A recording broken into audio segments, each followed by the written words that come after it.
you all for waiting, and thank you all for joining my stream today. I very happy to have Nikhil on again as a guest to talk about SolidStart. It's been really a long time in the making. We've been working on this. Well, I started this project back in, I want to say, February 2021. That was when Beat 2 came out, right?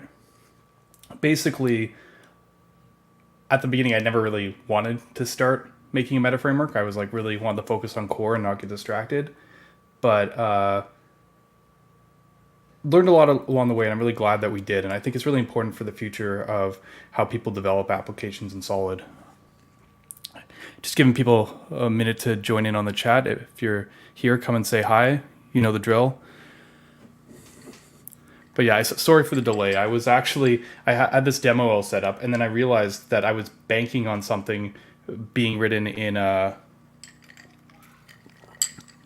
JavaScript versus or being written in TypeScript, and I actually did the demo such a long time ago that it was written in JavaScript, which is a little bit awkward. I tried to port it in 5 minutes, but even I can't pull that off. So we'll just see how that goes. But I'm gonna quickly give a shout out on Twitter, get some people in here on the stream. Let's do that.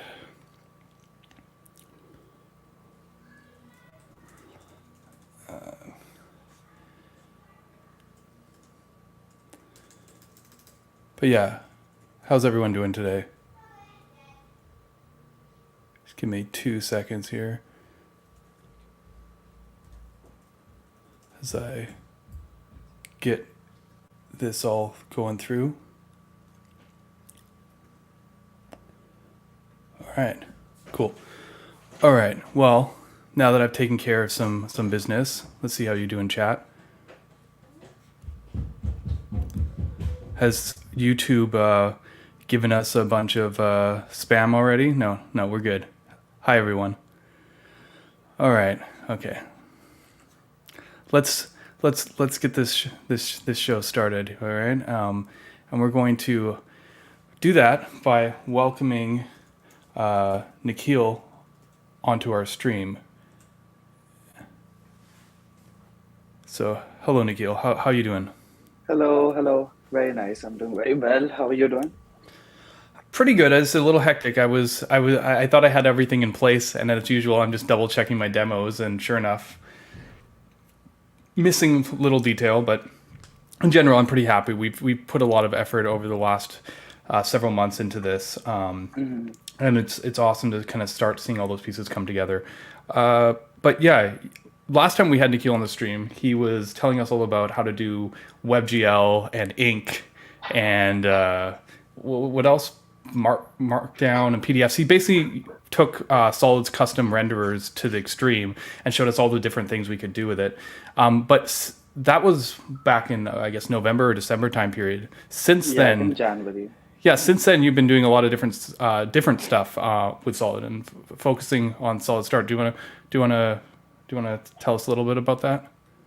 Yeah, I mean, the story is kind of weird because basically, if anybody's read my GitHub bio, I say that I'm a co-founder of a startup, and that startup actually, honestly, is we already shut it down almost. Like we don't work on it anymore. But the idea was that it was a Next.js built web app that we also used as a mobile app and stuff. And it was during the process of building that over like 2-3 years that I built up a lot of opinions about uh, how we would have preferred things to be in that space in the meta framework space. And then I think since then, even when working with React, I had tried to build like Next.js equivalents using just Vite as a foundation of it, so that I could play with all the plugins and stuff like that. And then I came into the Solid world and started exploring all that custom render stuff.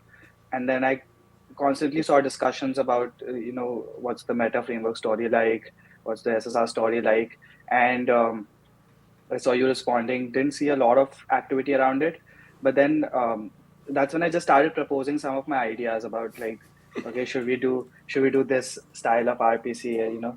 Try to simplify this. Should we put it all in one file? Bring things closer. And I think you were very receptive to those ideas, and so I was like, let me see if I can just implement this.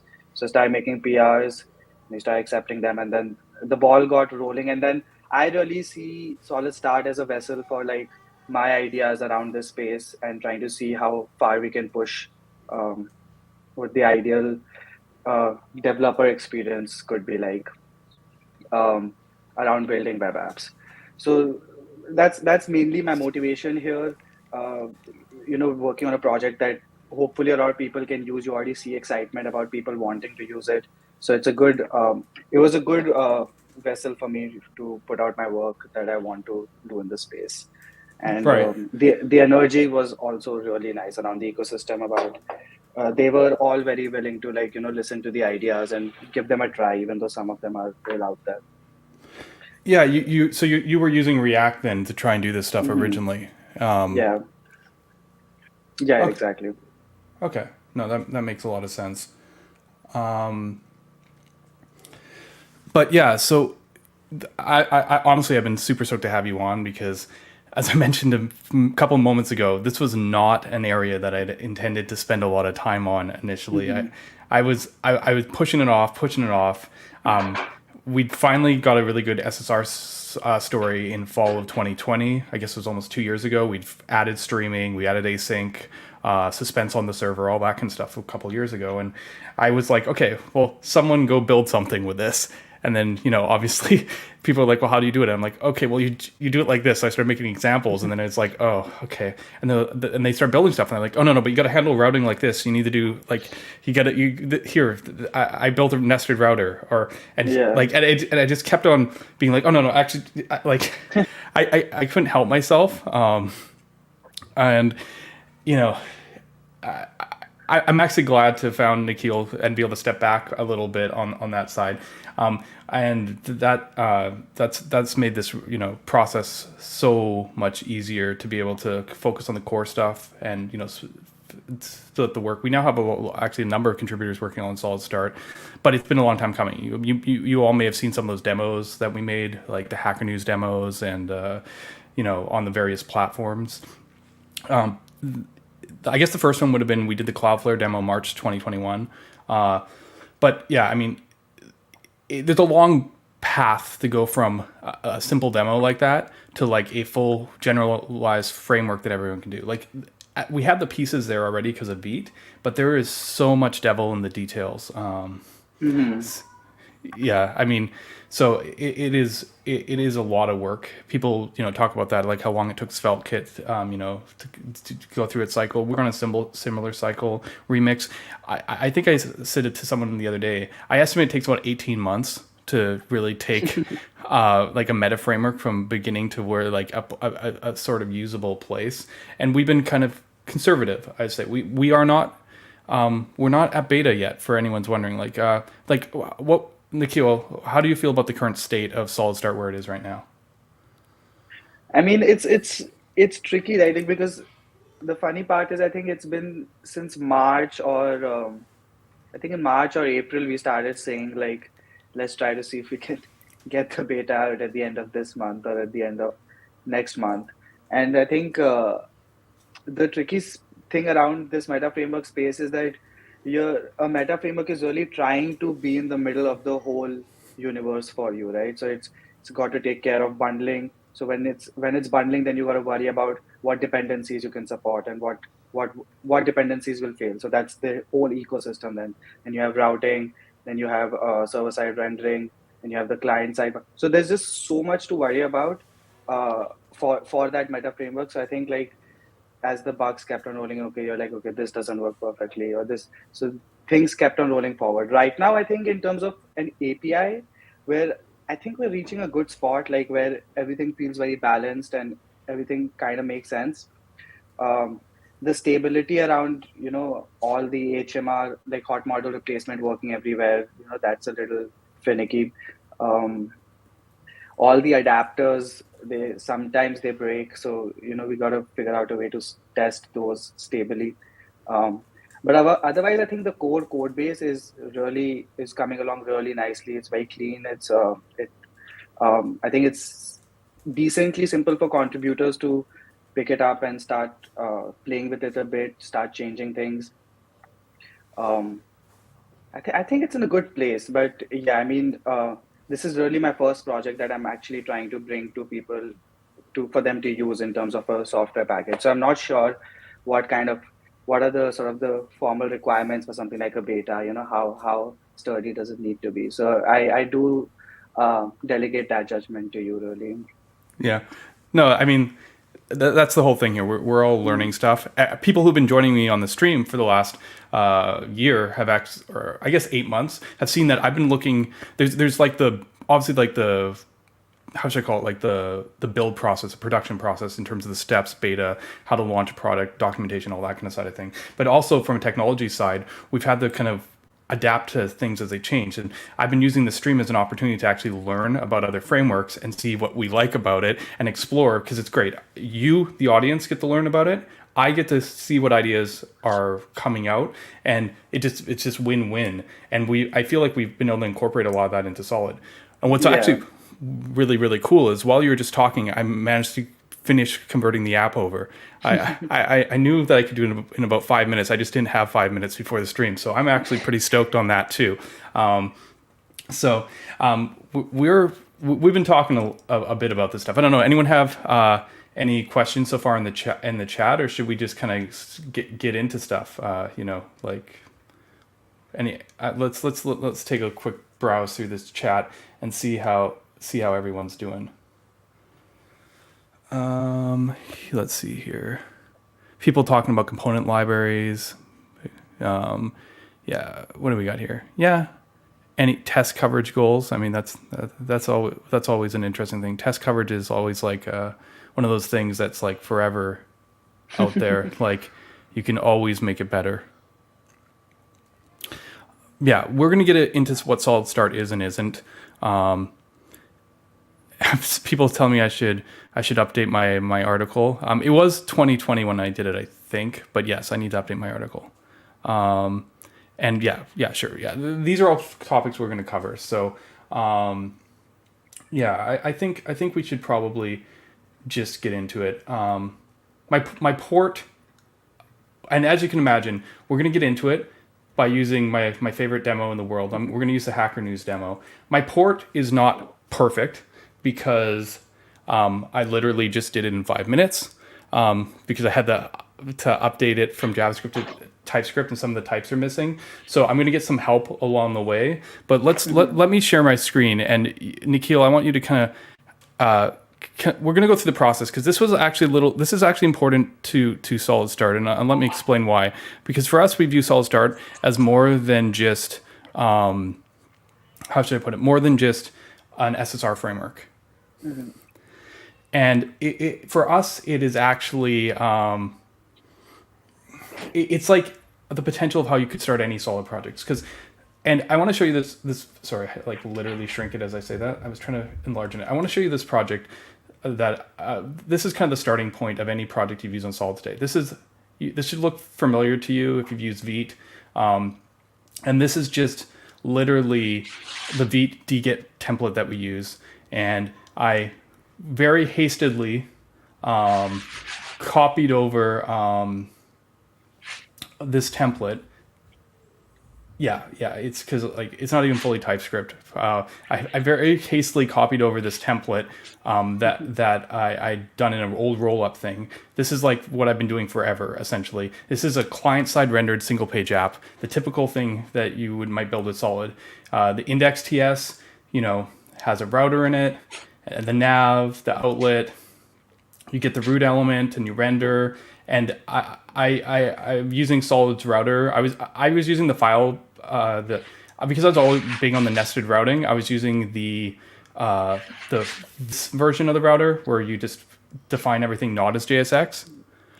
This is old. Like, before, I had to just update all the imports a minute ago, because this demo predates the modern version of Solid router. It predates SolidStart. It's just what most people do when they start a Solid app today.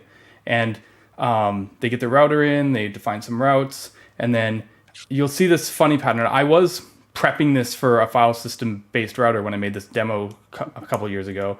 But essentially, I wired it up myself in that routes file, and it otherwise looks pretty much like, you'll notice that we have these two files. We have this data file where we can do some isomorphic data, and we have our page. And this, if you've ever been to the Solid Router docs, you will recognize this pattern.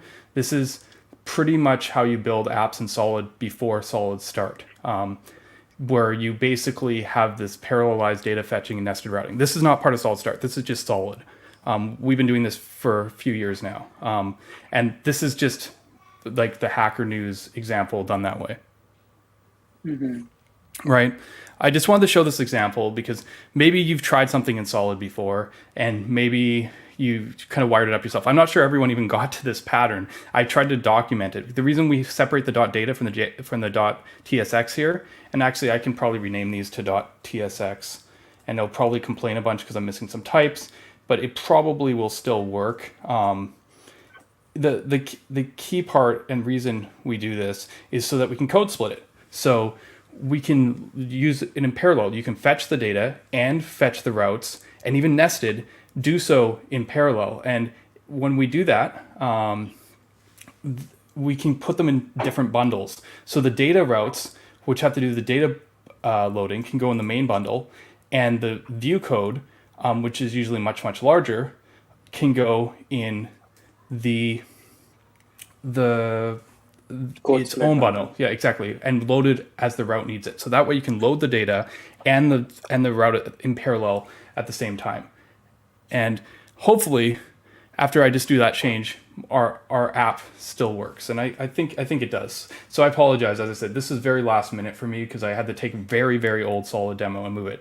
And you all should have seen this example before because it's just typical Hackernews. It's client routed. You see the nice flicker when I refresh, which can happen sometimes in streaming too. But my point is, this is the same old, like if we view the network and we look at what gets sent over the wire here, although I'm in dev mode, so you can ignore a bunch of other stuff, you will see that it is literally a root element with an ID. Nothing is server rendered. This is pretty typical. Now, you might be thinking to yourself, that's great. I've got my old Solid project that I've been hacking on for a while. What does SolidStart do for me? What does it? How can I use it? So that's where we're going to start. So Nikhil, I guess we're best to just start by making a new SolidStart project right now. Yeah, let's do that. Yeah, okay. So I'm just going to switch to one of my many screens here. And let's just get started with this. Let's see here. Solid. It's funny. Oh, here it is. There it is. Yeah. I'm just going to close down this app, and I'm going to go up a level, and then I'm just going to go npm init solid at next, and I'm going to call it Solid Hackernews. Okay. Proceed. Yes. Let's hope this all works. Yeah, we're moving stuff piece by piece into the SolidJS npm org namespace. So meta and router are there so far, but yeah, this will keep things much more consistent. Okay, so I'm gonna start. You see, there's actually a Hackernews template here, but let's not do that. I'm gonna start with a bare template here, and it asks me if I want to do server-side rendering. And honestly, at this point, I don't actually know if I want to do server-side rendering. I have a client-side app. So I'm actually going to say no. I'm not going to do server-side rendering, and I'm going to use types.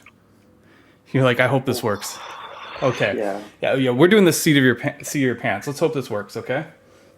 If not, I have a backup. But the problem with these things is we were pushing development and working on this stuff and examples right up to the wire that I haven't even tested these demos. We'll learn as we go here. So let's open a new.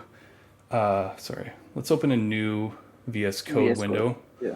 And file open, and let's go example. Where were we? Development examples, Solid Hackernews. Okay, cool. And this right now is an empty SolidStart project built for client rendering. Let's hope it has everything we need. Interesting. I think it does, but one interesting thing is it looks like, well, let's look at this for a second. Yeah, npm, or let's I'm going to use npm because I'm just more comfortable with this. Install, and the first thing you're going to notice is this is not your typical Vite template, right? This is a little bit different. First of all, it's going to have this metaframework type setup. We have a components folder, we have a routes folder, and we have an entry client and an entry server. You're like thinking for a second, entry server, why do we have entry server? Well, let's not worry about that too much at the moment. SolidStart does support server-side rendering, and we decided that it was easier to just set up a universal approach to it. And we got some CSS in here, but our app really starts in this root TSX. And you can see right from the HTML tag down, we have a few specialized tags coming from SolidStart. HTML, head, body, and then we set up some really basic suspense, error boundaries. This has got some links in it. I'm still on the fence here. One of the things that we added, and we learned this from SvelteKit, was that we actually made our anchors completely progressive. So you technically don't need to use a link component to get the full advantage of client-side routing, which is really powerful if you don't want to hydrate part of the UI and still have links work client-side routed. But we'll get to that later. We can use links here, but I'm just seeing what this looks like. And then our entry point here is routes, file routes. This routes component looks like it's just the standard routes component coming from Solid's router, but this file routes thing is new, and I'm gathering it's for the file-based routing system. But exactly. We did put client false, so if I just go npm start here, sorry, I mean npm dev, run dev, sorry, my bad. If we just do npm run dev here, and we go back to our localhost 3000, we'll see that, it's already hot reloaded. A very simple demo, but if we look at the source here, I wonder, does this actually, how does this work? Do we send, in dev, are we also client only? I can't. Yeah, so if you go, look at the document. Okay, yeah. So we actually just send the body with nothing else, and this is being client rendered. So this is actually, and this is all client rendered. So there's no hydration or anything right now. And this is not found right. So in theory, I could just let's move my Hackernews demo that's completely client side over into this new client side SolidStart, because so far we haven't actually added much of anything. So I just want to kind of, I think it's one of our first things we should actually do is just get ourselves in a reasonable place for a starting point. And I guess the first difference is this index HTML. Some of this stuff should go inside root. So our root.tsx file is mostly a replacement for what your index.html would have been. And the idea is that we do it all in JSX and JavaScript. So works with server-side rendering, but also works with client-side rendering, like whichever mode you want to select without changing your files and stuff. Right. So it looks like for the most part, it's just the standard stuff. So I'm going to keep the standard stuff. And I guess this will be capital. I guess you can do lower or uppercase, but I'll just do capital just to be consistent. And I'm gathering there's a title tag here. Yeah. Okay. So let's just do that. There's not much from root. I'm going to keep the suspense and error boundaries. But what I need here, and I'm not going to worry about routes too much. I hope if I delete this folder, not everything will just die on me. It might. Okay, it does. Okay, well that's fine. We don't need file routes right now. Let's just remove this for a second, and let's hope that this doesn't die on me. No, it should work. Right. Okay. So essentially, we've kind of replaced our index. We have our scripts injected here. This is where our page scripts are. And I just want to move my old app that I haven't touched for years over to this. To do that, I'm just going to grab my pages and my components and my lib direct. I'm just going to grab this whole thing and just copy and paste it, because I don't know. I don't need any of this. I don't know what any of this is. I'm just going to delete this. And I'm just going to basically wholesale move my app except for the entry points over, because I know the entry points are going to be a little bit different. But there we go. This is just my app. And the lib and components. Oh, that's interesting.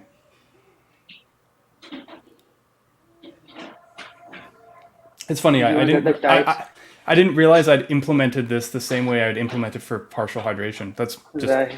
That's actually funny. But let's not worry about that at the moment. Um, and so we've done that, and we should move the types and the routes over, because this is how I define the types and routes in my project. But right now why did they go in there? Okay, that's fine. Right now I'm not trying to use anything from SolidStart. I'm just trying to get my old app just working. So my hope is that if I do this, What does your routes export? Yeah, okay. Perfect. right, so I have my thing. So I just need maybe in this root TSX to actually import these routes. Exactly. So So file routes is meant to be exactly what you think. So it's meant to be an analogous replacement to what you would have done by writing all your routes in JSX or in that array style JSON config. right, because what I did in my old app here is pretty simple. Is I went router, and then I passed in the routes. But So what you do on line number 9, you can still do in the app. So you can do use routes, get an outlet, and put that in there. okay, If you want. yeah, or Yeah. call it. I guess I can call this whatever I want. I'll call it routes maybe, or I'll call it outlet. It doesn't really matter. So I can just do this and import routes from this, and in theory, I can just go outlet Outlet. right there, and that should be fine. And as long as Use routes would need to be defined. I also have to import use routes, probably from did we put it through here? I Yeah, don't think. Yeah, okay, yeah, we do. and then And routes, yeah, you should import it. yeah, Yeah. see from here. So in theory, I mean, this is just hacking it together. I should be able to mostly port stuff over. I don't know let's. Okay, I haven't pushed the styles over, but this is actually a working Hackernews demo. Yeah. Let's just grab the styles from here. So I don't know if this is the best place to put them. I could just throw them in root CSS. Why Yeah, not? exactly. This Exactly. is Hackernews demo isn't concerned with style scoping or anything. So, oh, okay, yeah, we're just missing the nav. Nah, yeah. Right, the root CSS here should, instead of having this, should use the nav component, and we can import nav from, I guess. We do some nicer stuff with SolidStart, right? Because I can do like this Yeah. components, Come. and now I can import Nah. nav, and again, it's nav from this, and Exactly. if everything went right, and our hot module reloading works, I've just ported our old Vite template over to Exactly. SolidStart without really doing anything, right? Like, yay, okay, it still works, right? And I mean that this is part of, I think, one of the goals here, right? This we just wanted this. This is still the client side app that I've been using forever. I didn't actually use like any of SolidStart's features practically. I just literally picked up an app I already had, and it still works because this is all just Vite, and it's a Vite plugin that's just a little bit of a wrapper over our standard Vite plugin. So this isn't a big deal. Exactly. So the funny thing about this is, in theory, I think, did I move the types over and I moved the API over? Yeah, I don't even need this demo anymore, the old one. I've already moved it. We're done with it. We are now all in on SolidStart. Exactly. So what can we do next, Nikhil, in terms of Yeah, so making this? this is an interesting place, right? So we've been able to write an app just the way we would have written a single page app, right? And I think the whole SPA story has been about like building a developer experience that makes sense for most developers, right? Like, so you write one app, you don't have to write two apps, one that runs on your server, one that runs on your client, and it all works seamlessly. And so we wanted the same experience here where whether you're writing a single page app, whether you're writing an SSR app, whether you're writing a statically generated app, the mental model of components, of a certain kind of routing, nested routing being involved, um, all this persists across all these different modes of rendering your app or routing your app. I mean, we feel like those are not such big different sort of mental models that they need to have completely different frameworks serving them. It's actually good to have one way of writing UIs and the logic supporting them. And then ideally for me, I want like the computer to do the work, right? So the computer should figure out what is the best way to render this and what is the best way to route this. But we don't have that yet. But so what we can do is we can have this very quick flag of like, okay, so SSR is all the rage, right? And there are reasons for that. You get actual HTML in your document instead, in your first rendered page, instead of just an empty body that we saw. And so let's say the story we want is like, let's say you start an app, you're not sure about SSR or SPA, right? You start writing an SPA, and at one point you're like, okay, suddenly I'm like, okay, I need SEO, or I want to see if it can be faster on the server. Do you have the toggles to just try that out? And so that was the idea. And so Right. we did. Yeah, go ahead. Yeah. So I was going to ask. Yeah. So you're saying make it very easy to switch. I guess my first question is, even before that, is there anything that SolidStart can do for me right now if I just have a single page app and I don't care about SSR? Uh, right now, apart from like, it obviously does optimal bundling for your assets. It does um,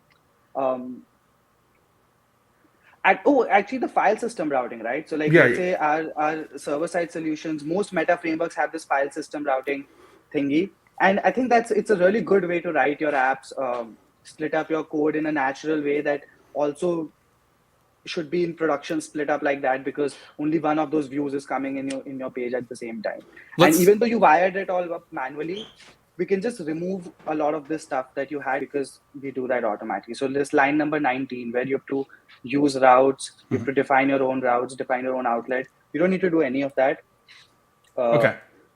So You we don't need to could. import your routes and list them in an array manually, because this is exactly what the file system router will do. And yeah, you don't need use routes. And this is where the file routes components comes in. It basically replaces your outlet, and it's gives you an easier way of like, just use one component here. And now every time you create a new file in pages, whether it be nested, I mean, I'm not going to go through the rules of the nested file system routing, because most people are used to those patterns now. But yeah, any file you create will become a route here without you having to add that route manually. Um, and yeah, go ahead. Yeah. What I was gonna ask was, the structure is a little bit heavier though, because instead of just passing in one component like file routes, we do routes and file routes. Yeah. Why is that? Yeah, so routes is a component from our solid router, and the point of the routes component is that you pass in a bunch of routes as children, and then based on what the current path is, it decides to render one of those children, right? Or in a nested way, render a few of those children. So yeah, if you open the solid router code, you'll see yeah, right here. This routes component is meant to be populated with like route JSX components, or you can just pass in a bunch of JSON objects. It's mostly the same. And the idea is that every time you have a new route, you add a component here, and your router knows. So this routes component is kind of a decision point where, based on the current location, one of these branches gets selected. And so the idea was that, okay, let's say you choose file system routing. That means you can replace a bunch of those routes with things coming from your file system. But But in yeah, theory, exactly. I could do this. I could also add manual routes right beside it. Okay. Yes, exactly. So you can have file system routes and manually defined routes side by side. And since they all get flattened out into one routing config, that should work. And so this is mainly, this is meant to serve two purposes. One is like, you can actually opt out of file system routing, just use the same routes component, have your own routes declared like you would in older apps, and play with that, or put them both together, have most of your routes in file system, but like, let's say you want to have some 404s or some redirects that you don't want to create new files for. So you can just add those routes at the end. of that JSX block. Or I think the third, which is one of my favorites, is like you can start writing your whole app in just like root.tsx before you decide to split things into separate files. I'm a big fan of like it's okay to have one large file as long as like you can find things and keep things in your head. So you just start one big file of like don't have file routes, just have your routes there. Yeah, just fun for me. Yeah, and to be fair, this exact pattern we kind of stole from Hydrogen. Hmm. I talked about learning and seeing the stuff by doing stuff on stream. I had Hydrogen on, and I was like, oh, like immediately we're like this is gives that flexibility because we're all about using the same libraries inside SolidStart that you'd use anyways for Solid, like the router. So being able to just like have this easy switch is really nice. Do I have to do anything else here? I guess the only thing is it's not pages, it's routes. Okay, okay, yeah. My bad. Yeah. Yeah, so um, let's do that. And So, some stuff like glob imports with V don't reset nicely, so you do have to mm, start and stop again. But if everything's right, and because we already followed the conventions, this yeah. should, in theory, work. But it's possible that some stuff has changed Mm, here since the last time we tested this. I think the imports have not completely changed because it's still importing from slash pages. So VS Code fucked up. Oh yeah, yeah. Oh yeah. Oh, did I not save it? I'm No, no, sorry. no. No, I think. Oh, okay, okay, okay. Nice. Yeah. So presto, file system routing, because we already structured our stuff that way. But essentially, we were able to take our non-file system routing, and obviously you'd have to probably rename files, but the same pattern of using the data files and the normal files are what we kind of preserved here, which is a pattern that we've been promoting with Solid anyways. But But actually, I want to show. So yeah, it is good that when you have these two files, for some people, it's helpful to have that split between the route data and the route component itself. But for me, I'm a big fan of co-location, right? So because that data is meant to be used here on line number 5, if you see use route data, yeah, and over here, I don't know where the use route data is coming from. I would rather have the data right in this file. Like if you've seen patterns like get server side props, loaders, load from swellkit, all of them. Like the one of the big things I like about that is that it's in the same file as your component, so you can see the link between the two. So let's try that. What you can do is you can export a function called route data, which would be exactly the default export um, from your stories.data file. So if you can just pick this up, I'd say just copy the whole thing because you might need these I'm other gonna need, parts I'm also. gonna need this probably. I'm gonna need this. Yeah. I'm just gonna do it piecewise though, just because it's like this, and I'm going to need this. And for anyone who's used Solid before, you should be familiar with some of these things that we're pulling in, like create resource. And this lib API is the same one that I've been using on all my streams. And let me see here. So now you should be good to delete this. Yeah. So we don't need this one anymore. Hmm. And then what we can do here is I think we can just go type of route Yeah. Just data. yeah. And in Exactly. theory, okay, our types are not very good here, but this is my own fault because I didn't actually type any of this stuff because I ported this over from a JavaScript example. But if I want it to be like a little bit, let's see if we can do something here. Let's pretend I have what's it Wait, import. you did put in the types file. Yeah, Yeah. yeah. If I import iStory here and tell Just this type create resource, resource. Yeah. yeah, that Exactly. it's a store iStory and I guess a string Probably a list of stories. iStories, yeah. Yeah. Then in theory, it should know that this is a resource of iStory array, and honestly, as I said, this is all just this is a bunch. What is it? Route data args. Route data. Yeah. This is just yeah. Here we go. Now all our TypeScript works from Well, I mean, at this point, I was going to say server to client, but at this point, there is no server still. This is actually still Exactly. a client routed app.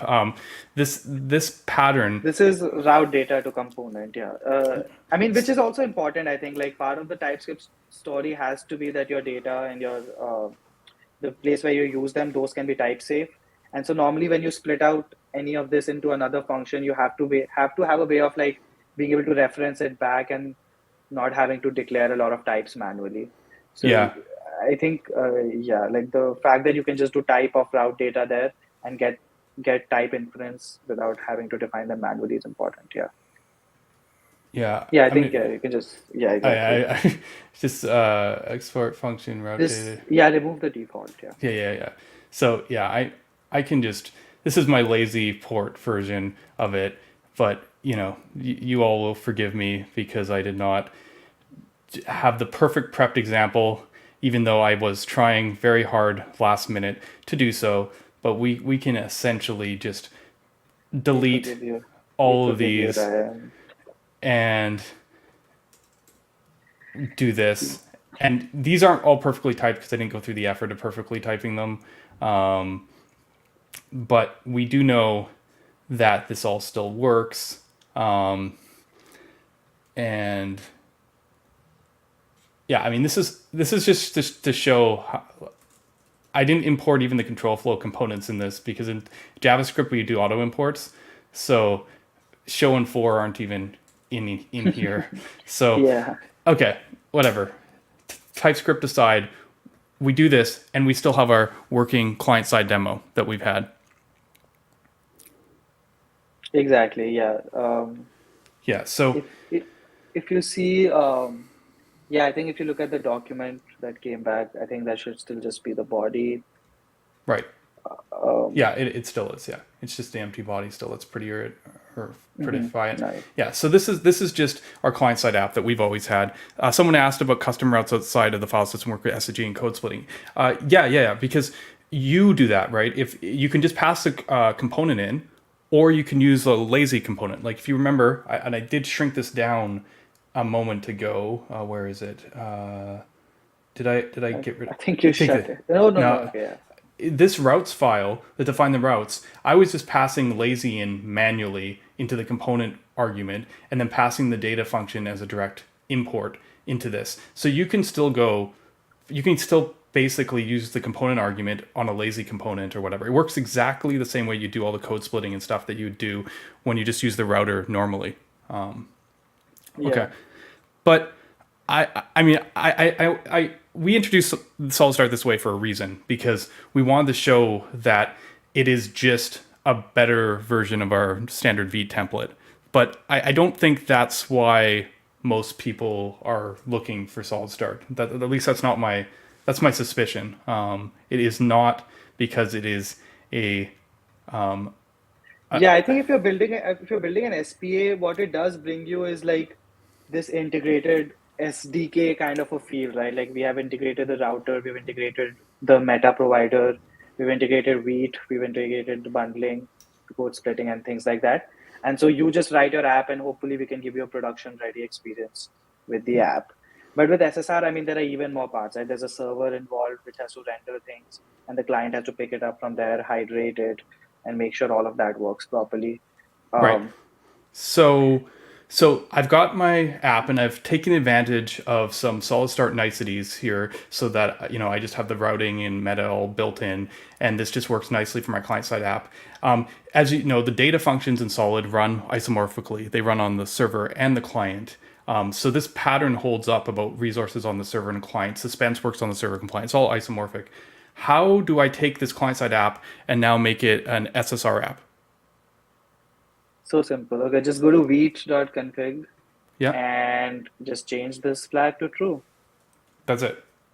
Yeah, and I don't think you should need to restart your server also manually. Just refresh this page Oh yeah, and yeah. It's go, not it's not flickering anymore yeah, go look at because your document. oh yeah. Here's some inline styles. I guess that's from dev mode, and That's for then demo. you see all these lovely hydration IDs, which gzip very well. Side note, but yeah. So we actually and here's the serialized resource data Data. that we're sending across the wire for boot up. Exactly. So now all of a sudden we have an app that does SSR when we first load, and then it picks up, and the client routing and data loading happens for every navigation afterwards. Basically, this is Next.js. Exactly. So yeah, yeah, I mean, it's all the same patterns, right? We just took the client router and we just did server true. And in fact, SSR true is the default. I think if I just delete this out, it this is the It experience. exists by the, yeah. And I mean, we've already seen this on stream, right, with SolidStart. I think I have like I deployed it to Netlify or something, or where did I deploy it to? No, I deployed it a long time ago to yeah. I mean, I deployed it everywhere. What am I talking about? Solid Hackernews Edge Netlify app. This demo that you see is what we just created, and you can see it's just a simple page. And yes, we still ship some JavaScript. I think it's something like, 12.5 kilobytes of JavaScript for this very simple page. So this isn't maybe the smallest version of this you've ever seen, but we've got the routing, we've got this whole experience in very little code. It's about 10 or 11 kilobytes to get the core pieces that SolidStart and Solid bring into the mix. And that's basically kind of like the baseline for your apps, which is pretty nice compared to some solutions that are, I don't know, 6-7 times larger. But just this is just the baseline. There's also other things. We'll look more at size and JavaScript probably a bit later, but this is the pattern for kind of doing basic data loading. All right. So how's everyone doing in the chat so far? This makes sense? Sorry for the really long-winded intro here. I just, we thought it was really important to show this. All right, so some people are asking about SSG. I'm not going to cover SSG too much today, but there is a static adapter for that. It's an output format, the same way that deploying to Netlify or Vercel is an output format. We're going to look a lot at APIs and features and stuff today. So, okay, this is like the baseline, because you already had an app that could run in the client, and it wasn't hard to make it run on the server. It was a matter of switching that toggle, just switching that thing. And we didn't even have to, I guess, go to FileSystem routing and could have done that. We could have just taken my original app and just did the switch back then. It's all kind of all the same. But I mean, people expect more out of the server-side rendering framework, right? Like if you have a server, why not use it? Exactly. Yeah. So can you talk to us a little bit about the like, what do you think the main way SolidStart specifically leverages the server? Right. So to think about, okay, so the SSR story is in two parts, right? One is the rendering part, where where do the templates live, and where do the templates get rendered, and how does it come back? But there's also an important part of this whole story, which is the data, right? So any app, it's not just templates; it's templates plus data. And the idea and the question is like, where should the data be fetched? Where should the data be rendered into the HTML? How do you keep it up to date? And for example, how do you access things like your database, things like that? And other meta frameworks do give you abilities to do this kind of stuff. For example, Next.js and get server-side props. You can write code that only runs on your server. And so, for example, you can use Prisma there. You can use your database ORMs there. You can use your top secret environment variables and run things like that. And so SolidStart needed a way to do some of these things, right? So what you want is a way of specifying some code that only needs to run on the server, and then a way for your app to interact with that mechanism, to do things like loading data for your apps, running mutations or actions from your app. So like, let's say somebody increments a counter that you want to process, somebody signs up for your page, you want to save that user's information. So there are two data flows that are needed. One is the get side, the loading side, and the other is the write side, and the action and the mutating side. Right. And traditionally, I think meta frameworks have mostly dealt with the get side only. They've mostly dealt with how to fetch data. So get server side props is an example of that. SvelteKit's load is an example of that. Remix's loader is an example of that. But I think starting from Remix, they also brought into on the table the fact that these meta frameworks should also be taking more responsibility of the right side. And I think we did like that philosophy because it ties up the whole picture together. Right. Right. And I guess we were spitballing ideas like this in the Discord for weeks and weeks, and we had this really weird tension because I had something in mind at the very beginning. I didn't know what it looked like, but I was very influenced by GraphQL and the way that they naturally separate the query, which is like a tree that you kind of pick and choose and pull stuff out of, from the mutations, which are more of like RPC calls. And I really like that split. I got accustomed to it. I've done a lot of REST APIs, and I was just like, no, this is what you want, because like I worked a lot in like photo sharing and like private media, and it was always easy to make REST cross resource boundaries, and I mean like REST resources. Like you could always be like, okay, this user has friends or whatever. I mean, there wasn't standards for it, but you always had a way of doing that. But it was always tricky because you lack the verbs to express certain operations, like move. Like let's say I want to move a photo from one album to another album. It's not a single atomic REST action. You know what I mean? Like it would be like it's actually put this in this location and delete it from this location. Yeah. And suddenly you start coming up with really interesting things because it's not easily represented in the verbs. And it's funny because I used to use, like, way back, I'm dating myself, like SOAP and stuff in the Microsoft thing, and like RPCs, and they weren't RPCs, but they were this kind of like call a function from the client thing. And I wasn't really stoked about it after that because it's so complicated, all these XML things to configure, and I was just like, oh, I don't want to do that. But when I started using these patterns with GraphQL many years later, I was like, no, this is what I want, right? Like, sure, we already have a mechanism for data fetching, right? You saw the resources, right? I just want to call a function and have it do something for me. But the problem was that was like around the same, I would say, like, month that we all found out, like, Remix shared what they were doing. And, we'd already built the foundation on nested routing and parallelized data fetching. We had the good get story, but it was like, how do you do the mutation? And trying to bridge this gap felt really at odds with each other. And I had a bunch of ideas and I showed them off, and people were like, what, or this, and then what about this? And we got into these long debates. And Nikhil came on the chat and he's like, what if we did this? And I immediately latched onto it because it's very similar to the RPC stuff I was talking about, but he suggested we could use a compiler instead of a proxy. Yeah, and he introduced a new concept, which I want you to talk me through a bit here, Nikhil. Right. So there's this new thing that I thought about, which is inspired by Blitz.js. So if anybody's seen Blitz.js, they had this mechanism where you could write a file in a specific folder, right? So it was like a /queries folder or something like that. And then if you imported that file, the thing that you imported on the server, it would be the actual imported function from the other file.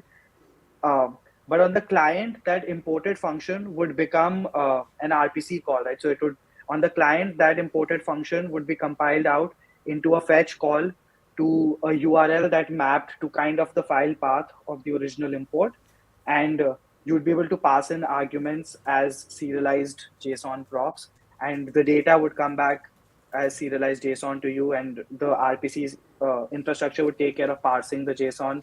And then from the consumer side of the app, whether it was on the server or on the, sorry, from the consumer side of the code, whether it was on the server or on the client, the experience would just be you import a function, you call that function in your code, or you call it within your use query, your React query fetcher, and it would work on while server side rendering, and it would work the same. Like obviously the mechanics and the background are different, but the effect would be the same on the client. And I was a huge fan of that. So in my startup, I built a variation of that where it would not need to be in a specific folder. It had a specific endpoint. It had a specific extension to the file, right? So something like counter.api.ts or something, and then anything you imported from that, that would be given this treatment of like run it on the server if it's on the server, but when you're on the client, make a fetch call to that piece of code. But as I started thinking about it even more, I was like, I don't want it to be in a separate file, right? Like just like I have talked to you about route data, I'm like, I want it in the same file because that's where I need to think about it. That's where I need to reason this server side code. I need to be able to reason it in the context of the UI that's going to be using it. So we built this thing called a server function, which is produced by a compiler. So what you do is you import server from this endpoint we have, this package we have called SolidStart/server.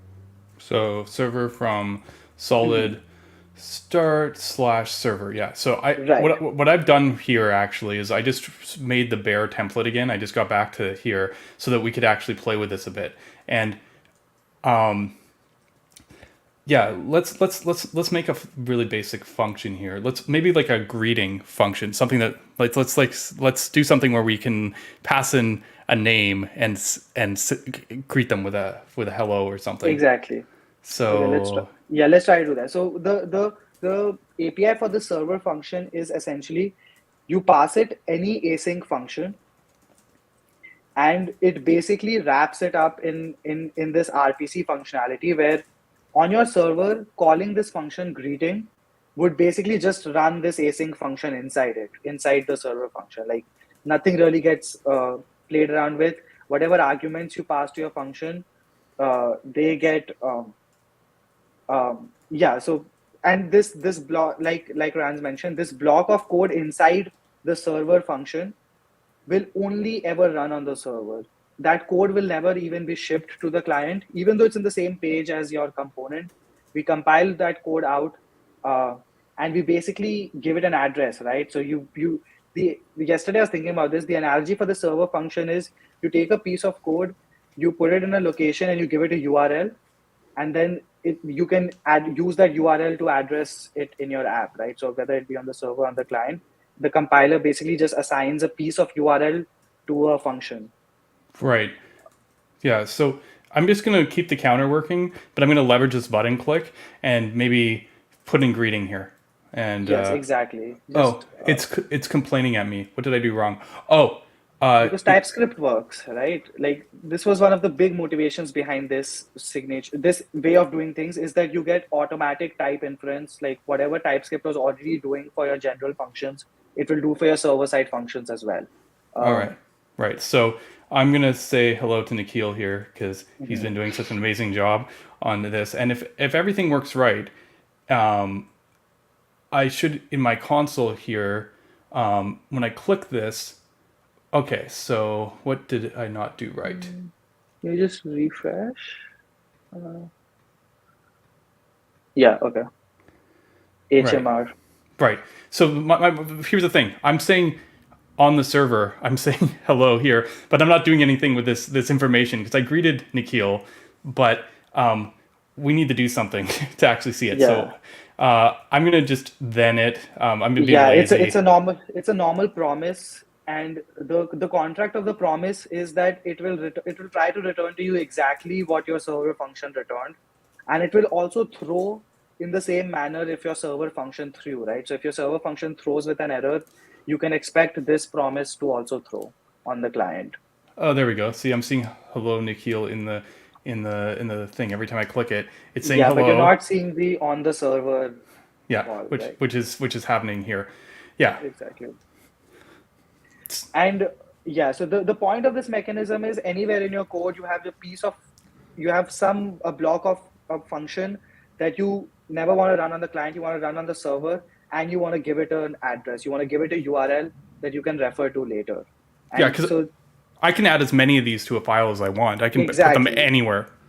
exactly. And so if you go back to your browser, I just want to show one thing. Yeah.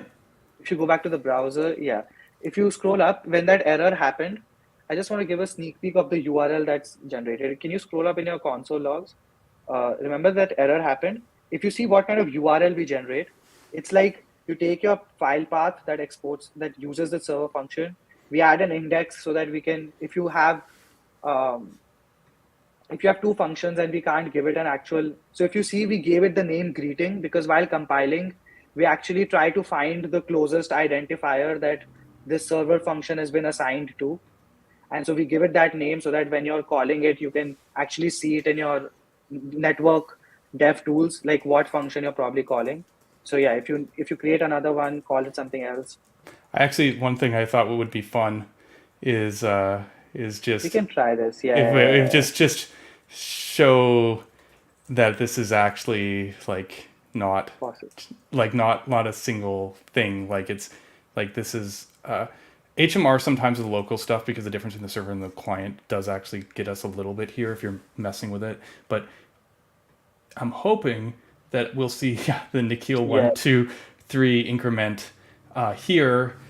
I just want just kind of showing that like Yeah. this piece here, the side effect coming from here could be your database or could be Exactly what I was going to say. Like it can be a database, it can be some external APIs that you want to pass an API key for. So you want to do that only in your server, things like that. And this actually the interesting thing is this greeting thing, you can pick it up and put it inside your component. Because what we do is we hoist your server functions out into the top level scope. So you can actually put them like the craziest version of this is you just take this whole server part and you replace like greeting on line number 18 with it and just call it inline without even assigning it to a variable. And even oh that should still work. right. Are you saying that I could literally just do this and Yeah, yeah, yeah, like sneak it into here. yes. And this should also still work.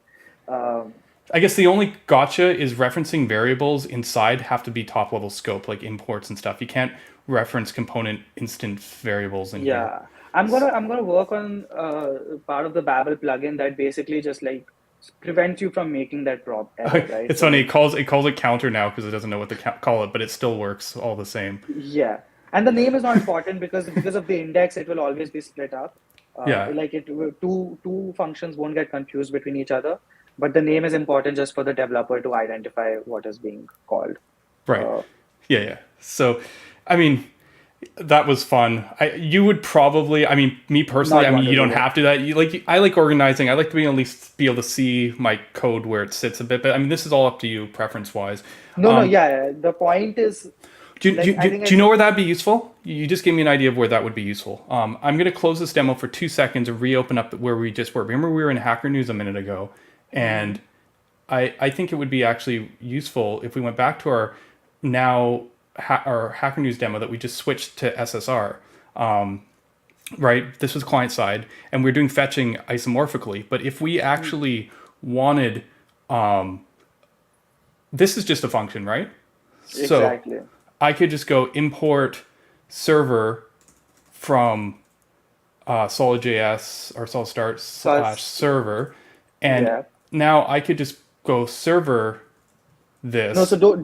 don't wrap the source. Sorry, yeah, you're Just right, not the yeah, source. wrap the fetcher.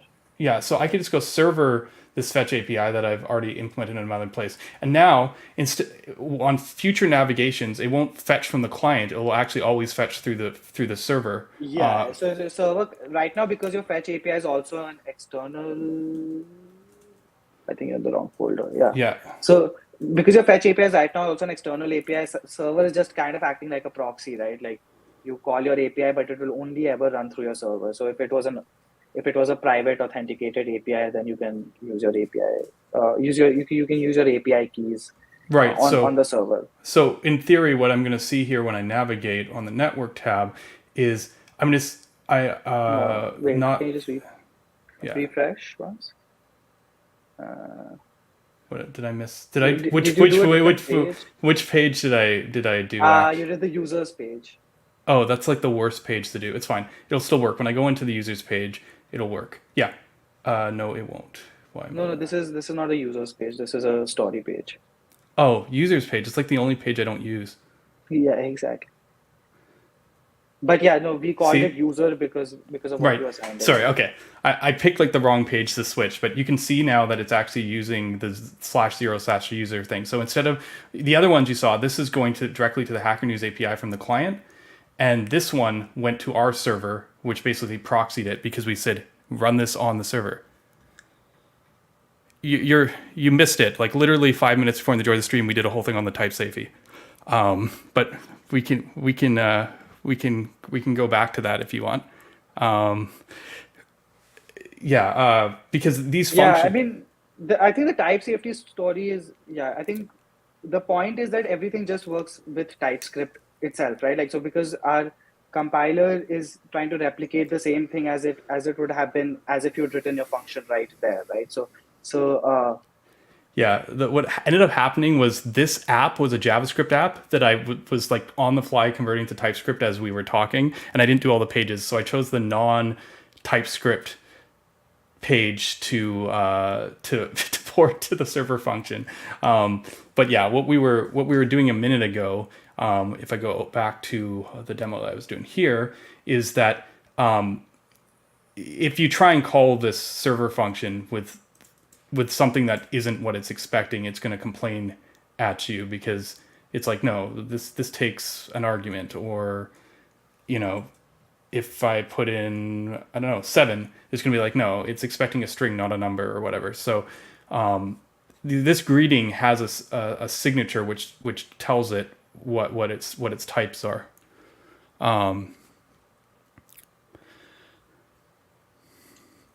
Right. So this is kind of the baseline here of like this is a primitive. This is very, very powerful.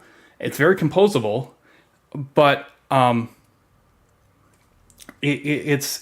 there's some challenges here because I'm worried. We did this, and then we were looking at it, and we're like, this is still a lot of wiring. If you're coming at this from a client navigation mentality, like a classic Next.js, whatever, you'll just latch onto this. You'll split stuff how you want between server and client, and you'll do what you need to do, and you'll use your solid resources and solid query port when that gets released, and you'll be like, yeah, I'm on board. But we thought it would be cool to see if we could take the best parts of Remix and React Query and put them into a single solution. Exactly. Yeah, that's a good way to put what. Right. So this somebody asked about API calls earlier, but we'll get to APIs in a minute, because for actually authoring solid apps, I don't think you need API or routes. That's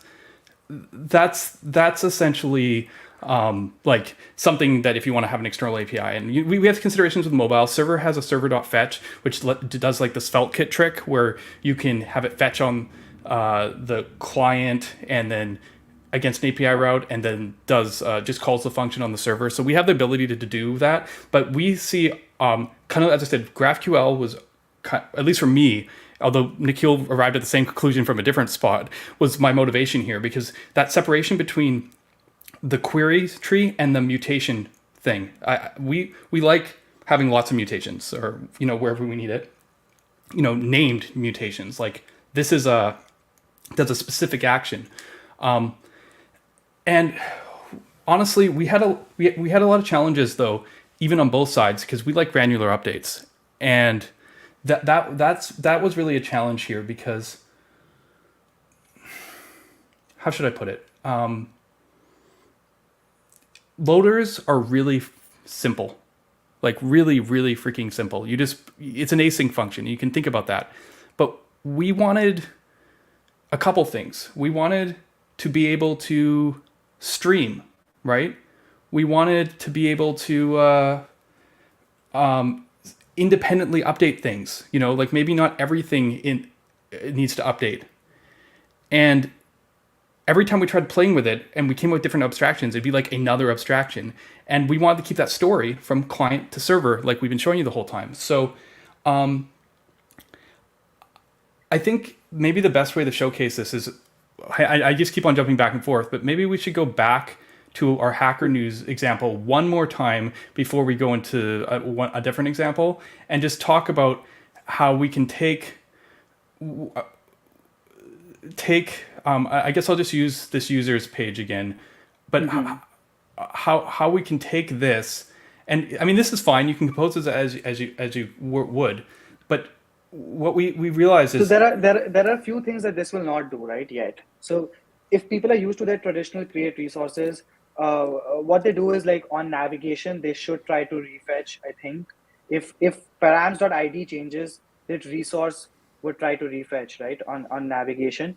I think what else was needed was like we have a mechanism of doing actions, right? Or we have an way of doing mutations in SolidStart, and you wanted your resources to coordinate with your actions, right? So when an action updates, when an action submits, you want your resources to refetch, and so you need a joint mechanism between your actions and your data loading pattern. And so create resource, that's why we thought was not sufficient to serve all our use cases, especially on the server where we're taking more control of the data loading patterns and the data mutation patterns. And so it's still possible to do all the wiring using this raw server function, because you can just you can add like some helpers below this to like make it refetch, because create raw resource returns you a refetch function.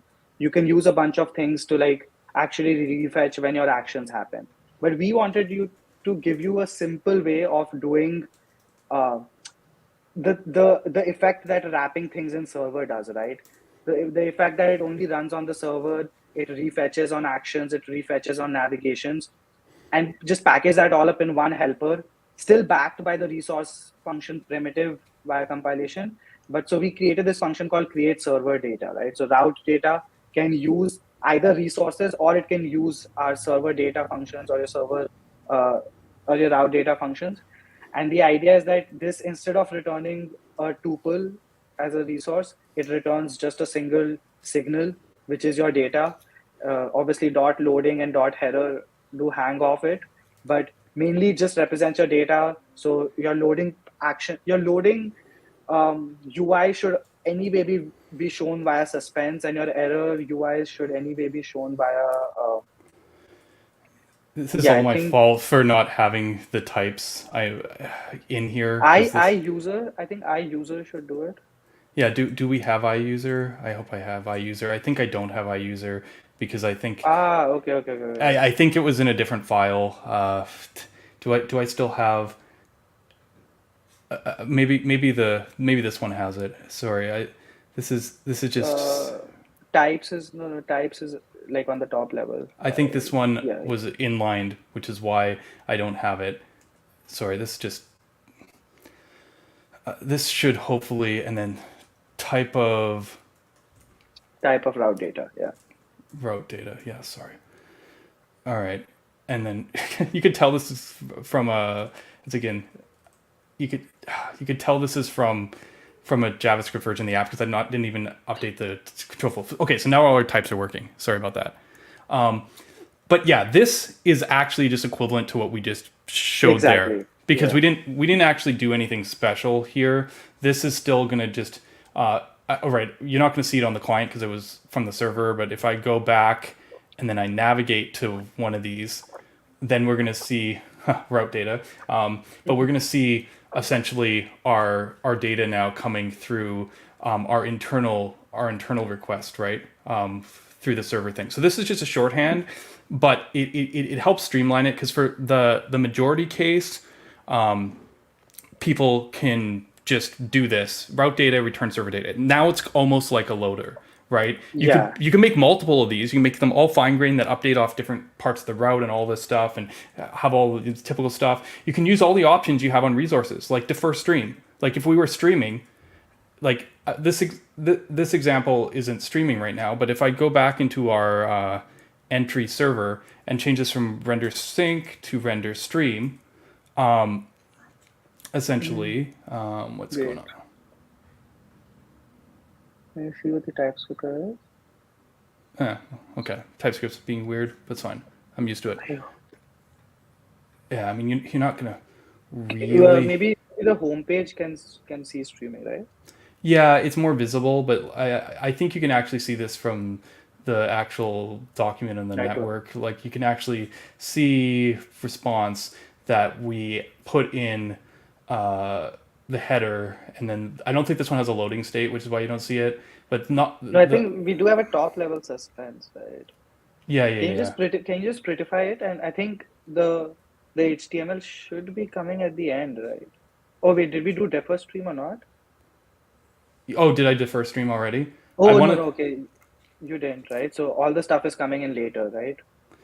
Yeah, okay, never mind. This, I mean, I'm getting into the weeds a bit here. I'm sorry.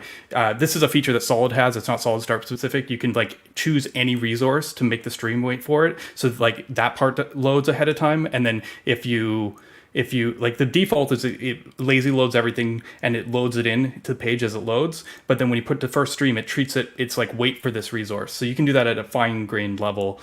So it's fine. We don't have to showcase that right now. It's interesting that render stream is being weird, obviously, but Yeah, I don't know why. it's still rendering.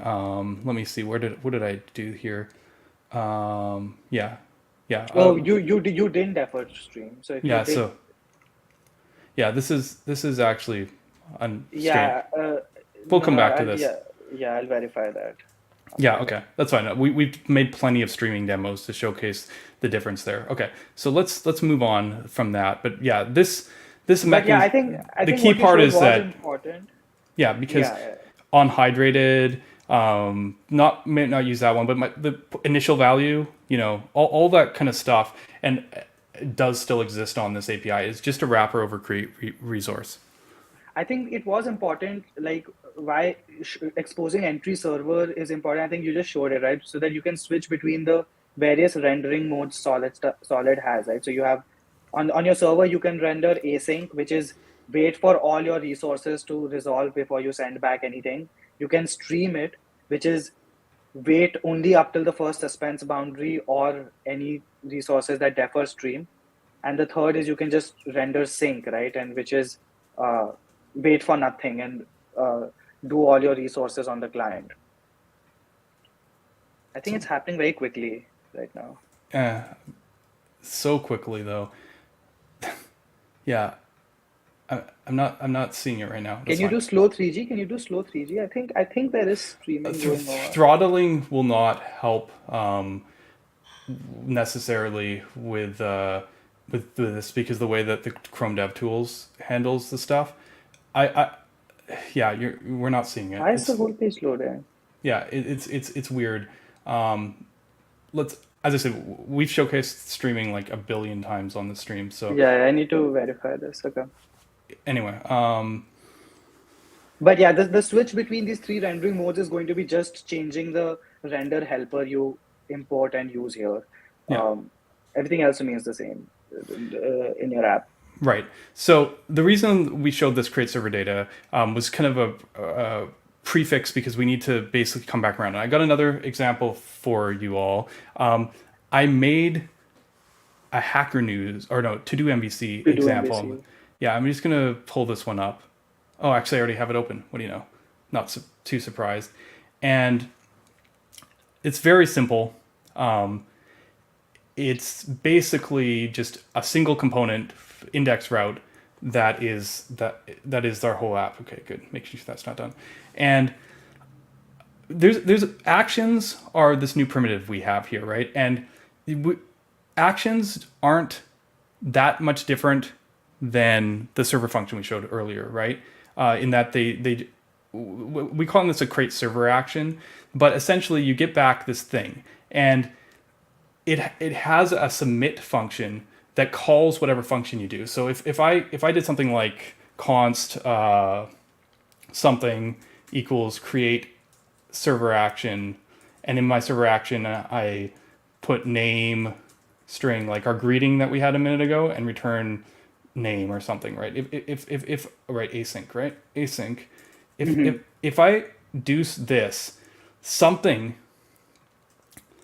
dot submit is going to expect a string, essentially. So you can just always make actions and call them, and the important part is that they link to the route. By default, actions invalidate the whole route, but you can do something really cool here, where you can go invalidate, and you can actually pass keys.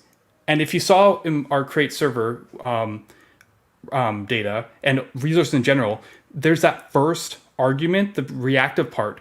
Well, that reactive part can also serve as a key. You can pass in arrays, the same as React query style arrays, and you can actually invalidate, set what gets invalidated. So you can actually, based on certain actions, only invalidate certain keys of the resource. So only refetch parts of the page. It's basically very similar to, it works like React query. So like, for example, on line 11, just to create an example, if on line 11, if you made the first argument of create server data, something like to-dos or something, right? Like the string to-dos, then you could invalidate, something like that. Then you could invalidate, React query syntax, and then you could invalidate that using to-dos, and we do the sort of the hierarchical query thing too, as well as that React query does, where if you have two queries, one is to-dos, 1, and the other is to-dos, 2, just invalidating to-dos should invalidate both of those things. Right. Yeah. And I think it's also important to note down, I think you said this. So route data right now, because it's just one create server data call in there, we can just inline that whole function call. But you can also, like, let's say, return an object where to-dos is coming from this create server data call, but there's another thing called users, which is coming from another create server data call. And and then you can invalidate only one of them when your route changes, if you don't want to refetch both of them.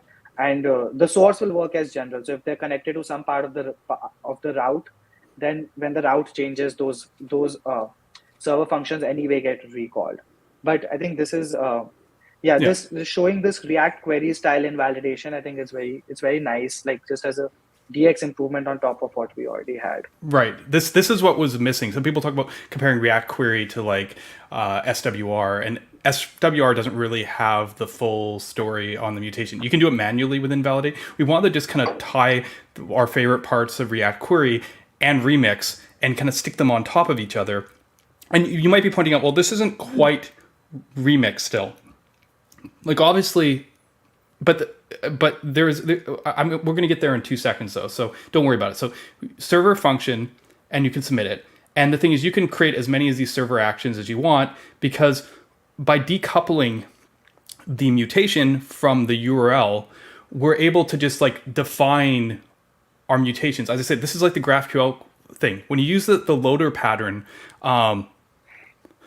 like you end up like forcing things into files. And I mean, I have a comment on that. I don't know how much you guys want me to kind of like sidewind, but REST and CRUD are not the same thing. Like this is probably worth its own rant, but like CRUD has create, read, update, delete, and probably should have list, like a fourth one, CRUDL, or what do you do?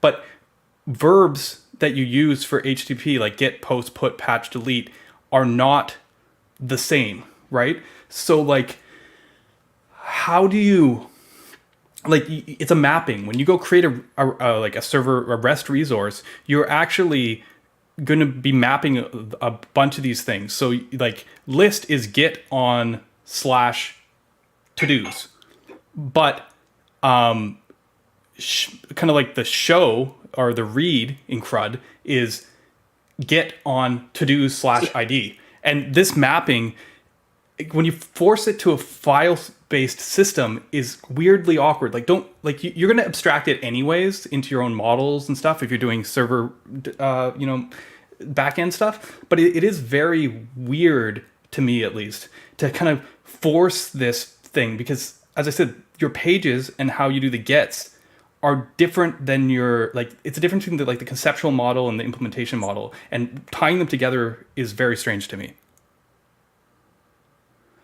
Yeah, yeah. I think this is one of even my qualms with the remix model was having that one action per route thing, and then using an hidden form element with like something called intent, and then doing a switch case thingy inside your action to figure out which of the actions you actually want to do. I wanted like if you have 5 actions on your page, you just create 5 different actions and then you just call whichever one you want. Each of them has their own tracking state of like which all submissions are going on and things like that. So no trying to like fit an SPA kind of like you obviously will always have multiple actions per route. Like it's so obvious. Like in a highly interactive thing, you'll have multiple things changing based on and different buttons. and this pushes you to co-location, which is something that I think is very valuable, because, like, don't get me wrong, if you're building an API that gets consumed, then you want to have something structured for that. Obviously, that makes sense. But when you're building a page, you want to tailor it specifically to the page. That's something like GraphQL handles for you, because it lets you query to a specific subset. It's like the user query for that page versus the user query for a different page. And you could, one way to approach it is make a generalized API that everyone can use on all the pages and make a /users.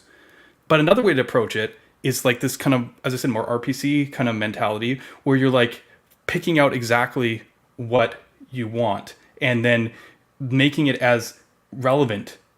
I think this, to the area you're in, I think this is important for scaling. As you can see, we're covering over a DB here. I'm going to get rid of our fake action for a sec. Actually, I'll leave it here for a second. But do you want to see my DB here? I apologize. I don't have a real DB. I just made an array in memory, put a fake delay on it. Maybe 500 is too much. We'll see. And then I just pushed to the array. This is my database. We could put a real database in here, but my point is, you're going to abstract stuff down to a model, probably. Make the stuff in the page count. Like, make it work as optimally as you can for your use case here, right? This is a very front end on the back end kind of mentality, but this is essentially what we wanted to do here. I think. Yeah, I think the way I frame it is, I don't know where I read it, where it's like one of the most important metrics around this code structure is like when you see a page of code, it's like how much of like the actual functionality are you being able to fit into that. And because a programmer at most is being able to see, okay, maybe 100 lines or something, like, okay, this is like 25 lines or 30 lines or something. It's like how much can you fit into that, and the things that play well together, can you fit it all in there so that the programmer can make sense of everything at one look, right?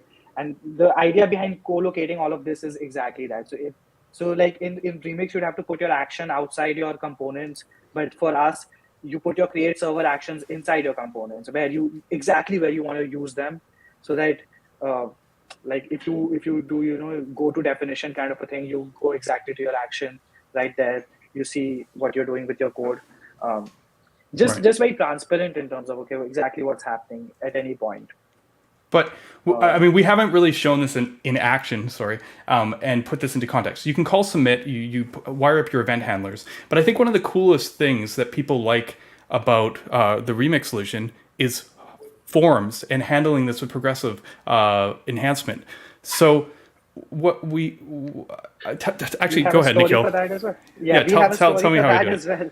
Yeah, we have a story for that as well. So in general, create server actions are kind of your old school use mutation, right? So it's like you pass in any async function, it takes in any arguments, can return anything, and does can like you on completion you do some kind of navigation or something like that. But there is a special mode of create server action where specifically and this is like TypeScript enabled, it's like if the first argument is of form data type, right? So if the first argument is going to be a form, and it will return, and if it returns a redirect, then that function we can consider compatible to be a progressively enhanced form, right? So then if this signature matches, then the functionality we can provide you is that this form can work even without JavaScript. So even when the page, the JavaScript fails or an exception happens, and for some reason the JavaScript busts or the JavaScript is just not loaded yet, you can use this add to do, and it has a thing called add to do dot form, capital F form, which is a form component that you can render that links to this specific create server action.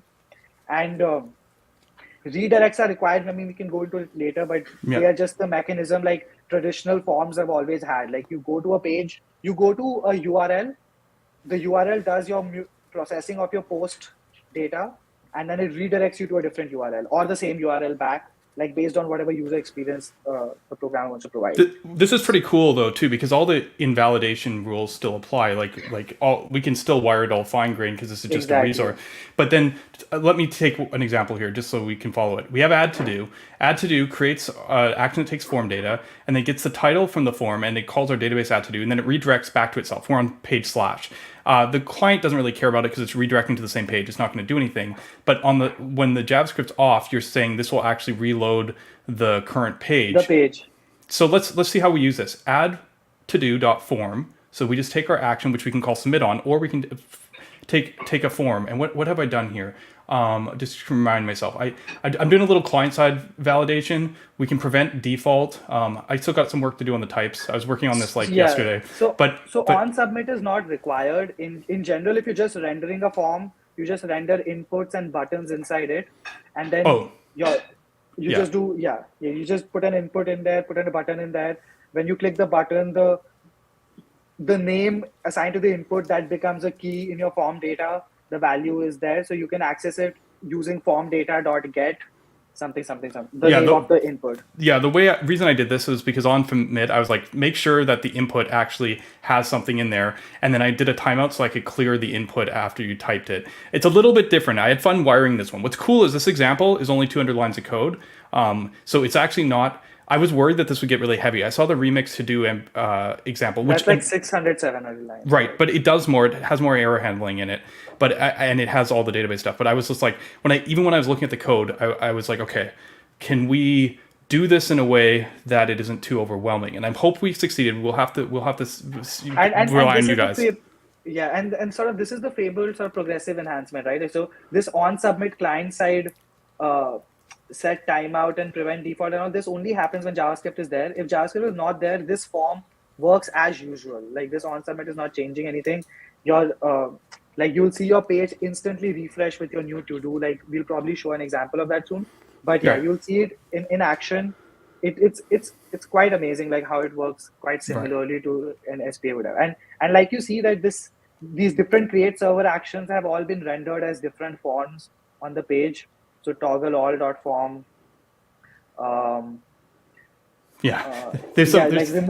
There's some more stuff going that we're gonna have to show. Let's just first before we get into. Can I show you one thing? Like which is just for the TypeScript lovers. Like if you change the type of any of these. So if you go to add to do.form or add to do, just go to add to do where it's declared, and change the type of form to any or something like. Form data to any. Yeah. If you go down, I think it should complain. Okay. Basically, it will not be able to render a form. I don't think it's working perfectly yet. But the idea is that it should start giving you errors if you try to use add to do.form. Okay. Because add to do.form will only work if your server action actually accepts a form data as its first argument. And there's a reason for that, right? Because your server action, the function itself needs to work the same whether a JavaScript based fetch request was made to it or a browser driven post like form submission was made to it, like in the progressive enhancement case.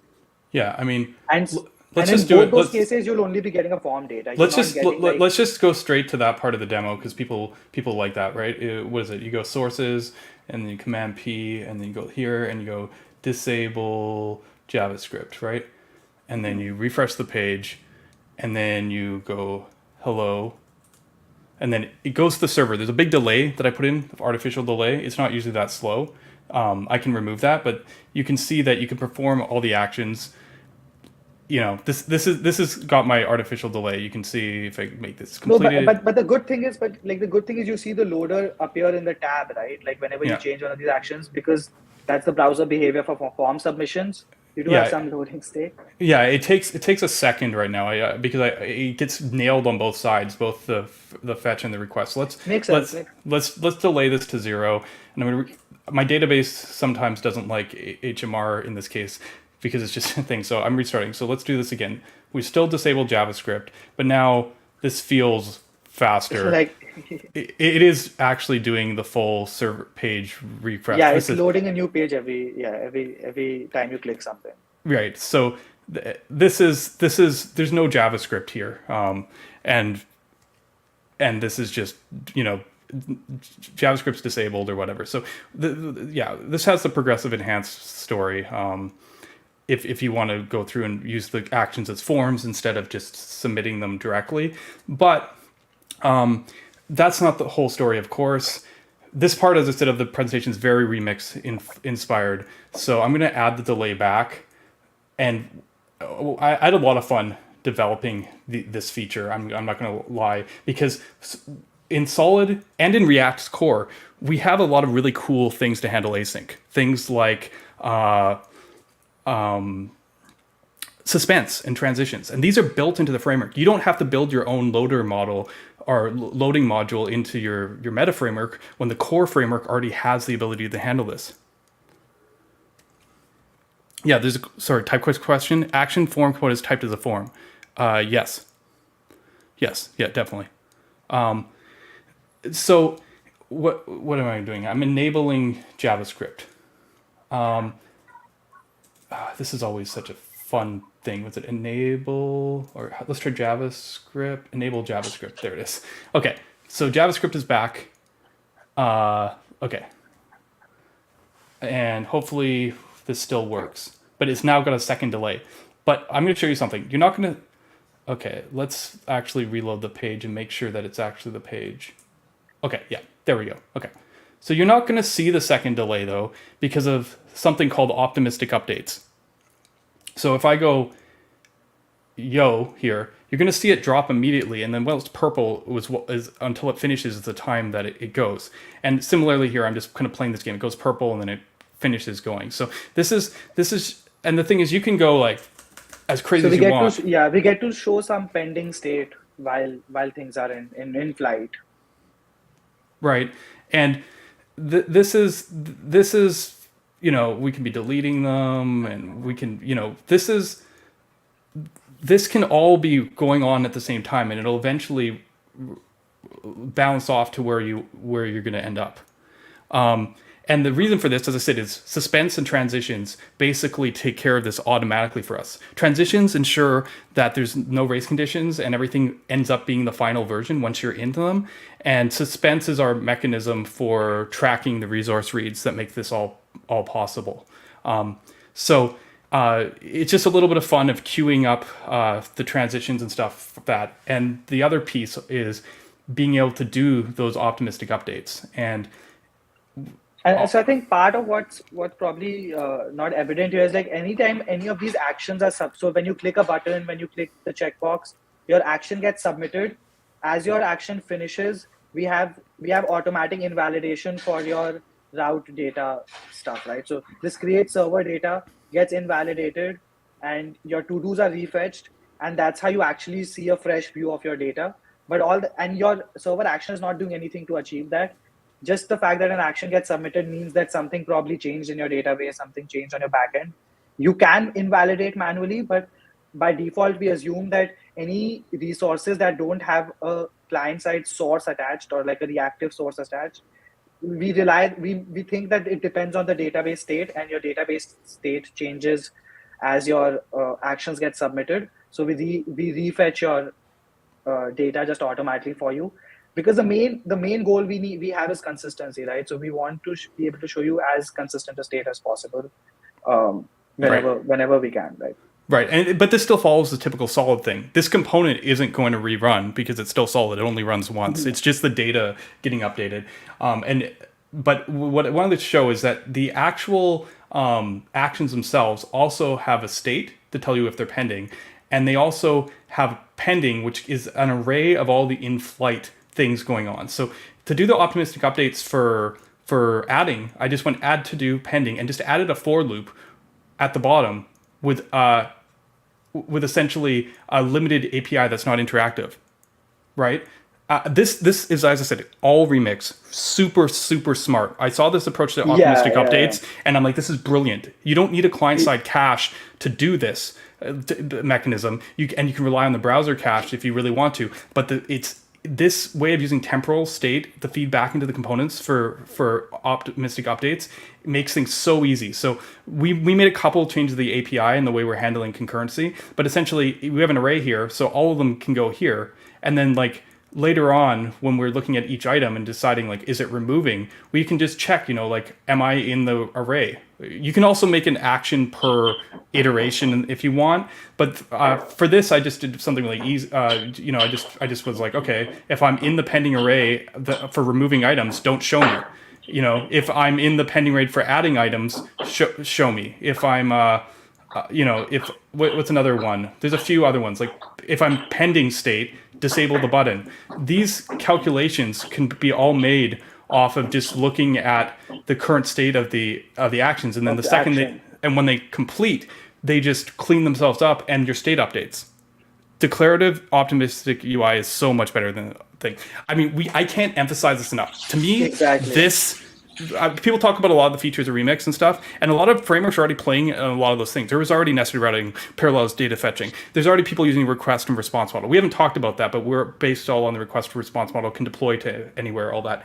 But this is all of them. This is genius because have you used Apollo, GraphQL, like Urkel?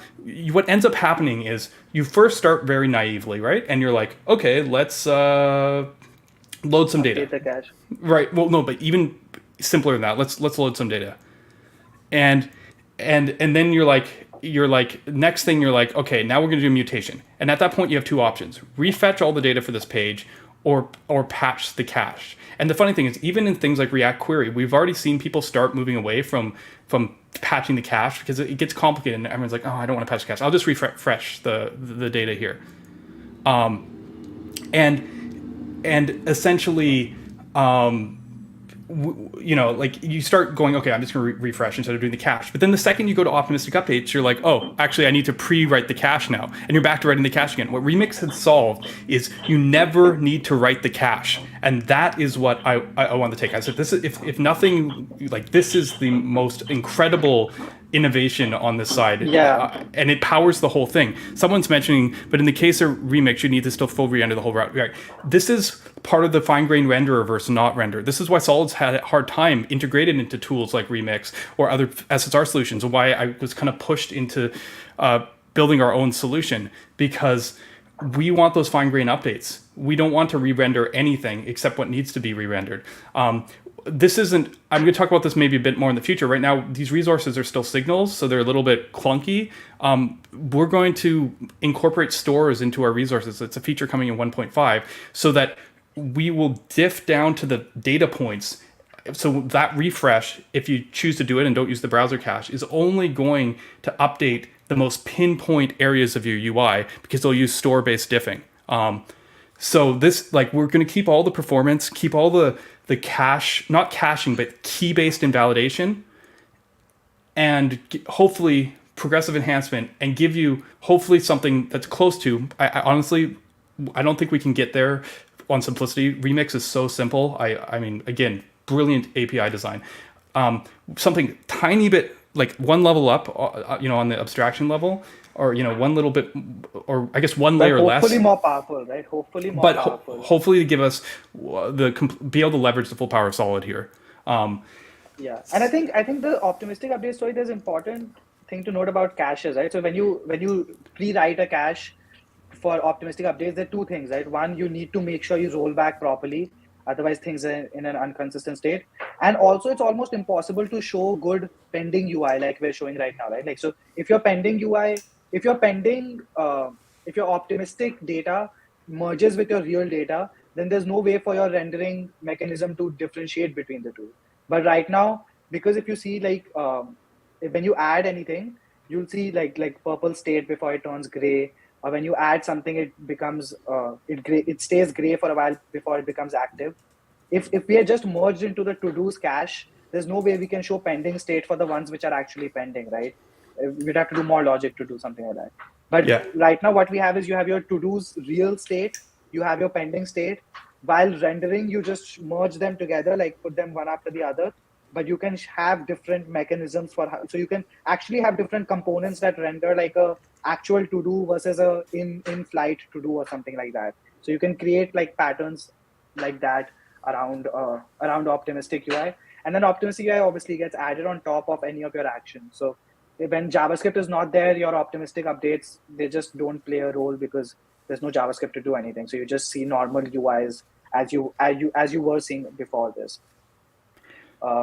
Yeah, someone's saying, so toggling the done or completed property field would change just a single class name in the DOM, including the optimistic update. Well, it'd have to change the DOM to do the optimistic update, like if you're going to show the pending state, and then it will have to change it again when it completes, I guess, unless the pending state and the completion state are the same. But yeah, essentially, yes. To your answer, yes. Yeah. Okay. So this, I hope you're starting to see what we picture the development experience with SolidStart to look like a bit. Like this is just kind of the data loading story. You don't have to use forms. You can just use actions and just call submit and use your usual patterns. I wanted to show that using forms isn't that much different, and you can do all this pending state without using optimistic updates without using forms. I just was hoping to kind of just show that, you have to know a couple things, right? When you use a form, you have to know, like, sometimes you have to, if you want to pass data through to be progressive enhanced, you have to add an extra hidden input field. This is all old HTML stuff. You can do, if that's your kick, you can do the old, it's just HTML forms thing if that's what you feel like. But you get all the advantages of actions even if you don't want to go the form way. You can just continue to use stuff exactly the way that you've always done it. Yeah. So just as an example, this this edit to do.form thing, it could have been, let's say, an input. Yeah, right. I just we didn't show the edit to dos. You can't. Here's an interesting one. Edit to dos. It's funny because I did it as a form here, but it doesn't actually work without JavaScript because you have to switch from it's the one functionality on this page that doesn't work without JavaScript. Without JavaScript, you can't click it to turn it into an input. So this is, I didn't set this up. I guess it might be possible to do it. Anyways, I didn't store the edit state on the server. It seems weird to store the edit state on the server because it's a client-side thing. So without JavaScript, I didn't implement this feature. It's possible, but then the server would need to persist that knowledge. But essentially, what I want to point out is, on the happy case, when I press enter and I submit the form, okay, that update didn't work properly, but the optimistic update, I'll have to look into that one. I just put this demo together, but my point is when you do the change, yeah, okay, there's something wrong there. But when you do the change, you press enter, it submits a form. But how about if you click outside? That isn't a normal form submission action, right? Yet it should still work. Yeah, okay, that's funny. I must have just broken that like very, very recently. I was testing this like yesterday. What I wanted to point out is you can always just, like on the blur event, get the form and call request submit, and then you can actually submit the form manually, programmatically as well. Yeah.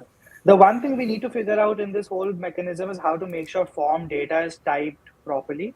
There is versions of like where you don't try to type form data here, but you just use something like Zord to validate it on the way inside your server actions. But I'm thinking about this. I think we can have a way of like doing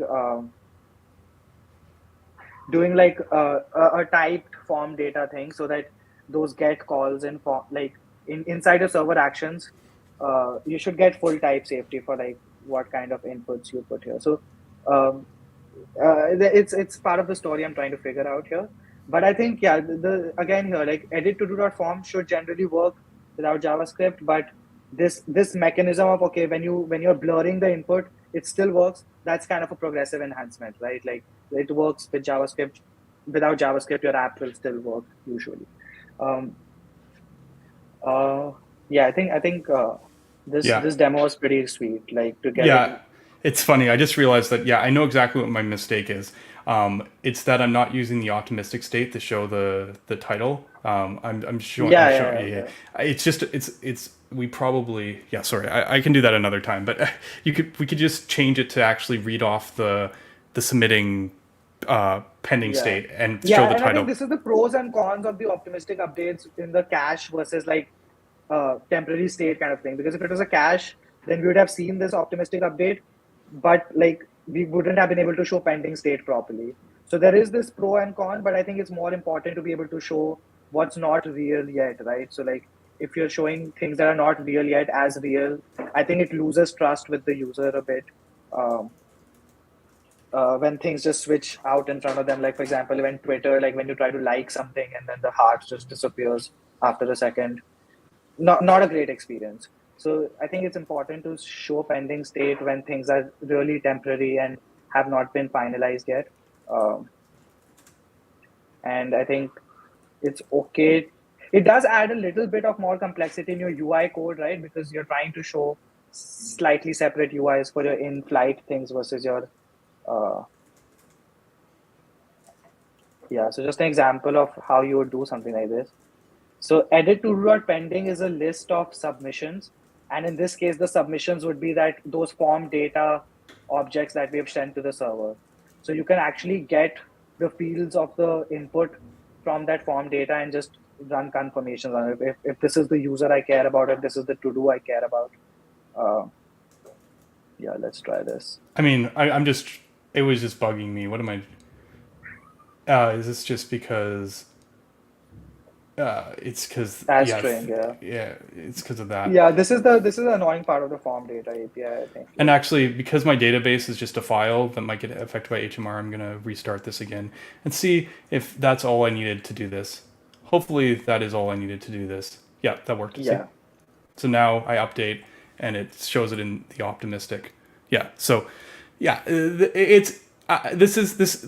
We added this because it is super powerful. Most of the time, I find optimistic updates are kind of buggy and tricky, anyways. Exactly. The cache approach has a certain absolutism to it, and you can always plug it in your own cache approach into Solid's resources and do that if you want. Use Apollo or whatever. But as like a like a good default and a way to get like small little tweaks, you wire a bit of logic yourself, I guess, like in this case where you go, if there is an pending state, get the title from that, otherwise use the actual title. You can do a lot of this. Part of me wonders if you can actually generalize helpers for this, but as I said, this is an area that probably still needs more thought. But generally, I mean, that's all it takes to be able to now kind of edit this however we want, and then have the optimistic updates show. Okay. Yeah. Okay. So this, as I said, this is kind of the authoring experience for SolidStart. This is why we don't talk about API routes. What type is type pending? Type pending is the type of the input to the action. So type pending is going to be an array of whatever the action input is. So in this case, it's an array of form data. We use the submission, whether it's forms or whether it's something you make a custom function yourself and pass whatever data you want to it, because it's just our RPC mechanism under the hood. Whatever data you pass in, that's the type pending. Yeah, for sure. And Nikhil actually had that example on the SolidStart repo. I forget, did it get removed because of the Prisma dependency you didn't want to? Yeah. Yeah, because Prisma doesn't work in half the deployment layers. But Yeah. but I think I mean we can show some of this stuff. So any of the actions also has a dot error field attached to it. So normally we have error boundaries for errors, but me and Ryan were thinking about it. Like when it's an action involved, you specifically don't want it to go to an error boundary, right? Because an error boundary essentially means remove this UI, remove the UI that the action was served by, and then replace it with an error message. But when it's an action that errors, normally that means that an error happened, but you might want to redo the action because the error will probably tell you what you did wrong. So you want to show your error message next to your action, next to your forms, next to your inputs. So we don't want you to hit your error boundaries. Normally, if an error happens, like for example, let's say can you go to add to do and just throw an error from there? Sure. Yeah, let's go here. Add to do. Yeah, what's the easiest way? I can Oh, just go. sorry, yeah. I can Uh, delay to dos. I can actually just throw. Could I just? yeah, I think throw. Yeah. So yeah, this is in your getter. So Oh yeah, that's not the one. this will error immediately and hit your error boundary. We can show that as well. Yeah, But no. yeah, Add. in your add to do, just yeah, throw immediately or something like that, or throw later. Yeah, just throw new error. Yeah, whatever. Stuff is messed up. And I mean, there's some nuance here as well, but I'll let's just show this, right? So this is our default error boundary, but you can change the UI for your error boundaries. Uh, why did it fail to? Can you just refresh this once? Something. Okay, yeah.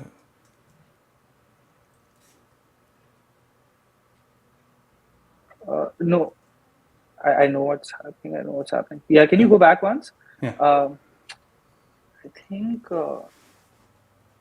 this. I think the delay is probably not propagating the error up all the way, because this is Oh, erroring on the server like in an unhandled promise rejection kind of a way.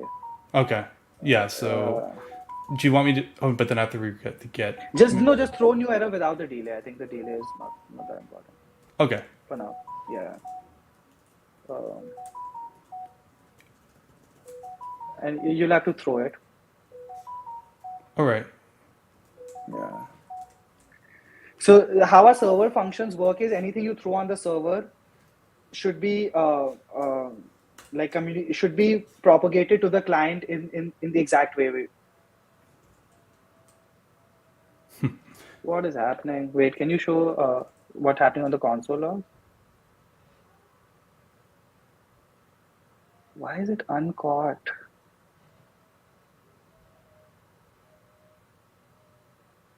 Okay, I need to. This is what happens when you go off the demo path sometimes.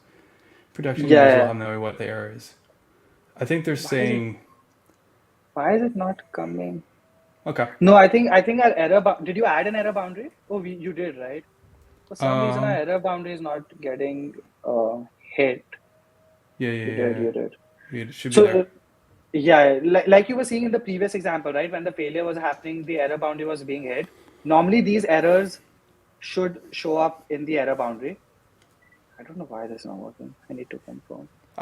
Here. This is if you This want a is the little Here story. Be Dragons. Yeah, well, and also we're moving towards beta mostly because of the stabilization of API. We're still there's still bugs you're gonna find, and honestly, I did completely update the action stuff Action side, the yeah. 2 days ago. So it's possible that we hit a test case that we haven't hit yet. But yeah, okay, let's. Yeah, but the idea is that let's say your server action throws, right? Yeah. We will make it work, but yeah, let's say your server action throws, your error boundary will get hit, and it will render like you just saw your failed with fetch error boundary. It would render an error boundary like that with your error message. But what you actually want to do with your action errors is you want to be able to show UI next to your forms with it, and so that's why. Yeah, I Is mean, it in a loop? I mean, you want. This is why I didn't have this. We'd have to make. Yeah. Okay. Let's. Yeah, we can show just a quick example of. Okay. Fine. Let's. Hopefully this goes through because this one got to the error boundary. I think. Okay. I don't know if we can No, but demo. that error boundary was something else. Like, Yeah, I don't think we can demo this right now. If the errors aren't propagating, it's well, we can try. What we can do is somewhere in our view here, maybe still in the header, I'm going to go show. I'm going to make a show component essentially, and I'm going to do when equals add to do dot error. mm-hmm. And if you listen for the error, then I'll Then just, let's just yeah, then you can just render it here. error, I guess it's dot message. Yeah, Okay, let's just do something like I that. don't think This it is will like, work. this is highly, Now I'm sure it will not. okay, so you're sure this is no good? Okay. But or it will not show the correct Yeah, error. yeah, yeah, yeah. Okay, so this is the same problem. It's failing on the server before we get to this point. Okay, this Yeah, is how you exactly. would do it. This is how you would do it. It's so funny because of the changes. We had a working version of this like for months, like since March ish of this year. Until yesterday. And then it's funny. I got all the tests to pass. Anyways, let's move Yeah. on from this particular example with the errors. We actually have, I think, in the repo a working example with errors that is not Oh this yeah, example. yeah. If you want to go to that, I can show you that. So if you want Yeah, to go to the Hacker News, sorry, SolidStart repo. yeah. Uh, Let's see if I can do that. yeah. So, because I think, yeah. Let's see here. Let's go to the SolidStart repo. Yeah.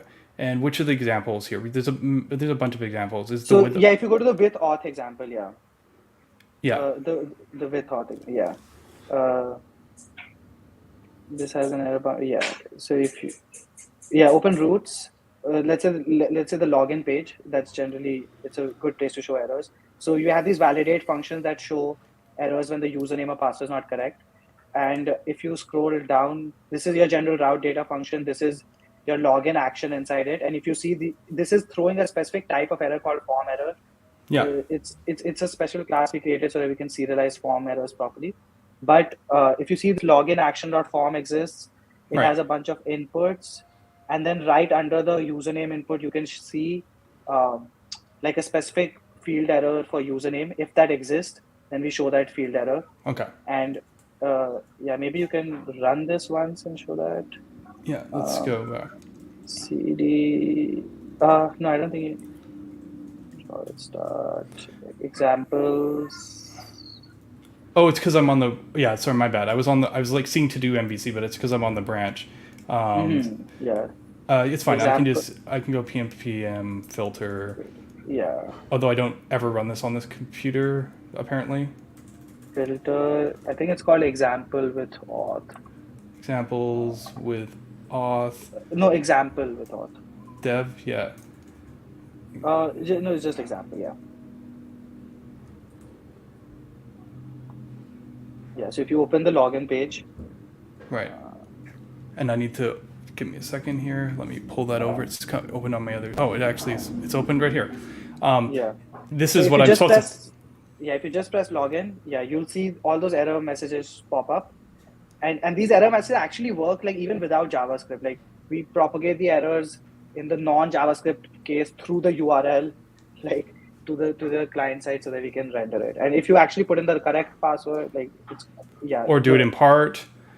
yeah, Only appropriate and Twix. like yeah, Rocks. yeah, and then Same password. Never. yeah, exactly. Okay. So yeah, okay. We proved that we just have a bug in that example. Errors and on actions work. Okay, let's look at the chat here. Someone is asking why we're using arrays, and this is something that I liked and I thought about a lot when I was designing this stuff. It's because it's hard to make assumptions when you try and do multiple in-flight things. So we just using an array by default actually made it really possible to make some of this optimistic UI really easy. I mean, to be fair, if you can always like restrict your UI so that you can only do one at a time, but this lets you kind of be able to introspect what the pending requests are and all that. Keep in mind, we do still basically have considerations around race conditions. So each action is still a queue. So if stuff comes in that was from an earlier time after something that was started later comes in, we do cancel all that. It's just it lets us like see what's in flight, basically.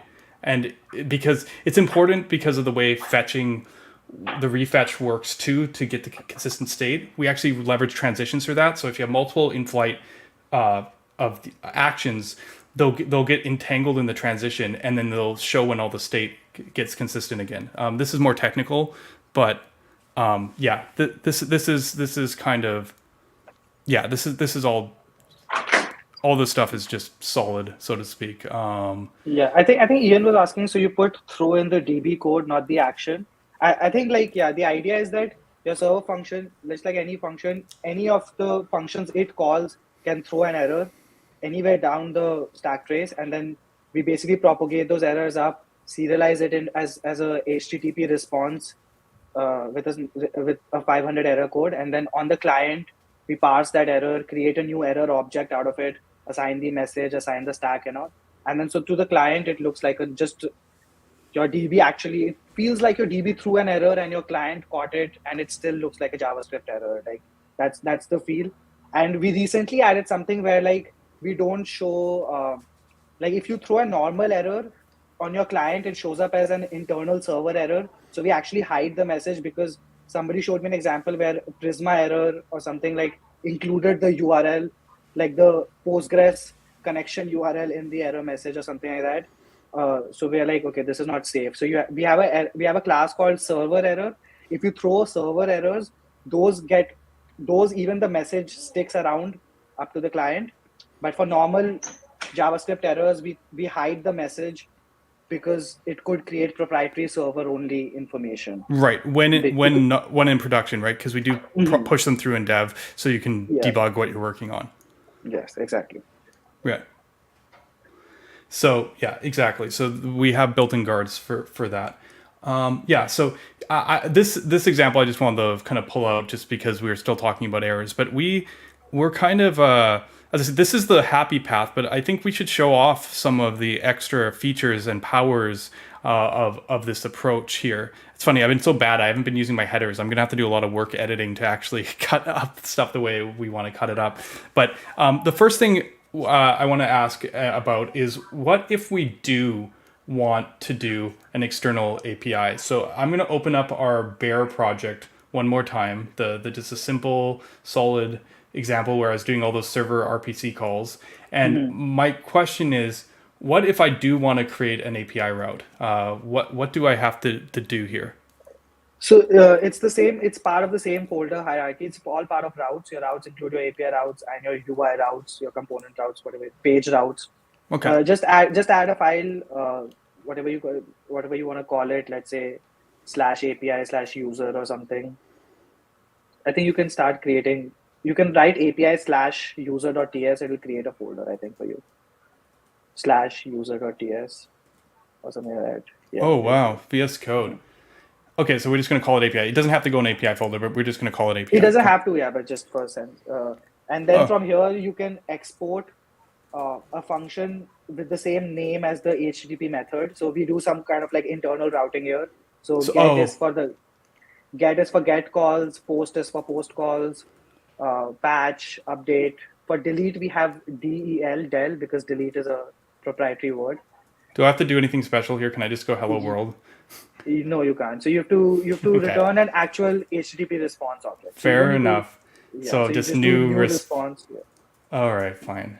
This isn't my RPCs anymore. I'm out of RPCs thing. Yeah, these are actual API routes. So you get a request here and you return a HTTP response.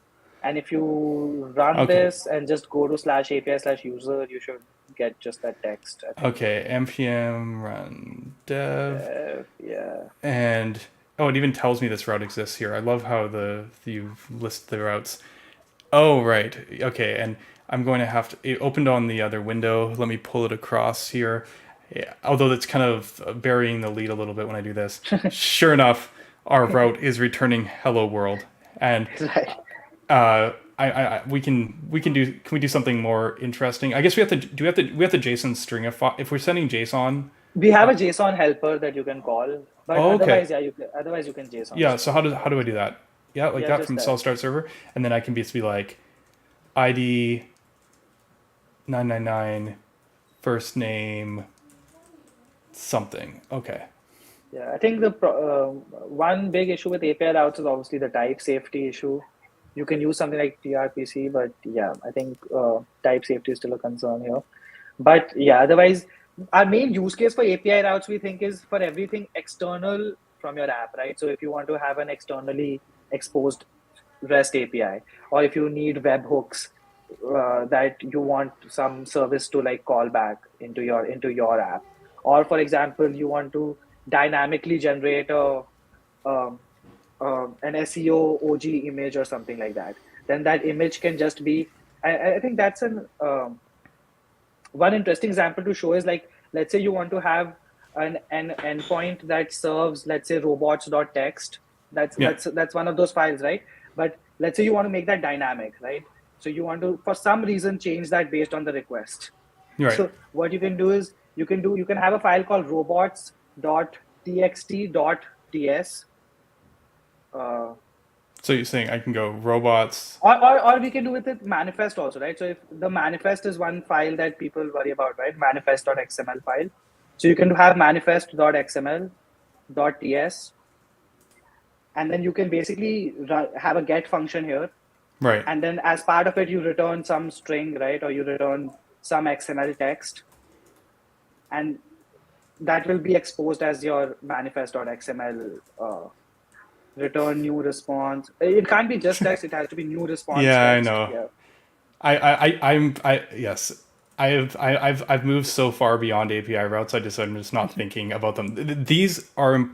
It's funny because you can use a server as an escape hatch in one direction, and this is the escape hatch in the other direction. Yeah, Essentially, right? Just Because yeah. like for If you see, application concerns, I mean, but yeah, you're saying that I can actually request and manifest.xml yeah, here. and I think it will, yeah, right, exactly. So you can have dot PDFs if you want to dynamically generate PDFs. You can have dot image, dot img, or dot png if you want to dynamically generate something on the server.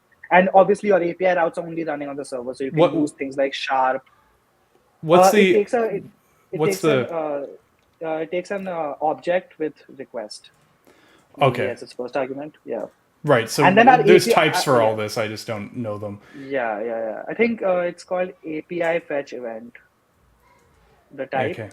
Okay. So let me try export const get.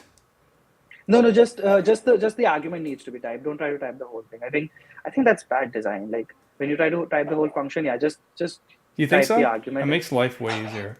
Because Uh, then you know what the no, arguments are for do get. yeah, no, just do API fetch event. Is That's the name of the argument? The whole type. API, yeah, that one. Uh, right now, I don't know if we export Yeah. it properly or not. Yeah. But yeah, then this should have your request and it should have your parameters. Like Right. if because you can have dynamic segments in your API routes as well. So then it'll have your params. Right. Yeah. So yeah, and the request response object we're using is the web request response object. So obviously you can use it to it works on Cloudflare or on Netlify Edge or on Node Everything. or whatever. Everything Yeah. uses that. We didn't show it, but the server functions also have access to the request object, and so do all the create, run, and server actions. Most of the time you're doing the application code, you're not going to need it for most of your logic. Where it comes in is when you want to pull off stuff like Yeah, the cookies. we can show an example of that. So if you go to if you go to the with auth example, it's not. No, I still got it. Yeah. I'm still here. So if you go to the top of these, or index, let's go to index. Yeah. Let's go to the index one. Yeah. So if you see this create server data, this gets access to request as part of the second argument of create server data. And then and then if you go to get user, you'll see that it's probably getting information from request.headers.cookies, right? If you go to get user, so get user ID, get user sessions. Yeah, but so if you see gets to user session, uses the request to get the cookie, and then builds a storage session out of it. This is just our session API we have, which uses cookies to store some session. Thank you, Remix again. Yeah, exactly. This is actually complete credit to Remix because I've literally copy pasted the code. Yeah, we even have proper reference sources. So yeah. So one interesting part of this is that let's say you find that the current user is not authenticated, right? Yeah. Uh, what will happen is if you scroll down, uh, oh, actually, it doesn't have it. We don't show it here, but um, let's say we have this function called require user ID, right? So Yeah. any server data or server action can decide that okay, this is an authenticated one. So at the top of the function, basically, we'll call await require user ID, pass in the request, Yeah. and what this does is it throws in the case that it throws a redirect in the case that you don't the user is not actually there. And what this allows you to do is it allows you to write all your code below that, assuming there is a user, and this throw basically takes care of, normally you'd have to return something, right? You'd have to return a new route for you to navigate, but throw just by its nature is like it interrupts your whole function, right?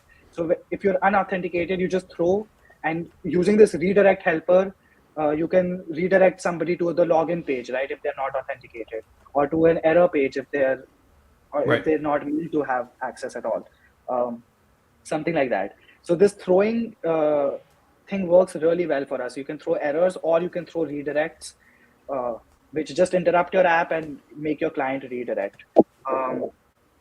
And Yeah. you can also throw redirects from your API route. So if you have an API route for webhooks, and normally I think those webhooks normally do need to redirect or something. So yeah, Yeah. you just redirect from your from here also you can use the redirect helper, and you can return it or throw it. Yeah. Yeah. When you see these pieces together, they all make sense, and it's kind of funny to me because when I'm thinking back about like what we presented today and about like all the pieces coming together, which we'll show in a minute.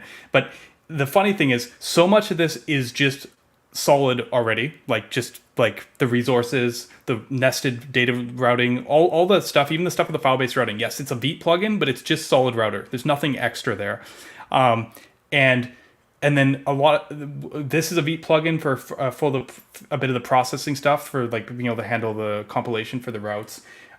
There's basically the cookie session management stuff that we got from Remix, based on top of the request response, and then there is basically our whole layer built on top of the server functions, which are also based on Solid. So like SolidStart itself is just a bunch of gluing, or it's not even a solid, it's not even like a fixed glue because you can kind of choose what pieces you want, but it's just kind of putting these pieces together in a way that's sensible, and it actually, as I mentioned, it isn't a whole bunch of, there's a few little pieces that are new, like modules you can bring in, like if you want to use the forms or whatnot, but in itself is just kind of a reflection of the same philosophy and pieces that make Solid like what it is today. Exactly. I think that was why it was so much fun for me also, because I got to work on the glue layer and on the what the whole picture looks like part, because I really enjoy that. While I would always let you take care of the mechanical parts of like how does the wiring work with SolidJS. And so like yeah, I think that collaboration was really nice between us, because you really cared about the performance and the mechanical parts of how everything worked. I really cared about the API and the developer experience and like just how it feels like to author it. Like that's the almost the only thing really I care about, and the user experience that comes out of it. Like author your app in a certain way that makes sense to the developer, and then the tech should take care of producing an optimal user experience for the user. So obviously that's idealistic, but yeah, I think that split in our philosophies actually really helped us get some good pieces here. Yeah, I mean, I don't like spending time on those details. I'm like, is it fast? Does it work properly? I am sometimes the worst when it comes to the, like, I care about developer experience from the perspective of like, do I have the control to do exactly what I want whenever I want to do it? That's all that for me, that's ultimate DX. Like, I don't care about tooling. I struggle with TypeScript. I trip over myself on automated processes. I'm terrible. I'm glad you guys all moved me up to Turbo Repo and PNPM on these repos. I wouldn't spend the time doing that. But it's like, if something that could run at runtime that could affect the user and I can't control it, I am not happy. Like Exactly. Like I need to make sure that the code that runs is exactly the code that I want to run. That's developer experience for me. I don't think that's true for everyone, but that's why it takes someone else to step back and go like, oh, this would be so much more convenient if we could do this. And it's like, yeah, okay, yeah. I don't really care about that. I want to make sure that you create the best possible apps. That's what I care about. Exactly. And I'm like, I want to create the best apps, but like, but write code because I have to read it all the time. I have to play with the code all the time. So it's like my life should also be nice. So yeah, Some, it's like I want, and this is where I'm like, the tech should take care of like making me write the app I want to write and adapting it to just make it work really nicely with the tech we have available. Okay, someone just asking, just for fun, could this work with any other framework? Interestingly enough, pieces of it could, because they're just Vite plugins, but a lot of the stuff was solid specific, mostly fine grained specific, and which means that you could probably figure out ways to make those fine grained things less fine grained and cause them to do more work, and then they would kind of work with that, like kind of just make them like just re-render the thing. But so I guess, yeah, if we kind of step back, but most of the stuff was very fine-grained reactive mentality. Everything was piecewise, so it is fairly solid specific, I would have to say. Yeah, I mean the server function stuff and all, I did write it in a way like you can do React use query and use server to wrap your fetcher of use query, and that should work. Like that's how I designed it. That should work. So Yeah. But yeah, I mean, I haven't tried it out. But yeah, the so, API, I mean, yeah, the rendering layer is what's solid. So what I want to do next, because we've been going a while, and people are probably like, "Oh, wow, this is amazing! We learned a lot of stuff." The thing is, you haven't even seen all the cool stuff yet. This is just the preamble. We're actually gonna. I want to talk about two things. First thing I want to do is Nikhil, can you share your screen and show us like we showed all the pieces? Can you show some cool stuff that comes together? I would love to. I was thinking about showing it from my computer, but I saw you have the SolidStart mono repo already open. Do you think? Okay. Yeah, I think it'll be more fun to see it. I don't even know if you've seen that code, right? So I want to see your reaction to going through. Yeah, because I actually haven't. So yeah, exactly. So hopefully it works on my computer. This is why you're taking a risk with me here, because this is my new Netlify computer that probably doesn't even have Wrangler installed. If any of this depends on Cloudflare. Like I am, but I think Wrangler is a dependency wherever it's needed. Okay, that's fine. All right, so I'm going to close down our bear example, and I'm going to go back to SolidStart. And what are we showing off? What should we do? So there are a few things I want to show off. Obviously I want to show the power of these server functions where like we use it for create server data and create server actions where they're going to be used most, but they're also usable in different places because what a server function does is it basically like I've been saying, like it takes a function, compiles it away, and then assigns it a URL that can be addressed to that piece of code with arguments. You know what? I might be on the wrong branch too. Do I have to be on the it's all on to do. It's all in your branch. No, it's all on your branch. Okay. It's all on TodoMVC. Just make sure you fetch the most recent stuff I've pushed, I think. What is the last thing I pushed? Clean up durable object. Okay, yeah. At 4 a.m. this morning. Okay. Actually, can you just do another pull? Today. Yeah. Oh. Okay. It's funny that I got that commit and not the other one. Does that mean I was up at 4 a.m. too? I don't think so, actually. No, I just pushed. Okay. I'm like, I wasn't up at 4 a.m. yesterday. Yeah. Okay.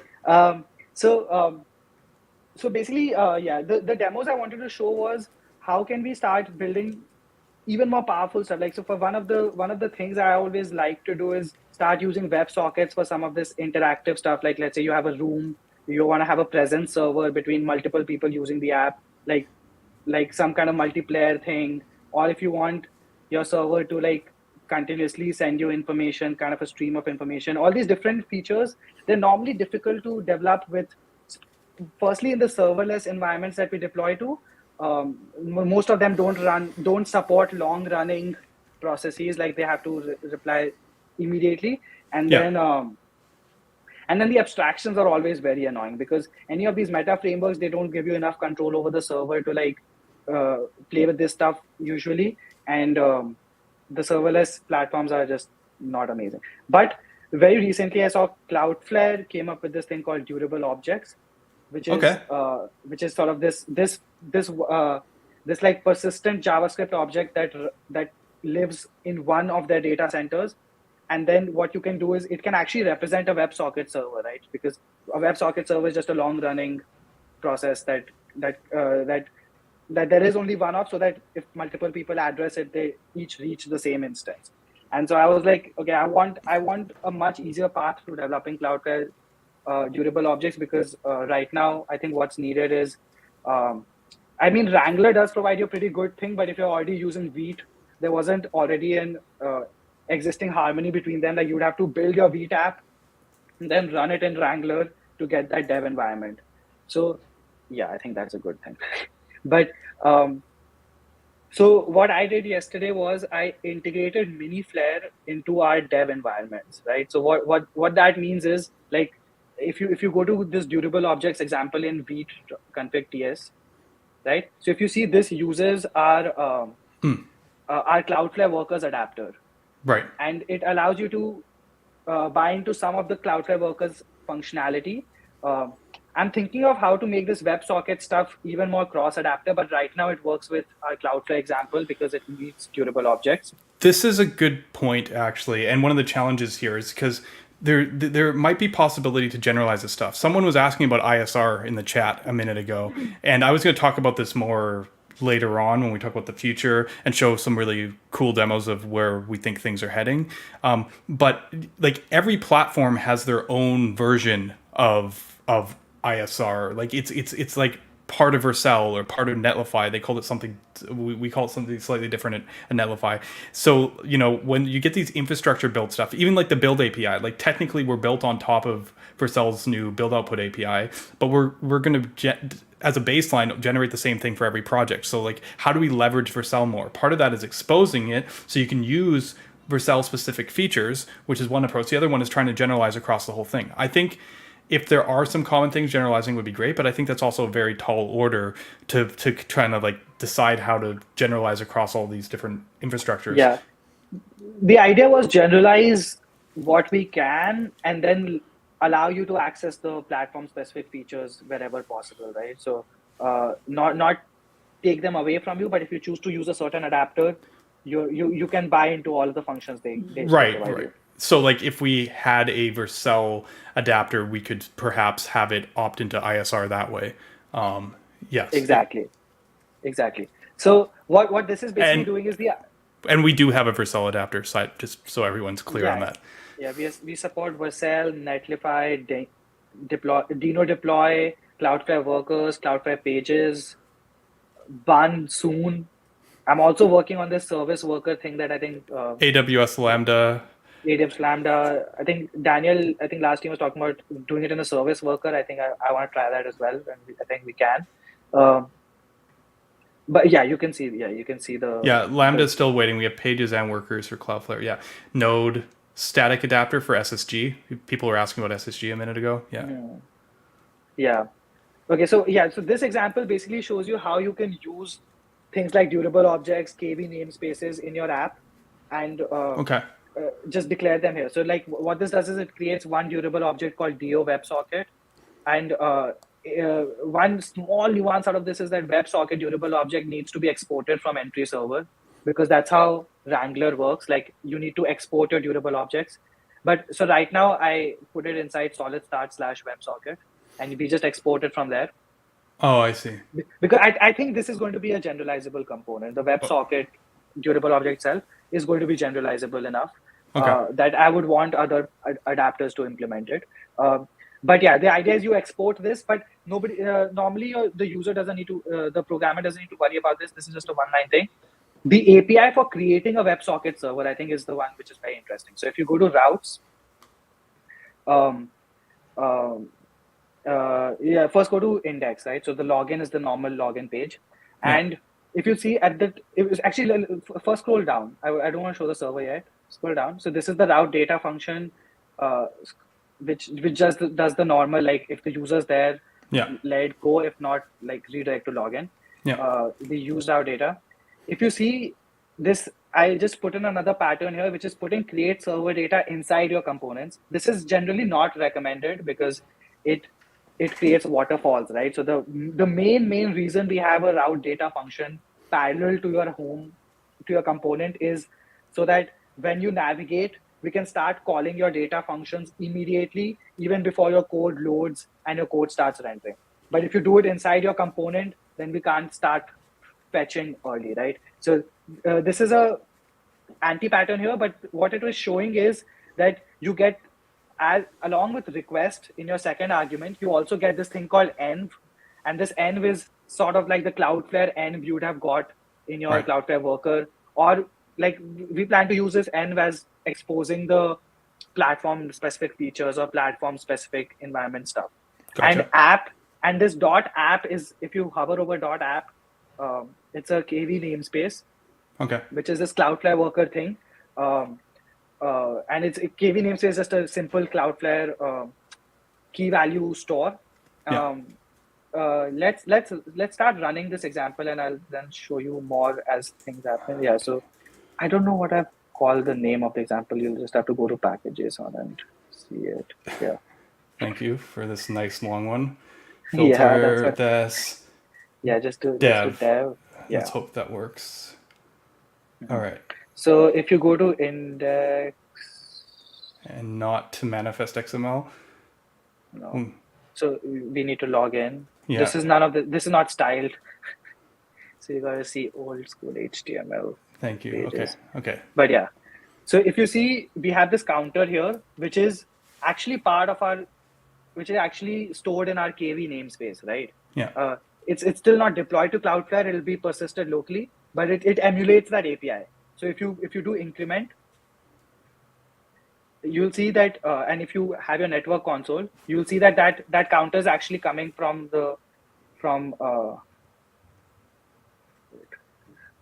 That one. yeah. So env data is actually, you call increment and then you call env data again to get the most recent data, and increment is just a create server action. It's just like a post, right? Yeah, it's a post, and then m data is what's the m read data? side, and env data is the counter data. I didn't name the variable well. Okay. It's from the environment. It's from env.app. That's why I call it env data. So if you'll see the counter, and now if you open this page again in a local host 3000 in a different tab, that should also show you 4, right? Because it's persisted in the database, kind of. And this you'll have to refresh because we don't do cross tab refetching yet. Okay. Like when an action. But so if you go back to the code, I'll tell you. And if you see this in your folder, you'll see this .mf file created, mf folder created in your example. This is how Miniflare does its persistence, basically. Like it saves it in a file in dev, and in prod, obviously, it's saved up in Cloudflare. So this is just to show you the underbelly there. Now to the code. Now, actually, can you go back to the example? Can you go back to the browser? You'll see. Sorry, I'm just responding to chat. Sure. Yeah, can you go back to the browser? Yeah. I want to show another thing. Yeah. So if you see, the other thing is this last ping thing, which is constantly updating, right?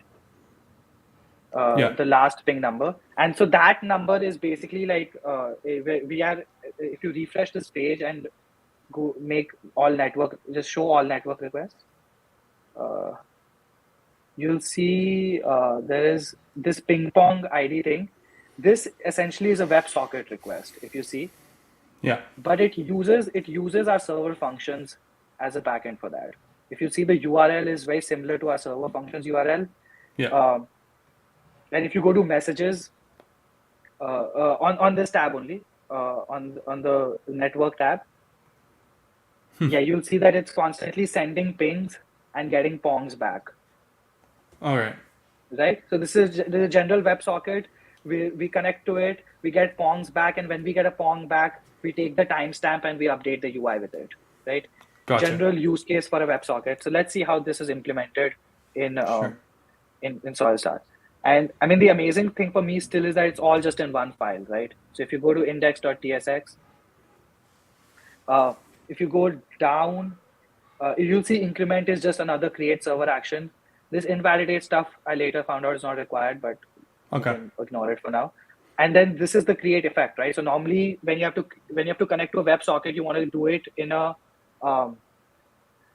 you want to do it in a create effect, right? Because you don't want to do it on the client, on the server. Yeah. So you will see what we have is this ping pong variable. You can imagine it being our WebSocket server.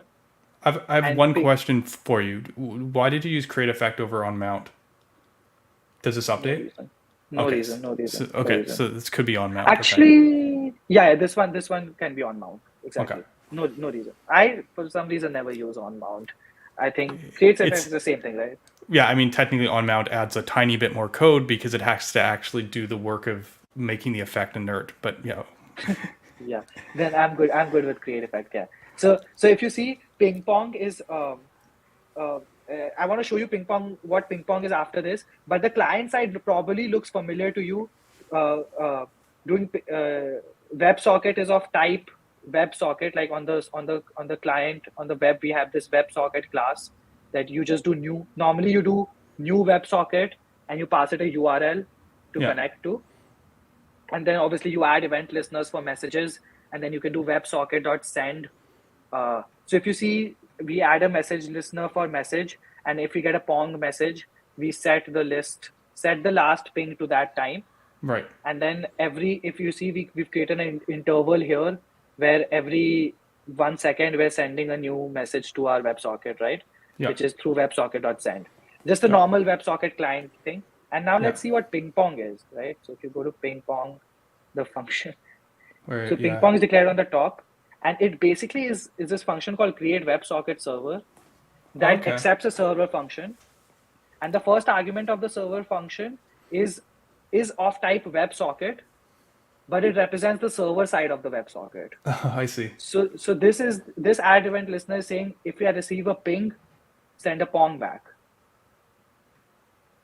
Right. And then basically I give you access to the WebSocket so that you can call things like on close or like on error or something like that. I don't know what other event listeners you have, but you can basically do WebSocket.add event listener. And I mean, the cool part about this is that, actually, I'll show you that in the rooms thing. But yeah, this is just now a general WebSocket server. Any user can connect to it. Yeah. It'll be long running, and they'll keep getting pings until they're on the page. And when they go back to the login page or something like that, yeah, we have this WebSocket handlers thingy. So basically, again, like this function coordinates between the server and the client. On the server, it basically saves it to a bunch of handlers, and we have the URL because any server function, like I said, any server function is assigned a URL, right? Yeah. Which can use to address it. So that same URL can be used to address WebSockets also. Okay, yeah, this is less code than I was expecting. Yeah, and create WebSocket is essentially new WebSocket. We replace the HTTP part of the location with WebSockets, and we add an ID. And I'll show you the significance of this ID. But basically, when you do WebSocket.connect, you can pass in an ID, and that's to show you how WebSockets, like durable objects, are so special because you can actually create like this multiplayer thing so easily with this stuff. Because normally one durable object can serve a bunch of WebSockets at the same time. Yeah. And when you don't pass in an ID, or every user will be connecting to the same durable object. So if there was no ID here, every user would be connecting to the same instance of the durable object for one create WebSocket server instance. So for your ping pong server, every user is connecting to the same durable object. They all have individual WebSocket connections, so they don't actually intermingle that much unless we want them to. And so that's the second example we have, which is the rooms example. So if you go back to our code. This is just a normal single player ping pong server, right? Now let's say we want to have something like multiplayer, right? So go to the room thing, and this is ID'd by like some URL, right? Like, so the path is the ID of the room. And if you see. So can I just go there? Yeah. So was it room /ABC or anything like that. Yeah, Zoom Ryan. Room That's solid. fine. Yeah. So if you see, Did I do just that 1 right? second later, just 1 second later, you'll see that there's one user on this page, right? Right. You'll see this is your user ID essentially. Now let's create another tab in this room. Yeah. Same room? Same room. Now you'll see we have two users, right? Both of these people are in the same room talking to the same WebSocket. Now, and if we go create a separate room with a separate ID, those two users will not, like, just to confirm that those two you will not be in the same room as these people. So yeah, React's alone in its own room, right? Yeah. So this is how we got a rooms API. Now let's see how simple the code was for this. Like, I think I was surprised myself. So let's go to the client section first. So that's in the create effect down here in the... Yeah. So the client section is exactly the same, except we on line 116 we get the users of the page, of the messages that we've received. So our backend is constantly ponging us with the list of users that are there. And if you scroll a little bit up, we assign, and this create effect is significant because params.id, because it's reactive, right? It can change. So the room will be a different room for a different ID of the route. And let's look at what the room server is like. It's in the server function. It's slightly longer than the old one, but this shows you how. So when you have a bunch of users, a general thing you'll need is a way to keep state, right? Like you need to keep track of who are the users in this room. Yeah. And then you want a separate room for each of your IDs. So what connect ID makes sure is that you get a new durable object for every room, right? So every room will create a new durable object with that ID. And then what the server handler does is when a new WebSocket connects, if you go to the top, what we're doing is just like we were getting access to the request and we're getting access to env, the WebSocket server as part of second argument gets access to the durable object itself. Right. And this durable object has this property of like anything you assign to it, those things just remain stateful, right? So like you can keep adding to the map and across different requests, those things will stay. So what we just do here is like, if this durable object does not have a user's map ret, create that. This is just an initializer. Then you're like, a new user got created. So add that to the bunch of users we have. Yeah. And then basically add an event listener to the WebSocket that says whenever you ping, send back the list of users we have. So if you see users is just iterating over the values that we have stored. This is just a map. Exactly, it's just a map, and then we just send the list of users. And then obviously this logic can do whatever you want with new users. It can start accepting other kinds of messages like join, kick out, anything like that, like have privileges, have admin users versus other kinds of users. All that stuff can just be programmed in JavaScript there. And then you can have, like I said, you can have close handlers or error handlers on the WebSocket. And if you scroll down, when there's an error handler on a close handler, we just delete the user from the list of users we have. So if you actually go and close one of your tabs, the other tab should, if you close this tab, this should remove the user from the thing. Nice. So yeah, and again, if you see, and again, like we were doing earlier, you can have two WebSocket servers on the same page, in the same file, and they won't be confused, and they can each do their own logic, have separate connections to them. This is the WebSocket stuff. It also exposed to you how you can just use KV as a data store, right? Like, I think one of the things we've been worrying about is like what to show as the default way of like data stores. And normally every data store you need to go create a deployed like instance of, then connect to it, and then you can start. But over here, if you see env.app, and this app is from the in our Vite config, we had that KV namespaces thing, right? In our Vite config, if you go, so KV namespaces has this app thing. That's where you get your new namespace. So you can have multiple namespaces if you want, not normally required, and then those just become key value stores for you. And durable objects, I've already shown you. You can also create your own durable objects. So if you created a key here and another class name here, and then all you have to do is export that class from your entry server. So just create a new class, go to the Right. durable object documentation, create a new class, Yeah. and just export that from entry server. Yeah, just export a new class from here, and then just make sure you configure it in the adapter code.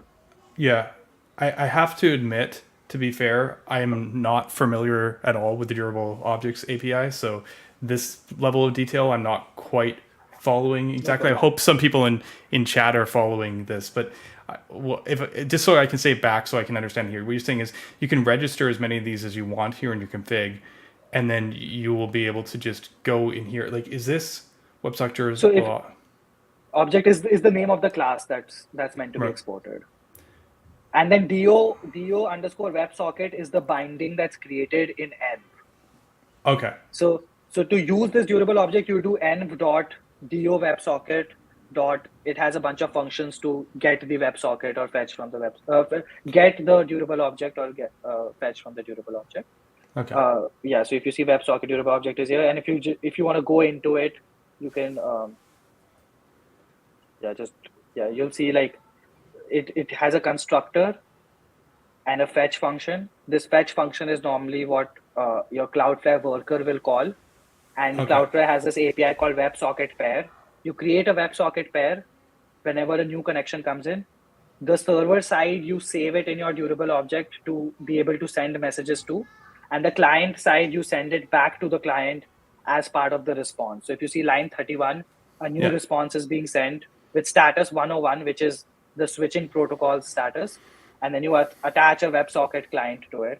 So Cloudflare takes care of some of this wiring for us right now, but I think it's a very nice API for other platforms to also serve. And if you see handle WebSocket session, my audio might have just gone worse because my AirPods died. Okay. But if you see handle WebSocket session, you'll see this is calling that WebSocket handlers list that we were pushing to when we had create WebSocket server, right? If you remember, create WebSocket server on line 42. Yeah. Right. So this handlers will have basically a bunch of WebSocket servers, and new instances of these durable objects are created for different paths. So the ID is part of the path. So when a different ID comes in, a new instance of a durable object is created, but that one is unique for that ID. So every time and the same ID comes in, the same object will be used for all of them. So it's kind of a way of having shared state and persistent and long running, but also having JavaScript code just merged with that state essentially, right? Like they kind of live together. Okay. And this, the idea was to create a general durable object that can be used by any WebSocket server, like to create. Normally, you write your durable object specific to your business logic. So you would create maybe a game room durable object that does some of this, but also does some of your game room stuff. But what I wanted to create was create a durable object, remove it from the user's mindset if they don't need to think about it, and just give them a WebSocket implementation, like WebSocket server side implementation. That's interesting. It's cool how you had no problem here just being able to like tap directly into the pieces you needed to. I guess Cloudflare offers a lot of these APIs, and then everything else is just based around like being able to just modify the request response objects. And it's interesting how you used a server function as the vehicle to actually make that as connection. the URL for the WebSocket, right?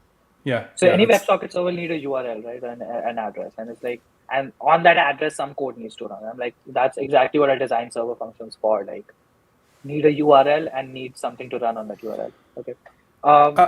Do you still have a demo around server-side events as well? Yeah. It's in the same example. Oh, really? There's one thing I wanted to point out, which is like, if you see our SolidStart repo, and if you see when you install it also, we ship directly with TypeScript sources, and we also ship more. Everything is in ESM, everything, and our SolidStart repo package does not have any build step. We directly ship with the source, and the idea is that Vite will eventually build it, right? Whenever you want to build an app with SolidStart, Vite will build the parts it needs. It will code split everything. It will dead code eliminate whatever is not used. But I think an awesome experience that this provides you is, now I call this property being like very patch packageable, right? Like it's like when you install it and something's not going your way, normally with any other package, you have to figure out the dist version of it, go there, change something, patch package it. It's not very ergonomic because you're like the dist version is minified sometimes it's all obfuscated. But with SolidStart, what you can do, you can install it in your packages. Some part of it doesn't work like you want. You go change it, you patch package it. And because it's in the TypeScript source, like it's so easy to read and so easy to modify, even once we ship it to you as a package. Like, and I think that's a very, very important part of this. It makes us go faster. When people have problems in their apps, they quickly change something, patch package it until we're able to release something. I think this is something like, I think more packages, more tools should try to adopt this because it's really, really helpful. Like shipping with TypeScript directly is so helpful because you just go directly to the implementation. When you right click and do go to definition, you're not going to empty TypeScript declarations. You're going to the TypeScript implementation of it. And that it allows you to see what is happening. Like, so when I use something like Eclipse for Java code, when I right click on something, it shows me all the way down to like, okay, what does the Java standard library code for this look like sometimes? And like, that's so helpful. Like that helped me with debugging. And I'm like, it's so great that we can give you the same experience with SolidStart. Like, just look at the source and see if it makes sense to you. It doesn't change. I think we got to thank Vite for that one indirectly because we're betting on the fact that we have the Vite server running in the application. But obviously it works with Vite because Vite will compile it for us. Let's do the server side events thing. So in the same durable objects thing. No, I didn't create a new folder. It's in the same example we were seeing SSE, the SSE file. Yeah. So I was interested in this one because durable objects are great. I know nothing about them yet. This seems like something much simpler of an example for someone to get to just see the stuff. Go ahead. An event stream is a type of HTTP response that your server can send, and the contract there is that the connection stays open or something like that, and the stream can keep sending you data. It's not a two-way thing. It's not like you can keep sending it. It's not a WebSocket kind of two-way communication. It's a one-way thing from the server where the server can keep sending you events and then the client can decide what to do with it. So I see you've packaged something here in SolidStart. I didn't realize. If you just go to it, I think it's helpful if you go to the definition there because it does some of the wiring for your server-side event. But nice. But the idea is that like just like with a JSON helper and a redirect helper, this event stream helper just basically helps you build an event stream response. And what you can see it does is it creates a new readable stream. Yeah. And it makes that stream the type of the response. Like if you see 94, we're passing that stream as the response. Yeah. And pass the specific header text/event stream. Okay. And now what we can do is every time we push things into the readable stream, like we enqueue things into the readable stream, those are available on the client as new server-side events. So if you see what we're doing here is create event stream is our client-side helper, right? So it actually connects to your event source. So if you see that's right there up. If you scroll up a bit, creates event stream is right there in line. What it does is create an effect. New event source. Event source is not a proprietary API. It's an actual web API that's meant to be connected to event stream specifically. The URL, if you see again, we didn't talk about this at all.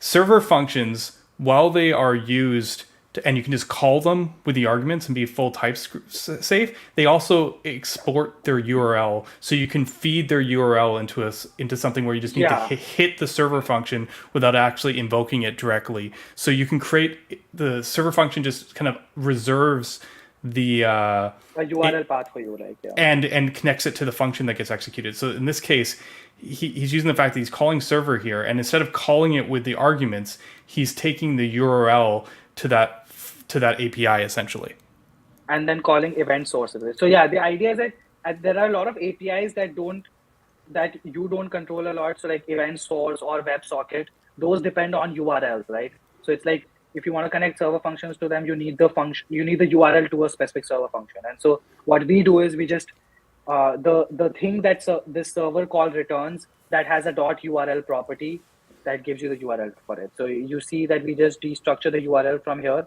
and on the client we pass it to new event source, and we add an event listener, and on messages just so that we can delegate what happens. So if you see our code, what we do on messages, we just set state to the most recent message we have received. Right. And that's just a signal. And and if you go to your SSE page on your browser, you see test data. Oh, can you refresh this? I don't know why this is not working. Something not work.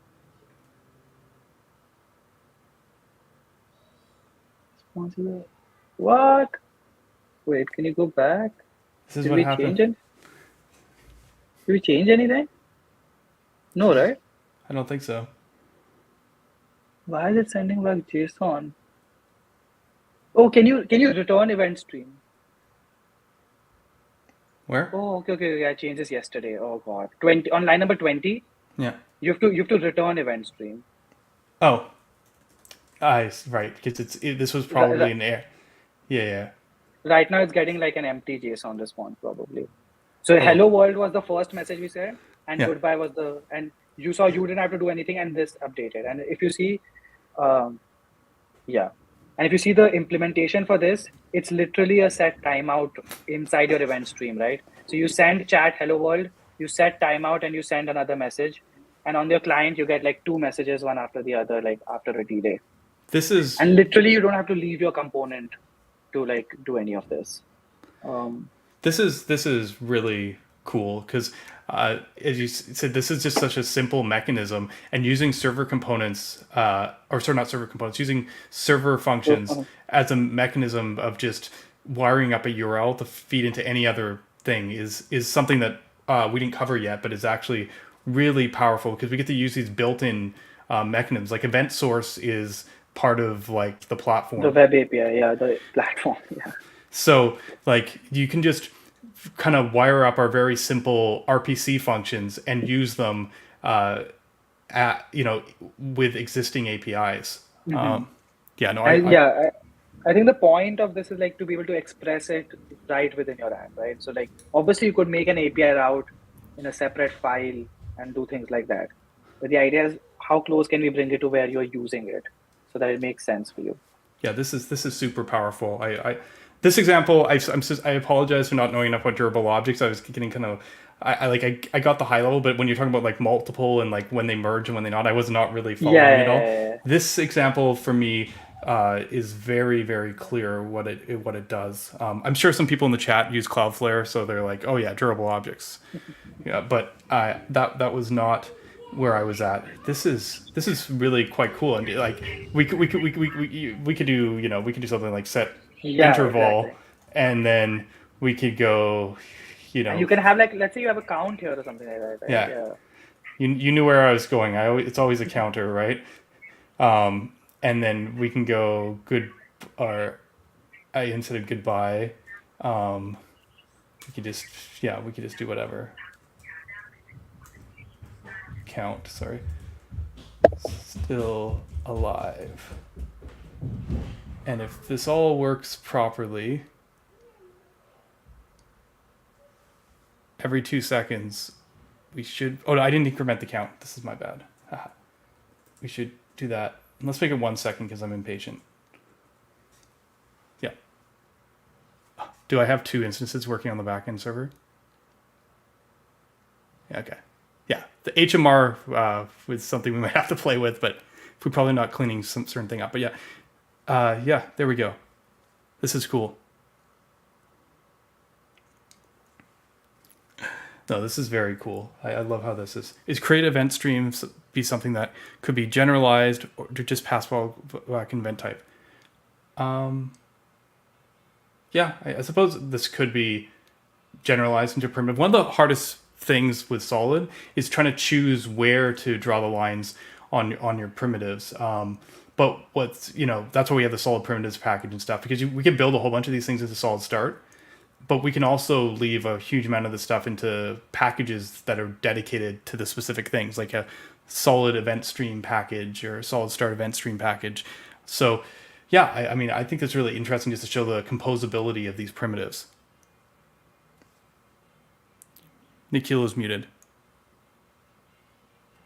Sorry. Yeah. So most of these experiments were done first completely in user land, like without changing any SolidStart code, and then like whatever made sense to put inside SolidStart. So I think, and that was an exercise for us to be like, how flexible is the user land for like these new kinds of features we would want. And Yeah. so I think, yeah, that was a very good exercise for us to like implement this in user land, then push like the event stream helper back into the repo. Yeah. So I guess I got a question here because you're talking about how easy it was in doing stuff in user space and just hacking stuff together. Can we address the elephant in the room? People wonder about this stuff all the time, and they Yeah. bug open source maintainers who work on metaframeworks insistently about these features, and these are tricky problems to solve, and they're things, hydration's a hard one, and we don't know what the best patterns are yet. But SolidStart has given us a platform to experiment on with that and see, test out ideas and see what they look like. I showed on stream a while ago that Ryan Turnquist, the co-creator of Solid Router, had made like a nested server router, and he just took SolidStart and hacked around it. And Yeah. That was pretty cool. Yeah. Like I having want this. to I want to know what you've been hacking around with in this regard, Nikhil. Yeah. So I mean, and this came on the backdrop of like seeing Fresh and seeing the Astro demos and how much people liked them, and I was like, this seems like something really like simple to do, right? Because what you want to do is you want to take up and So you this is say my naivety. simple. Yeah, you say simple. This is always my naivety because I always think that things are way simpler than they are. But so that's why I don't think about the edge cases enough, I feel like. But I was seeing the Islands demo. I saw what Fresh was doing, and I was like, okay, Fresh is doing with just JSX, and I was like, I can do this. And I saw what Astro was doing to render Solid inside those apps, and I was like, I think we can do an Islands mode for SolidStart, and I think it shouldn't be too complicated. And I think we can get my main goal was like try to get those same scores as Astro on those page speed insights thingy for our Hacker News examples. And I need this partial hydration story. I think one important thing to talk about why things are flexible in user land is because our code, we don't bundle any code that you don't import in your app, right? So we only bundle, let's say, your entry client and your entry server files. And in your entry client, everything has to be imported by you or written by you. And same in your entry server. So you can at any point be like, I want my entry server to just not do anything SolidStart wants me to do, but just have like one HTML page. And at the same time, you can have your entry client not run any hydration or any actual rendering and just do like, okay, I just want to do some small thing here and there. Right. So, like, what you're suggesting is kind of this. I guess this is a good time to look at whether partial hydration or this kind of solution would fit with us when we were getting ready for gearing up for a beta release in terms of like what the top level API was. And I know we already showed when we were doing Hacker News earlier, the part of the reason that we ended up doing this layout for our top level was that when we're in SSR mode, this is just like what you'd expect. It just renders the page on the server and uses JSX. But when we're in what should you call CSR mode, it just knows to basically render this to the static HTML once, and then when you like actually the JavaScript just basically no ops this whole thing and just starts at the body tag. And we can do that because we control all the components along the path. Yeah. That's so. If anybody has a question about like why do we not use the lowercase HTML, lowercase head, and lowercase body tags, the reason is because we wanted to use these as control flow components for these different modes we had. Right. For example, for CSR, normally your app is like you have an empty body, and then you render into your body instead of hydrating. So when you disable SSR, what we do is when we are rendering your index.html file to be served, we basically make body render an empty children thing. we don't make it pass through the children to render. So essentially you get HTML head, your populated head, a body tag, and then just nothing inside. But when we are SSRing, then the body tag knows that it needs to render all its children also. Yeah. Yeah, and that's why we needed those special components. But do you have anything to show us in terms of partial hydration? Yeah. So I think I got both Ryan Turnquist's demo of like building this islands based router, right? So if you start running the Hackernews example, I want to show you these things first in action, and then just talk about what's happening. Okay, so I guess my first question is, can I just use this exact Hacker News example that's sitting here on this branch? I don't have to do anything special. Yeah, so nothing has to change, and I think that the idea has been that's why it's authored in the toggle separate from the comment thing. I noted this earlier in the stream, and the problem is because I was so quickly porting the stuff from JS to JSX, I copied this components folder from SolidStart repo instead of porting the other components. I knew the pages were different, but I figured, I just grabbed them. And then I was commenting, like, this is funny. I authored this the way I would author it for partial hydration, so I could do recursive partial hydration like I like the demo on all of my streams.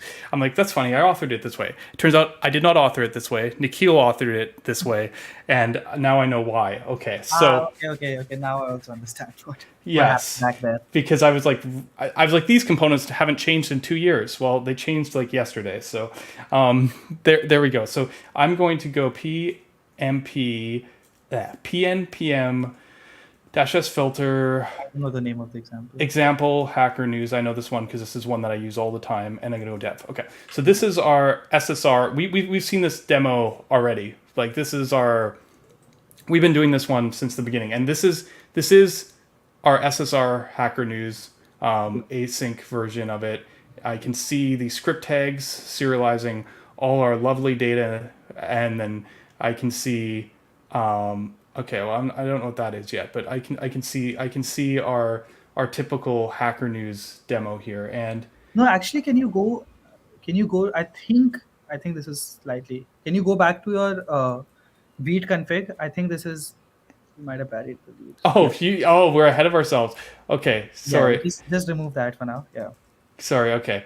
So because that's why we were seeing that island snippet that you just opened up, right? Okay, so let's. You know what? This isn't gonna. It's gonna be hard to show this in dev. It occurred to me. I can't actually show this very well in dev because let's just build it. Yeah. I need to build it, and then I need to start it because the challenge here is that I want to actually see the final JavaScript here, right? And in this version here locally, every platform's a little different. It's 15 kilobytes, okay? For slightly up, yeah. So and this is our typical render SSR one, and as I was showing off it, we have our hydration script, and then we have our serialized data, and then we have Grammarly we have our app in here. It's just a traditional SSR rendered hydrated app, right? Now let's go and let's see how we can improve on this, right? So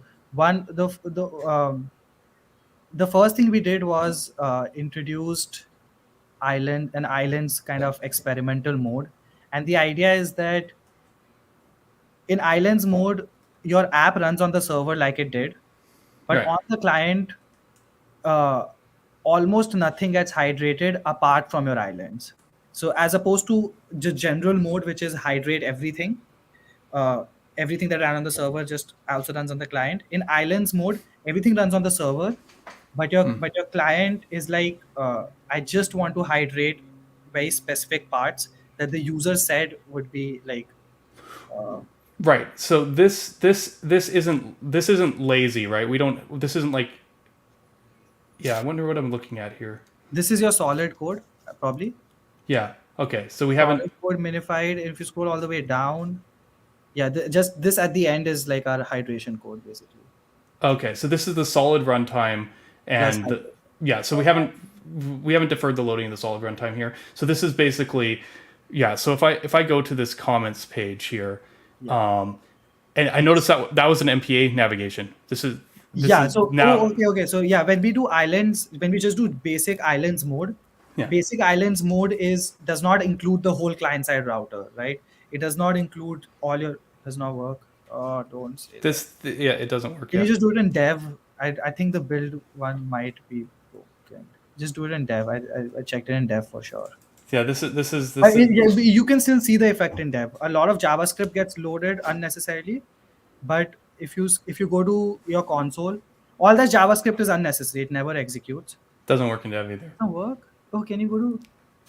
This is why I told you've set it up on your computer before the stream. No, but I don't think this has anything to do with my computer. And we run dev again. Oh, that's because we didn't change. Okay. This is exactly what was supposed to happen. We turned islands mode into true, and because none of our components are islands right now, everything gets rendered on the server, and nothing gets hydrated. Right? Gotcha. That's why our plus button is not working, because our plus button. Sorry. Okay. Just a second. Just one second.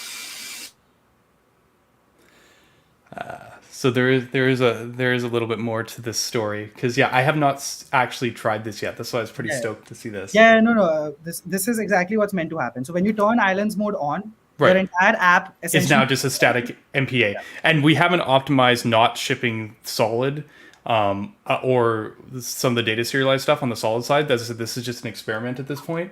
But what you see is that it's just Islands True right now is actually just MPA mode if you don't change any of your code. Yeah, you get MPA mode. So what happens in MPA mode is your router is not sent, none of your application code is sent, your data is not meant to be sent, your HTML gets sent, and any links get clicked, you do a full page navigation to a new page. Okay. And none of your JavaScript runs basically right now. Okay. So let's what we can do is we can create one island. So if you've seen the Astro examples, if you've seen the other examples, what normally you want to do is you have these comments where you want to render a toggle, but you also want to render the nested comments on the server only. You don't want to send the nested comments as props to the toggle, because otherwise you're ending up sending the data. Right. The problem this is trying to solve is commonly known as the double data problem or something, which is like the data is in the HTML and the data is in the JavaScript, right? So you're sending all your data double. What you can do here is basically on line 4, change import toggle from /toggle to use the lazy mechanism we have, right? So you can do const toggle is equal to we export this function called unstable island right now. Unstable island, okay, I like it. And it's like lazy dynamic import. Right, so we just go import toggle. Okay, so this isn't a file system kind of trick. We're just testing this. So so you just go. It's kind of like lazy. You just go import a toggle. Yeah. This should do. Just do npm run build again. I want to do build if possible, and I want to do start. Okay. So now our toggle, and the reason we chose toggle here is because toggle is the only one that actually has any state on this page. If you've watched my stream previously, you know that I love this example for that reason. And now we do our npm load, and our toggle works, and it looks like we are sitting on, not bad, 5.3 kilobytes of JavaScript on this page, and it's fully interactive. So as you saw, we shaved 10 kilobytes of JavaScript because we only got the interactive parts here. Yeah, and I can so this is islands mode basically, which is like you navigate or anything. We if you do you want to show what the HTML looks like for an island, just to it's part of the underlying technical thing. But so this is solid web. This is SolidJS /web. This actually makes it really clear what's getting pulled in here, because we essentially have the solids 3.6 kilobytes, the whole solid runtime is 3.6 for this example. The toggle component is just this, and then the entry client is 90% Vite CSS injection. This has always bugged me. I feel like we can do something about this, and then it's the code to hydrate the islands. So essentially, there is basically we even support the client :idle thingy. Like if you do client :idle, it will only hydrate once everything is idle. But I oh, know you actually made that? Okay, that's cool. But yeah, I get what you're getting at in terms of this. Yeah. So yeah, essentially the thing everyone focuses on the 0 kilobytes of JavaScript thing. Yeah, but the truth of the matter is when you get to interaction, you will load some amount of JavaScript. You'll need to load the runtime of your framework, and you'll need to load the components that are interactive, and then you'll also need to load the stuff that Vite packages in for some reason. Sorry, we'll look into that more. But essentially, yeah, for about 5 kilobytes, you have have and I think and so right now we're still in MPA navigation. So if you click on a username and you're right. You get, and then we should still be hydrating. Can you confirm if we hydrate the islands properly after navigation? Yeah, perfect. So yeah, you navigate around. This got us to pretty okay scores, like 70, 75s. But yeah, I think there's still stuff to figure out. For example, like we need some coordination from SolidJS where it doesn't write the resources that aren't going to the client and stuff like that. So things like that. Now another experiment we did was something called Islands Router.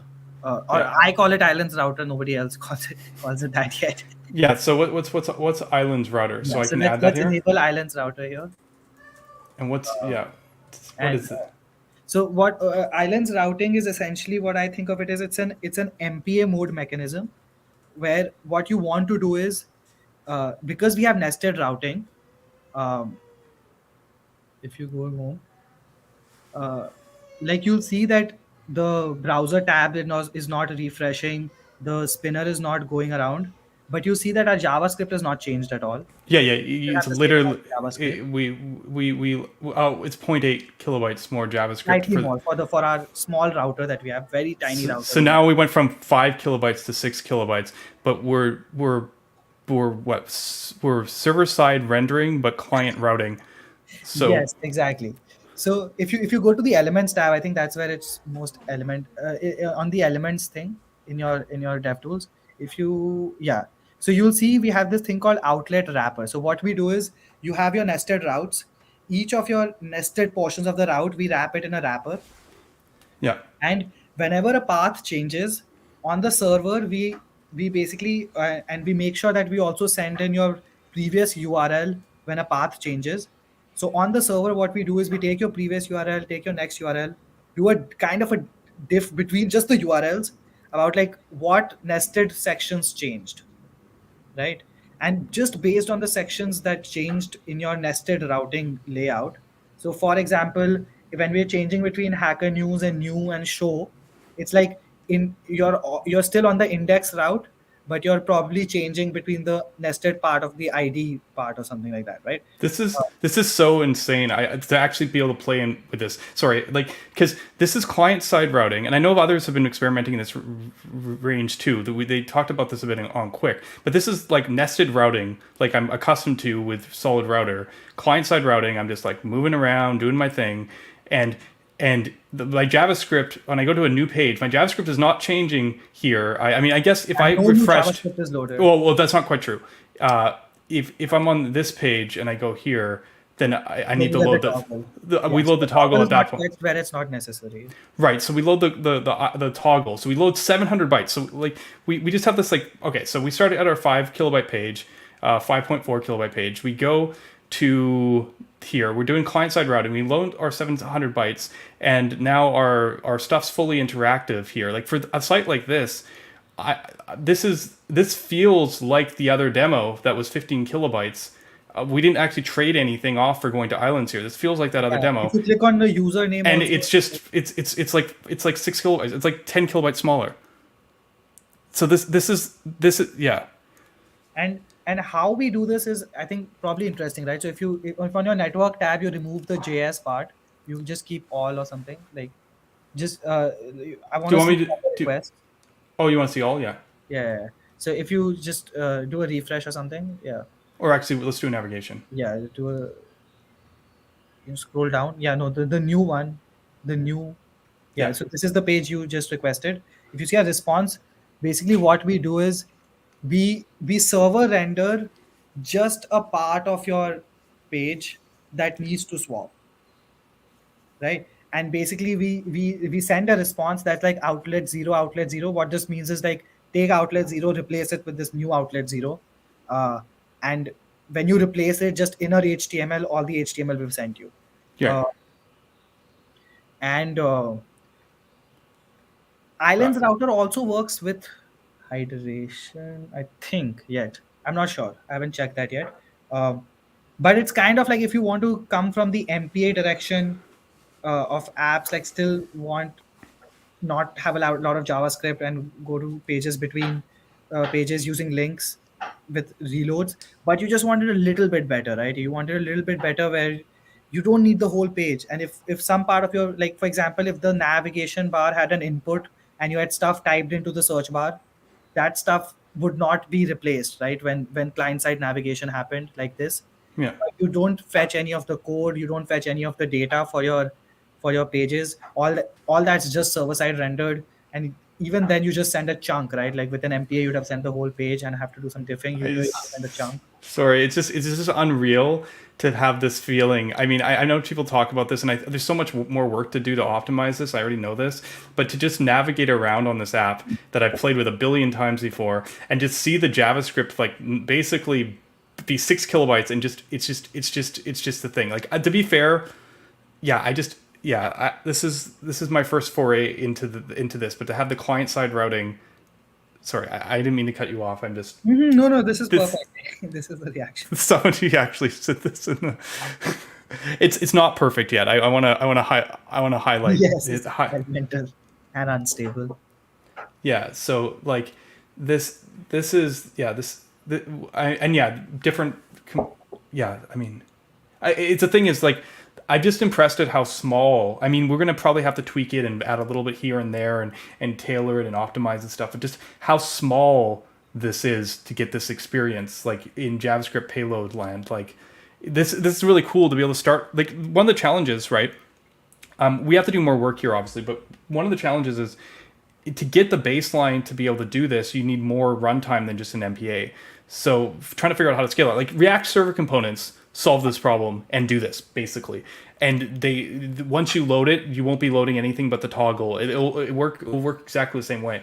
But you have to load 50 kilobytes of React before you get to do that. And even stuff like Quick that I've been looking at, my last time I checked, I mean, there must be something wrong with their zipping or something, but it's at least 18 or 20 kilobytes. What I really like about this is just like, this is, if you know you can do this at the baseline, you know, like this is the target to set. Like if you can make your hack, as long as you get your Hackernews demo, like the simplest demo, smaller than the equivalent client side rendered SPA, you know that you're set up to scale. Because the only thing that happens after this point is that you add more Small bits. opportunities to cut that code out of your, like more static stuff and opportunities you scale the thing. Because with a SPA, you add more interactivity, it's going to get bigger anyways. But this is just that level, except you have the opportunity to basically ship less. Obviously, there's trade-offs. The thing is, this mentality is a little different, I think, right? Because like there is no shared context state or something. Like we're gonna have to. We're gonna have to look. I mean, you can use signals to talk between islands. We've done that a lot with Astro. Yeah. But you need to think about like how data management works, how state works.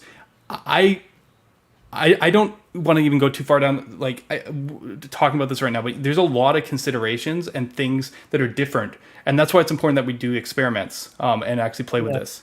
And I think I would like to say something here, which is like that the entire point of me experimenting with this was that I want a framework where it's possible that for some pages this makes sense, for some pages it doesn't, right? For some pages SSR makes sense, for some pages SPA makes sense.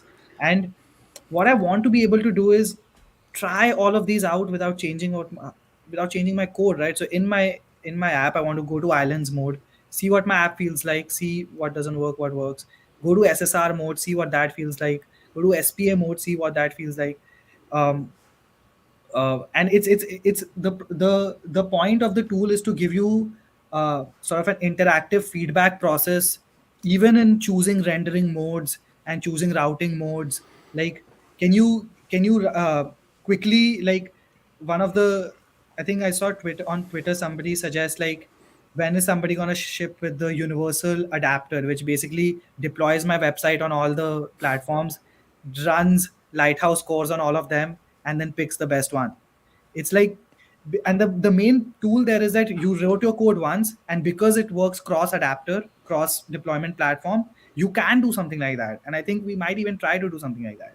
And it's the same with rendering modes and routing modes. Like, if your app can be written in one way that makes sense, based on it being deployed in different ways, but the components make sense, the way the components are wired together makes sense, then it can be like, okay, while in an evening you can try SSR SPA islands mode in your app and just benchmark all three of them, see where hydration is hurting you, see if you don't want to do hydration, see if you can just trim the JavaScript down to just a few components, maybe do that on your blog, not do that in your apps.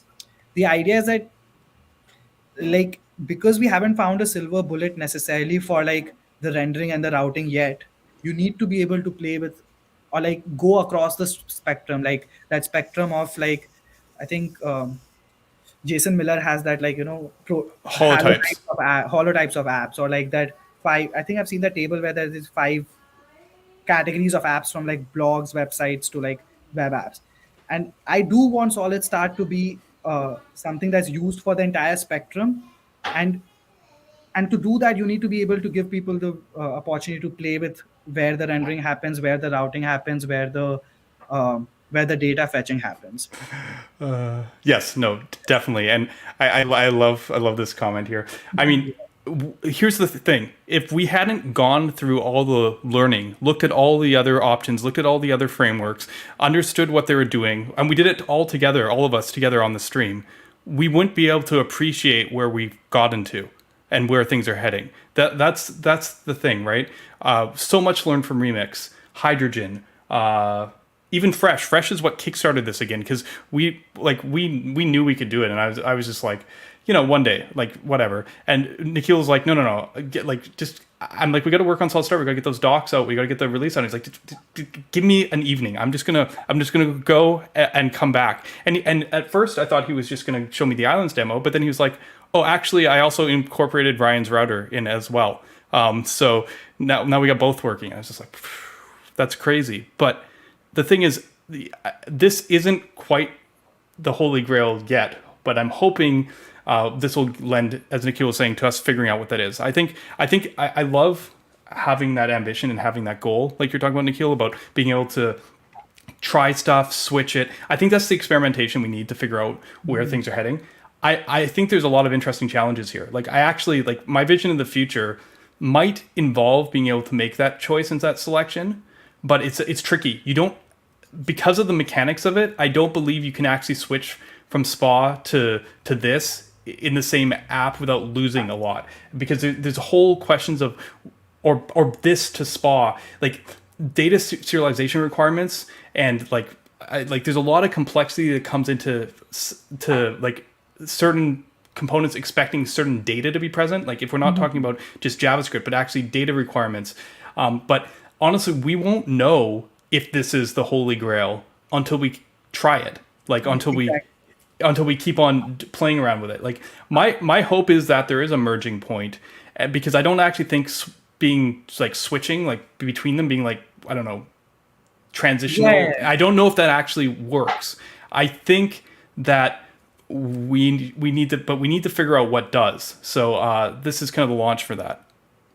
Yeah, exactly. Like, hopefully, like, I always tell you this, right? Like, I just want the compiler to figure out what will provide the best user experience for this app and this code, right? Like, but it's on the way to that. You want to give, and I think Ryan Florence has talked about this, like, is the levers concept, right? Like, how many levers can we give you to like play around with your app? And without you having to rewrite your code or switch frameworks or like switch UI libraries and things like that. Which is a funny ask when choosing to adopt Solid in the first place is probably involves you switching your UI library. After that, you know, no, but there's a like when I was working through this, like I literally do npm run dev, and in dev mode, I go to my Vite config and change these flags one by one, like switch islands true, islands false, SSR true, SSR false, and like without skipping a beat, without reloading the Vite server or anything like that, I can just try through all these modes and see like the kind of effect it has, how I see the page, and I think like so I spent one semester in college doing working on this CAD tool where our idea was that if there are urban planners and they have to design streets and buildings, right? They have to design a street layout network. And normally the traffic simulation software or whatever simulation software you have, that takes like the traditional production ready ones used to take like 5 hours or 6 hours to run, or sometimes 24 hours. And so people made one street change or some layout change, and they had to wait 1 hour to sort of 5 6 hours to get feedback on like if that change made sense. Right. So I spent like so much work trying to figure out, we can give you like, we obviously run based on heuristics and we run based on approximations, but how quickly can you get feedback for a route change you made in your urban plan? And that really it set me into this mindset of like it's really important to have interactive feedback from your tools about like how you're doing and how the thing you're developing, how that's going to perform. And I think part of the story here is that can like start reporting metrics on some of these pages in the console logs, right? Like be like, okay, this took this much time to SSR, this much time to hydrate, and you try SPA and SSR, and you see, okay, sometimes like for example, we've seen examples where in our Hacker News demo, it doesn't make sense for us to go to the server, then fetch like for navigations, it doesn't make sense for us to go to the server, then fetch the data, come back and come to the client. That Or is a actual real thing. We were benchmarking the Hacker News examples when we added the server functions, and I was kind of stoked because like if we add the server functions, then we can just like remove all the data fetching code from the client. Like yeah, for an app that small, the trade-off for the extra like code to do the server functions versus in the client versus that is pretty much a wash. But I was like, picture, if we made like something more, then this is just a quick way of removing all the APIs calls from the client. But we actually tested it, and for this particular API that we're using, it was faster to fetch from the browser than it was to fetch from the server. And so we just left it the way it was. yeah, exactly. And so the idea is that, and like yeah, that goes along the lines of like, there are no silver bullets. It doesn't necessarily make sense to send everything through your server if your client is actually closer to those places. And you need a way to try it out, you need a way to measure it. That's why that server function being just one variable that you wrap around your function is so important, because now you could try both modes, right? You could try the mode where all your data fetching is on the server by wrapping it in a server function, and then you're like, oh, this seems slower, or like maybe your metrics told you it's slower, then you just remove that function. It's not like you have to move your code from being an API endpoint to being a, like, let's say inside your create query hook or something like that. Like you didn't have to move your code around. You just had to like wrap it in a bit or annotate it a bit to be like, run this on the server, run this on the client. And it gave you enough feedback for you to be like, the time on this is slower, I shouldn't do this. And so you quickly made that, reverted that and told me that. And I think that's the kind of interactive feedback I'm talking about. So your tools have to be quick enough to make those changes for you to try other variations of what you're doing. And then you need to have a way of getting feedback and reverting those changes if they don't make sense. And so that's why it's important to have you not rewrite your app or have to not shift between API routes and inline some JavaScript functions. Make it You're right. Like this is the same philosophy and stuff behind Solid itself, and being on the powerful primitives. Because it's so critical from a refactoring modularity story. Because if you kind of go like as you said, it's really awkward if suddenly going from one way means okay, now you need to create an API endpoint where you didn't need to create an API endpoint before. Like you got. And that, as you know, I love how much that philosophy reflects with what the core philosophy of what we've been doing with Solid anyway. And what was this? Yeah, a couple comments right now that I think are kind of relevant. I like that there are tools for different methodologies. I don't think one size fits all, but this could be a sort of decision tree. The funniest thing is you mentioned something to me the other day, Nikhil, when you're like, we were talking about the CLI, and you're like, what was your idea for like the ultimate SolidStart CLI? Oh yeah, I wanted to do something like you have that list of halotypes from Jason Miller. So when you say go npm init solid, we make a list of like we give you all of those. Yeah, if you see this, so you have like yeah, social networking, social media applications, storefront. So we give you a list of this, and you select one of them, and then we basically set it up in the correct way, have some kind of boilerplate for them, have some kind of example for them, and make this be sort of the guide for like what are the and our purpose is to try to see if we can support all of these modes, right? So they all have an ideal implementation case written there, and the idea is can we support all of them. So most of them are single page apps, some of them are server side rendered, some of them are partially rendered islands architecture type thingies, like probably blogs and all. And the idea is that can you go across the spectrum with one platform? And I think normally I do agree that trying to make one size fit all thing is kindly sometimes worrying, because you're like, what are you focusing on, what do you really do well. And our main thing was that we allow you to write code that UI code plus the code that runs on the server to serve your UI. That whole picture is the thing we're trying to optimize, right? So if once we know you can write that code in an easy manner, in a way, in a manner that's easy to express, then I think the solution we're choosing is solid, and the backend infrastructure for it. And it's like how you deploy it, how that when that gets rendered, how the routing happens. I think those are not like part of the solution. Those are part of the options you want to have when you're working on your solution. Like we're not propagating server side render everything, or we're not propagating SPA everything, or islands everything. Like because it doesn't make sense, right? Like it Well, and we won't work. want this ultimately. We want to help you develop what you want to build. This is the starting point for all your solid apps. Like people make fun of me Oh because of the yeah. name. Yeah, I mean, don't Google Solid Start. I mean, Solid Start would be fine, but Solid Starts is like baby food or something. Um, but I mean, we can bike shed that as much as you want, but that was like the target. That was the, what do they call it? The North Star, Mhm. essentially. That this was the start.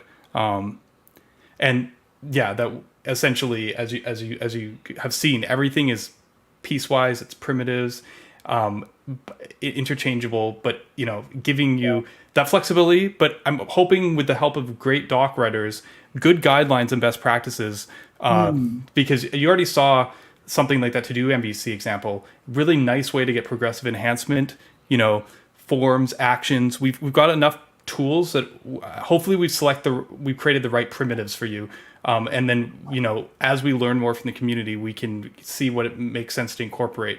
Really, this is just Vite plugins with basically some advanced solid primitives, essentially wrapped around existing solid primitives. Yeah. It's all Yeah, layers.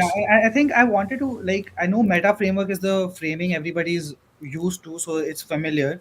But for some reason, I want to um, I think of it more as like an SDK for solid apps, right? Like it's just a bunch of tools that you can pull in, and it basically is like a compiler for your solid apps, or a builder for your solid apps. It's mainly do these two things: a bunch of APIs that are helpful for you to write your apps properly, and a builder for them. So and it's mainly a toolkit for your solid apps. And so Yeah. that's why it's not an opinionated framework. It's not trying to figure out the pieces for you. It's just a way to write your apps. We didn't show it today because it kind of worked at one point, and then we kind of put it on hold. We have like one of those like add-on CLIs as well, where Mhm. you could be like solid add tailwind, and then have like solid start basically add in tailwind for you, Yeah. or different stuff like that. Honestly, that needs more work too. But you can start seeing how we can use this sort of piece as a foundation to build on top of. This is a hard design place. This is why this has taken so long, actually, if you think about it, because it's hard to both be adaptable. I'm not going to say flexible. Flexible bugs me. I don't like having options. I like having like interchangeable pieces. It's a very subtle difference between having something that you can use. Like there's a difference between having something that you can use a number of ways and just shape it for your purpose because it's like a Lego block. Like a Lego block you can use everywhere, and versus something that has a billion dials. I'm not a big fan of the billion dials thing. I'd rather be like, okay, here's a Lego block for this, here's a Lego block for that.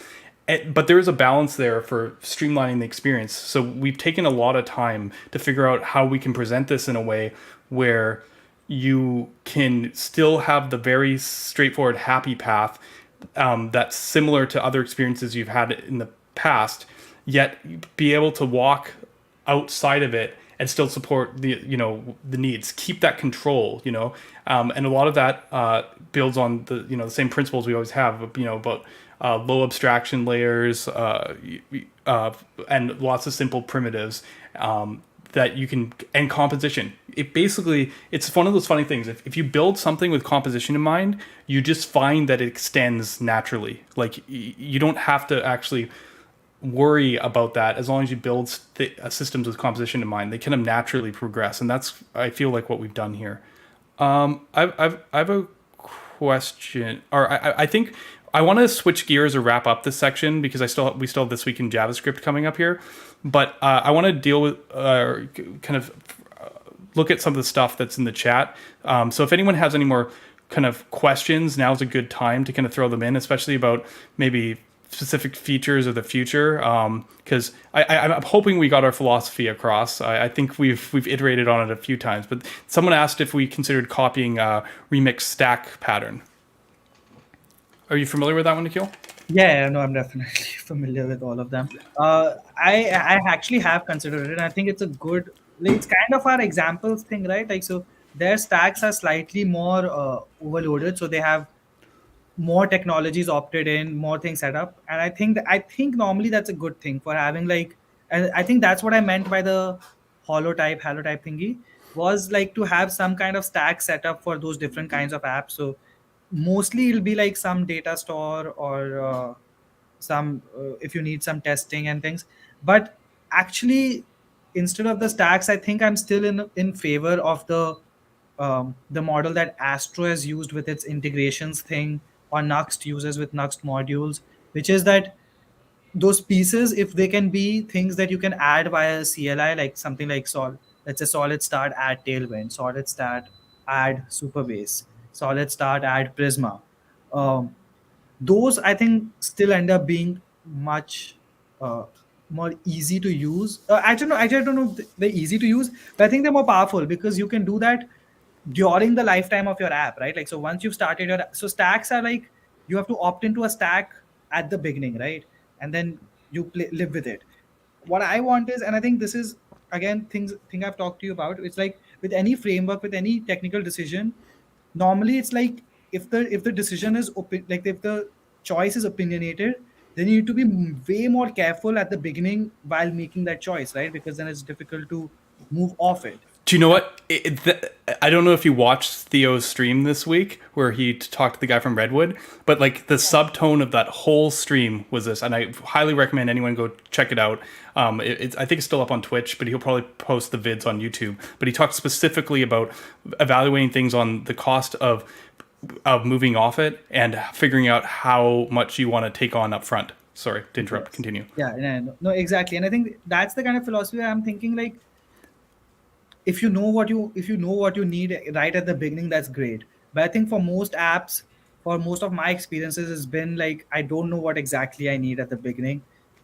I want to explore things as they go, add things as they go, remove things as they go, right? And still have those decision levers in my hand. Like, especially things like SSR, SPA, like, don't make me decide at the beginning. Like, I can tell you what I'm thinking, but I'm probably going to change my mind sometimes. Sorry, this came in and I thought it was kind of funny.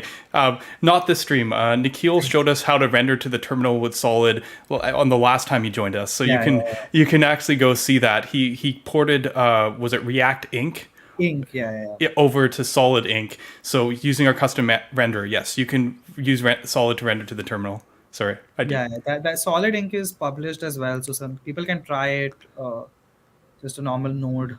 library that you can import and just start writing JSX for the terminal. It's really cool. Yeah. Yeah, I'm just reading some comments. I guess some people have similar concerns. Just hoping to go to Remix forcing to a specific set of tooling.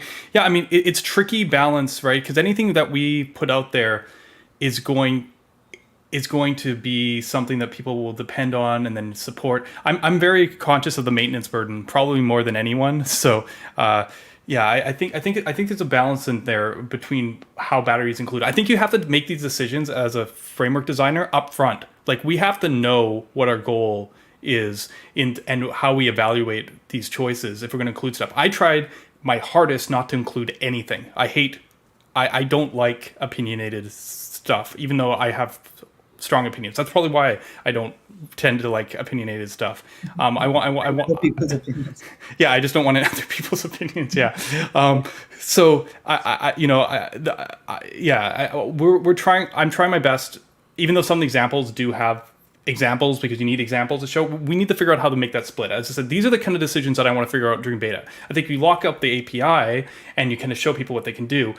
Figuring out how to best build the community ecosystem. That's something we're going to learn with you, like you people coming in and helping us and stuff, right? The big thing for beta, as I mentioned before, is Solid 1.5 has some key features that I want that'll fix some of the little niggly points, and the documentation. Both these efforts that are currently in process. So yeah, if someone's asking, state across islands. Didn't cover it today, but if you watch my Astro stream, I accidentally stumble across it on my first Astro stream.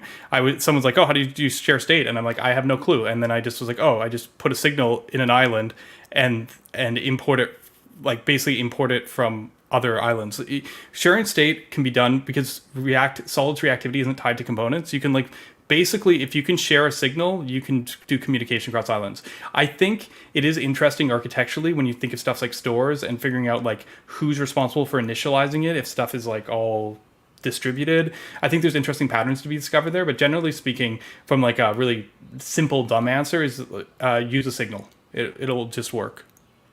Can I show something in the code base really quick? If you a lot of comments here. I wish I could talk on all of them. Just give me 2 seconds. I'm just giving these ones some light of day because I think these are really good comments. Right? People keep this chat going, but are we able to deploy deploy? Is there a built-in way to do this? Yeah.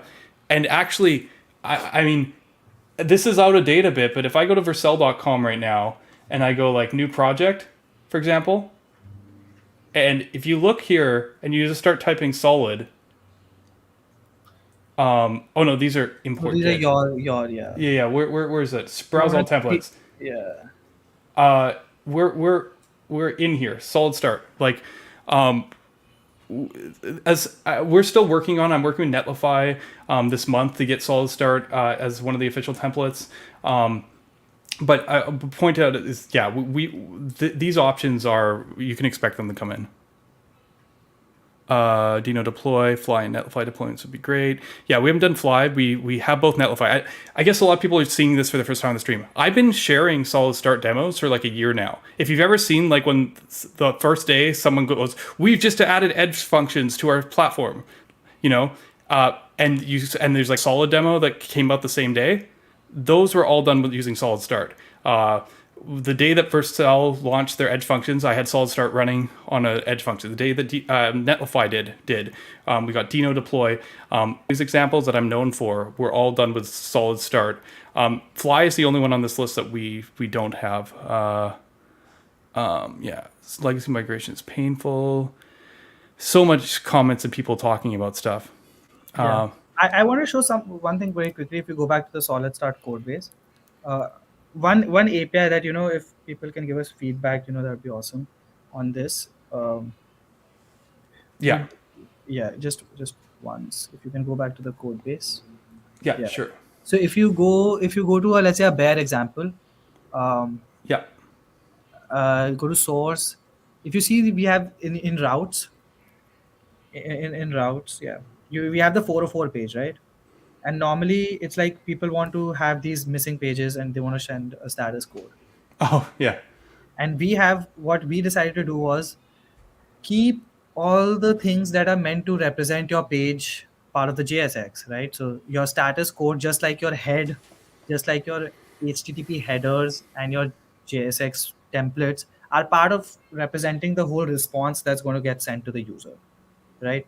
And so the idea is that, and obviously we were thinking, right, like it, where does this exactly belong, this API? And one day I was like, why don't we just put in the JSX, right? Like you can have an HTTP status code here. You can also have another component called HTTP header. So if you add another component here, uh, HTTP header, yeah. And so this, you can give it a name and a value, and you'll see that when you go to this page, these headers and this status code will be part of like the HTTP response that's sent. And obviously there are edge cases to think about when streaming is involved, but mostly without streaming, this is how you would set status codes for your page, uh, or how you would set specific HTTP headers for your page. And the status code is interesting because now what you can do is, let's say you wanted to show status 400, or some error stat. Let's say you want to show status 400. Yeah, let's go to that page. I want to see if we actually know what we're talking about. Yeah, so if you, yeah, so see page not, no, not 401. Yeah. No, why is login? Oh, yeah, login is not a real page. Yeah. So login is not found and hello world is part of the headers. Um, and I think this is super interesting because now what you can do is, let's say you had a server data function that could potentially throw an error, right? Yeah. What you would normally be doing is you would be catching that in your error boundary, right? Yeah. Now what you can do is, as part of an error boundary fallback, so you can make a granular error boundary, let's say in your index file, which is the error boundary for a certain server data function. Right. So I'm not going to actually do this right now. I don't think we're sure. because I think, but what we can do is, based on if that error, if the server data function errors, your server boundary will be hit. And if your server boundary will be hit, then we can make HTTP status code as part of the fallback in the error boundary. Right. So what will happen is your server data fails, your page is rendered, your navigation is rendered, everything else is rendered, but the part of the JSX that depends on the data doesn't render because the error boundary has been hit. And what the error boundary renders has HTTP status code in it. So only when server data fails, you'll get that status code. And if server data succeeds, then you'll not get that status code because error boundaries already do that control flow. Right. I mean, and you can choose how you want to handle it. You can also just redirect to a different page if you. Yeah, exactly. You can do anything in the error boundary, but I'm saying, like, if you want to send a status code, just do that in the error boundary. And so if anything fails, you Right. just, and in your error boundary, you can check the error, right? So you can be like, if error.message is this, then send this status code. If error.message is this, send a different status code. Like, yeah. I really, it's funny because sometimes people critical of like JSX not being elements, but what I do like about this is it follows the rendering flow quite well, because it makes sense for like it lets you reuse the control flow of your app in order to leverage this. So like being able to basically use the control flow is super powerful because you already write your app to manage it based on control flow. Once you start saying things like suspense and error boundaries and you've made that decision, then it's all part of the rendering. And and what's really cool is because of this modularness of Solid and the way that these pieces all kind of fit together, this isn't a hard construct to build on top of or to build. We didn't need to now we export const metadata or something. Like we didn't have to we didn't have to come up with more and more new ways of doing things. Exactly. We can keep it consistent with the patterns that we're used to. So yeah, this is cool, and thanks for pointing that out. Yeah, I mean this is another new API that we're trying out that other frameworks don't do it. So it's worth getting feedback on, okay, does it make sense? And right, yeah, as I said, beta is the baseline. We recognize that this is not as ready for production as every other solutions. We just want to make it, be able to get to a point now where you can join us on the conversation, and that we can we can we can make this happen. People do use SolidStart on their apps, and some people even taking it to production. A few of us already. But yeah, I think at least now you'll feel safe enough to be on that journey to kind of figure it out. Like with us where things are heading. Exactly. Yeah, so I think that's good on the questions here. Solid has boats to islands. React and Ast doesn't. People talking about the stuff. Sorry, I realize the state and islands thing is like it just has never been a hard problem. Like I just as I said, I fell on it. I was like, oh, how do you do this? I wonder if I can just go window.value equals create signal. And sure enough, that works. But you can do better. You can use singleton patterns and use imports to do it. It just, it's just people talking about that. I mean, I don't think you should compare stuff on features generally, because a lot of times other frameworks or other tools will get those features if they're important enough. So it's all a matter of time. I'm mostly for us, it's and why we've been stressing so much is about the philosophy and about the approach that we can take, because this is what's important to us, right? So yeah, I don't know. I feel like that is really what I wanted to get across here, and I feel like we need to wrap up and get on to this week in JavaScript. Exactly. This is your last chance here to ask Nikhil any specific questions, because I'm gonna swap over here and actually, this week in JavaScript isn't super long. I don't know. Did you want to join me for it this week, Nikhil, or how do you feel? Yeah. Yeah. No. Okay. So, but I am not going to be addressing SolidStart questions once we switch over. So, okay. Looks like everyone's good in the comments. Let's switch over, and actually, I'm gonna get everything ready here. I think Ian had this question called, and it will be accessed from the response object, right? This is talking about the status code and stuff like that. Normally, you wouldn't have a way of getting it before it gets sent, but we have a context called start context, and you can access these things from it, like what is the currently set status code and things like that based on the components. Right. Yeah. And the thing, that since we basically just use it like a solid context, it passes through our whole tree essentially. Exactly. So it's very easy to get going on this stuff. And let me see if I can get back. Sorry, I'm doing it all on screen while I'm talking here. Maybe I'll just put the talking heads up for 2 seconds while I get myself ready here. But let me see if I can see any other questions.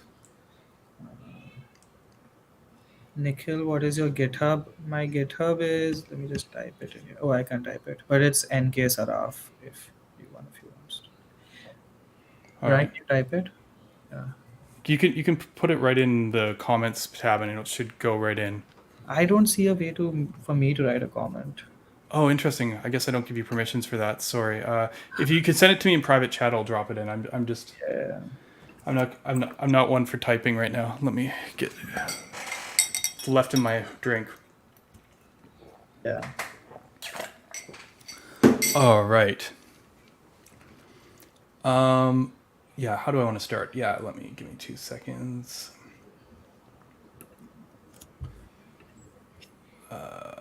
Okay. Yeah. Perfect. I think I am all set up, and I think we're good to go. So let me do a couple. Yeah. I sent you the link to my GitHub on the private chat. Yeah. Everyone, do come in and check out Nikhil's work on GitHub. He has done amazing stuff. He's done like the Solid 3, Renderer, Ink, all that stuff, all the SolidStart stuff.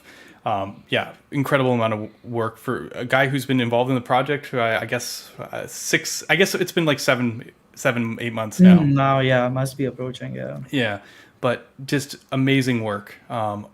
Did I get that? Oh, and your Twitter. Yeah, let's link your Twitter handle as well. Yes, let's get some followers going. Yeah, get Nikhil some followers, and while you guys are at it, you can also follow me on Twitch. My Twitch follower count is a lot lower than my YouTube, so definitely do take that moment to follow, subscribe. Let's see here, because we're at almost 4 hours. But luckily, this week in JavaScript shouldn't be that long. But I say that, and I'm wrong a lot. So let's get the banners up. I don't need more followers. Oh man, thank you. No, it is funny. Some people mentioned that with the new time and the more people watching, the stream feels a little bit differently. It used to be like that thing that came on like late night, like when they're trying to go to sleep, like on Friday nights, especially if they're not Pacific time. It was like the oh, you know, like especially like people East Coast Central Time, it'd be like coming on at like 10 o'clock at night, and they'd just be like done for the evening, and you know, join me for like a nightcap, so to speak. And now it's like there's like way more people on stream, and you know, and whatnot. So yeah. Anyway, let's switch modes here. Okay, so I'm gonna go here and say welcome to This Week in JavaScript. I've got Nikhil here, continuing on from our great stream talking about SolidStart, and I've got hopefully only a couple topics this week. So let's just get right into it, shall we? First thing I wanted to point out is something I think is absolutely amazing. When I see this happen to members of our community, I am so stoked. But Ryan Turnquist, the creator of Solid App Router, or co-creator, depending on you look at it, because I had a router, he had a router, they came together, just started this week at eBay working on Marco. And some of you might be thinking, wait, didn't you?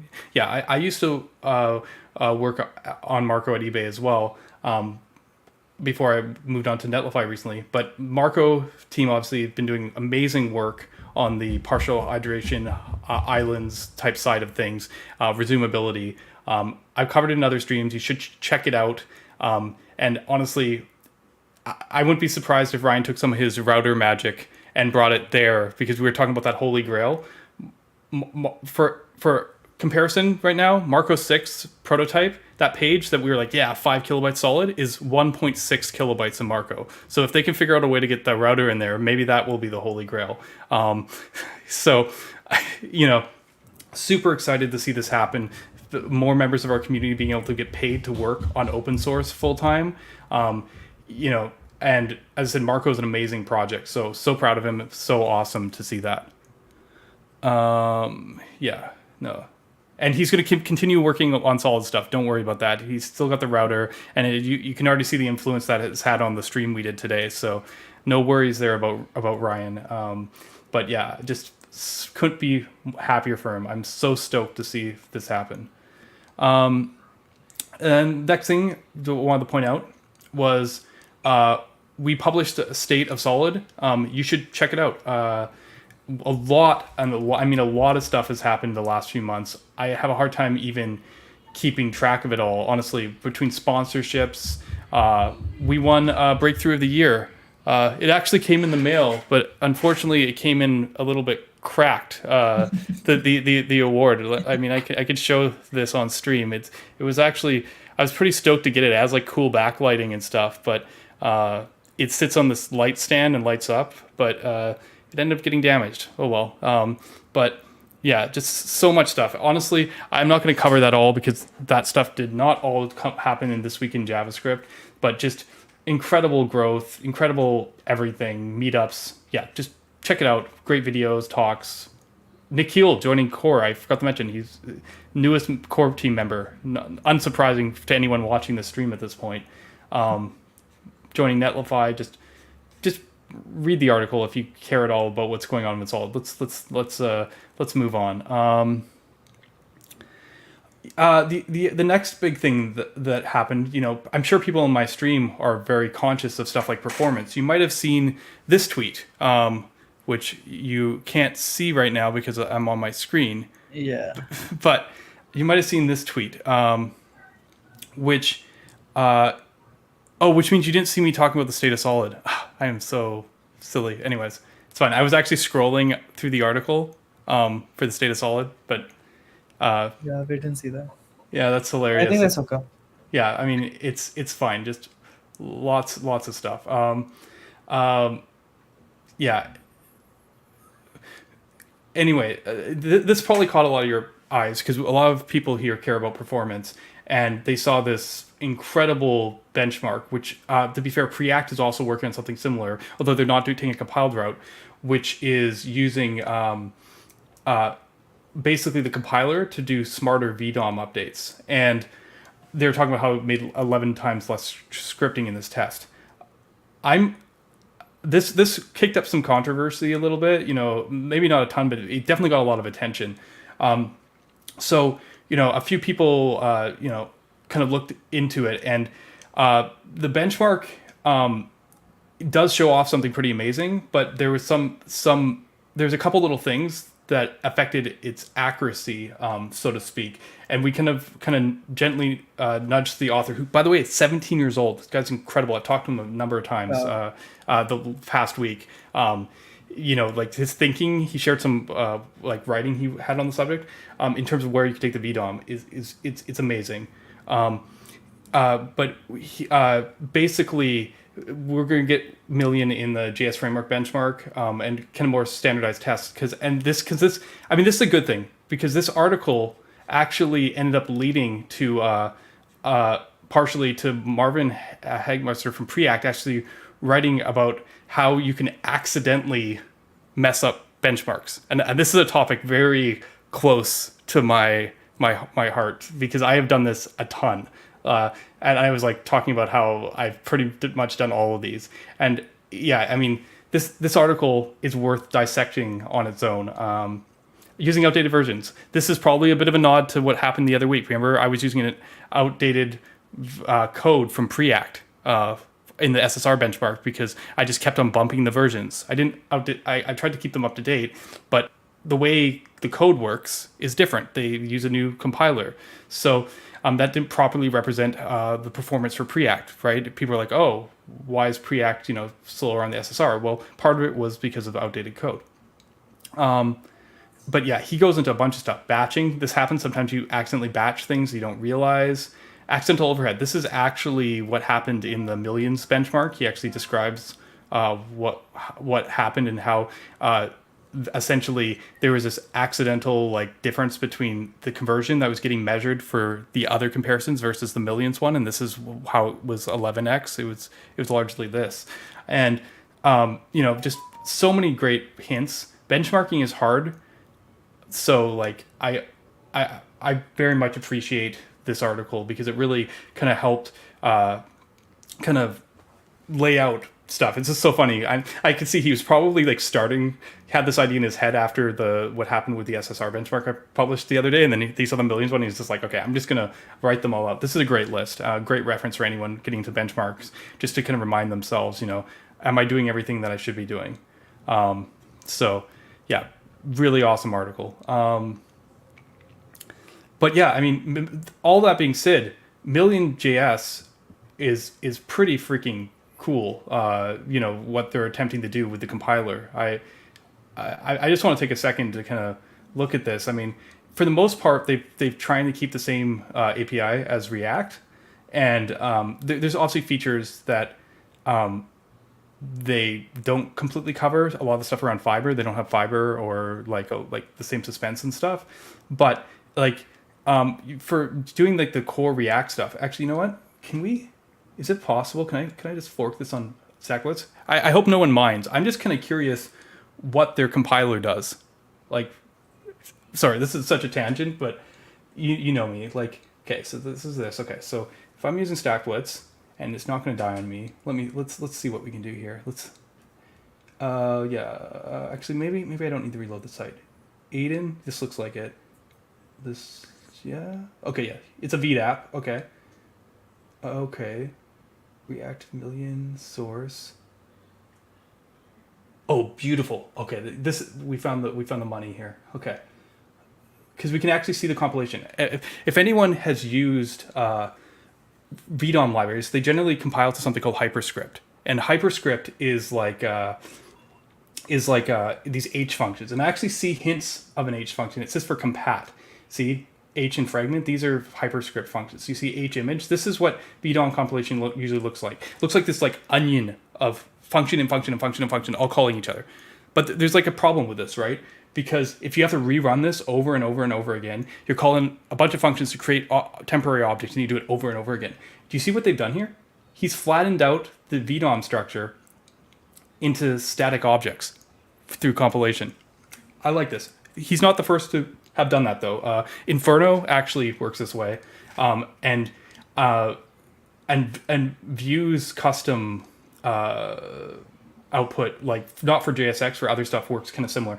Because what's interesting is once these are objects, very little stops you from being able to hoist those objects outside of your render function and actually reuse them instead of recreating them every time. But if things to the function call, you can't do that.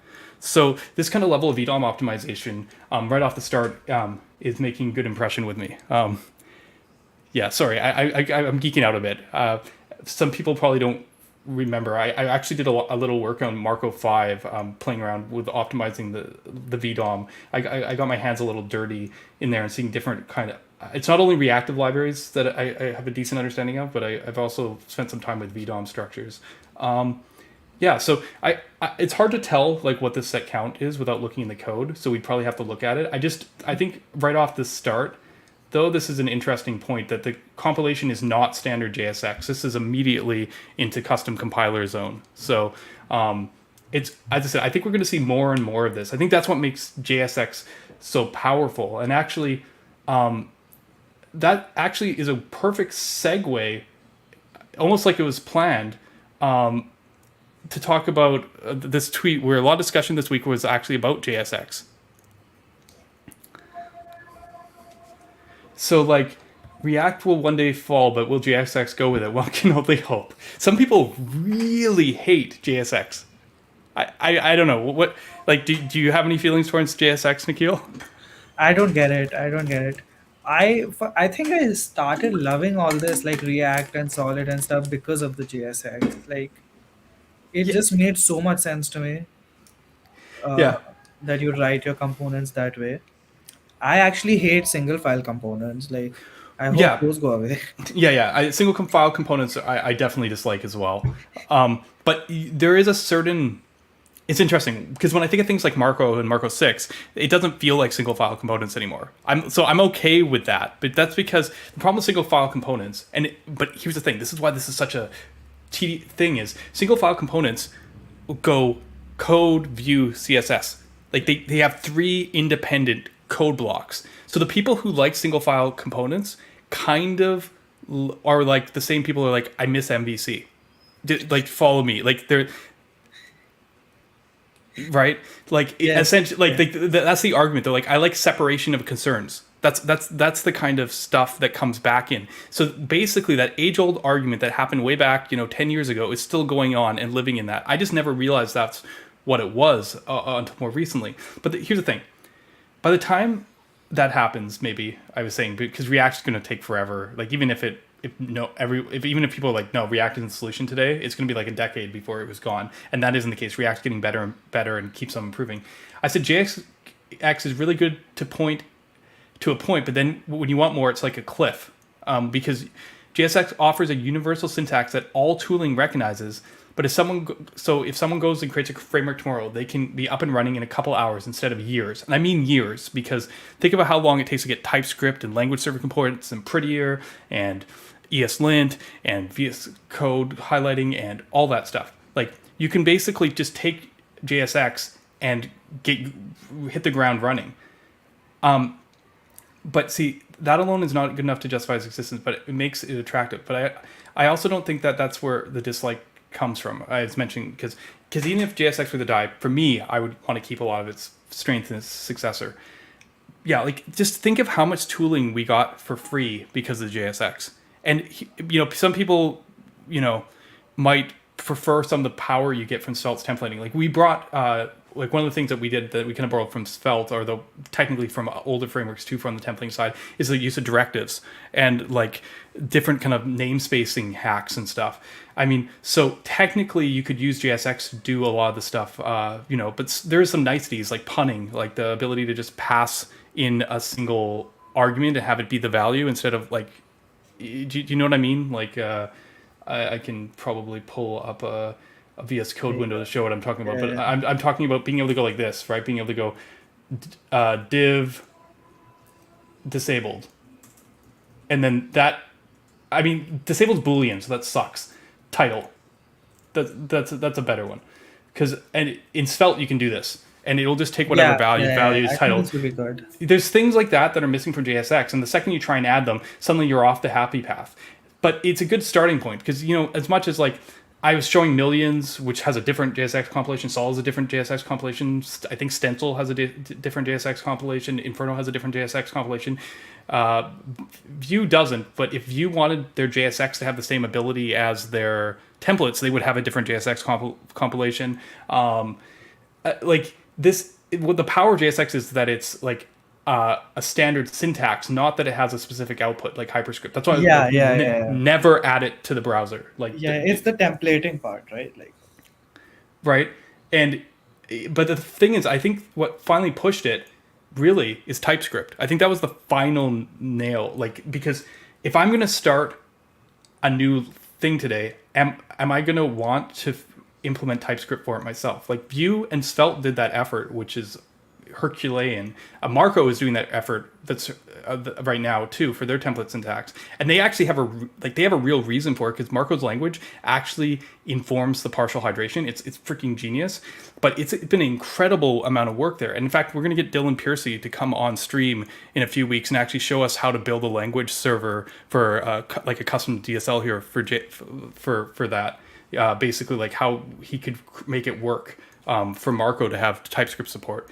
But if I'm just a poor guy that goes, I want to make a framework, I'm just going to pick up JSX. It's just so much easier. Even if you look at it, there might be a couple things you want to kind of stray from a little bit, but even Astro is so close to JSX. It's just been the easiest choice, right? So it's one of those things, right? I think this conversation carried on for a bit, and people are talking about how they like or dislike JSX, and I think it eventually wrapped around. I don't even remember where it goes to, but I think what I really liked about this was the original poster was fairly open-minded because he actually rephrased the question after a bit, and I don't know where that came in. Maybe here it is. Sure, I just feel more comfortable with HTML being the base of my components for multiple reasons. But as Ryan said in the other thread, it seems like the obvious choice for new frameworks at the moment, especially, is the author of JSX. And then there's a mention. I mean, this is a lot of Svelte community kind of people. So just keep this in mind. Right now, I basically said, are you going to go build Volar, right? He did bring up a good point that you could use Svelte language tools directly. And actually, Marco has the same option too. So I think things like Molina have actually used Svelte's language processor and skipped the thing. So JSX isn't the only choice. Someone has to build these tools in the first place.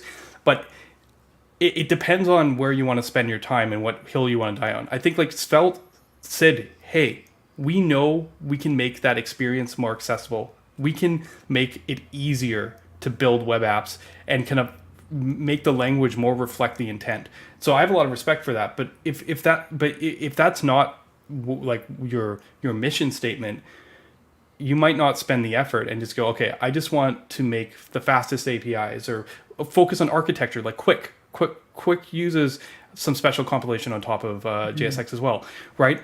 It's just an easier path. So there's I've awakened the holy war in the chat. I think. The single problem with JSX is that it makes it difficult to use two different transforms at the same time, and you need that when migrating from library to another. Yeah. So that is one of the challenges because it's this tooling isn't expecting multiple JSX. TypeScript is actually pretty good about it, and Solid's compiler, you can actually flip it to a mode that you can set the JSX. You can either use your bundler and go let's put it in folders like a Solid folder and a React folder, but you can also or use files convention like .solid.react. But I mean that's a bit of work. But you can also use pregnant statements. Like Solid's compiler recognizes like JSX import source. So if you say React, if you set the like pay attention to pragma setting, it will skip over React files. So there are different options but around this. Sorry, I didn't put this comment on screen. I think this is a thing, and this is one of the challenges that actually Astro hit early days, because they were trying to make a universal JSX, and they had Preact and Solid components and React components all on the same page, and like, how the hell do we do this? So those guys know the solution to this problem, but it's definitely took some thinking. I know that much. But yeah, I just.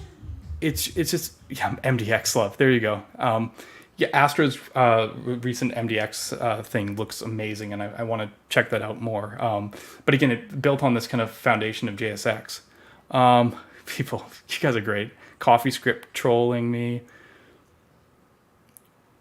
Yeah, CSS scoping. Yeah, some people talk about I guess the thing is, a lot of solutions don't have the CSS solution built in, and single file components have kind of done a good job there. I think maybe that'll be the final bridge. If we can find a good templating solution for CSS that satisfies the people who like that kind of scoped styling that you find in Vue or Svelte, I think that might be the last push to them, at least being like, it's okay.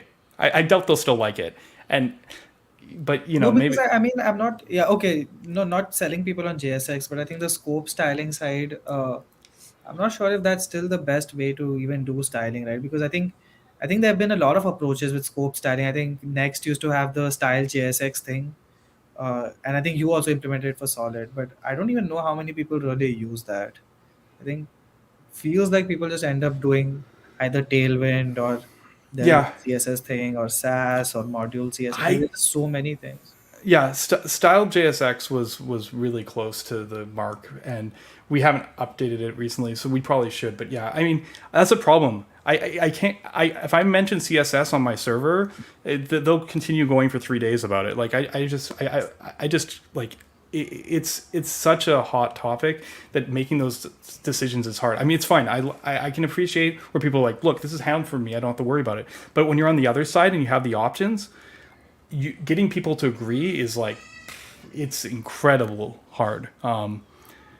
Next, move towards modules CSS. Okay, so CSS modules. Yeah, so yeah, I mean, it's funny. I mean, the thing is, the scope CSS, like slots, was modeled after web components, and a lot of us kind of hoped that web components would be the future. And that would be the solution. So we built our frameworks that way, and then hopefully the actual platform would take care of us, and then we wouldn't worry about any of this before. The platform would handle components, would handle styling, handling all this stuff.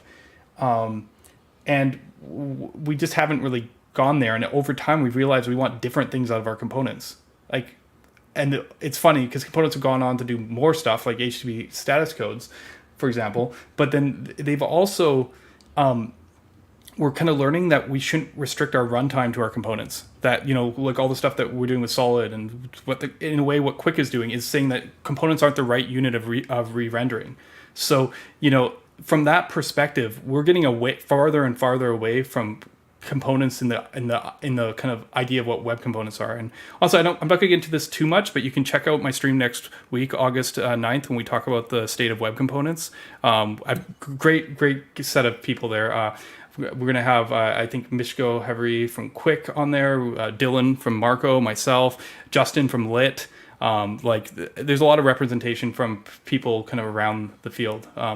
So you definitely check that out. But yeah, this is a topic that I think people are, I think there's sort of starting kind of recognition of why we're kind of getting to where we are with it. I think it's good that different solutions innovate in different places. Svelte and Vue innovating on templating is actually a really good thing, and that's what's important to them.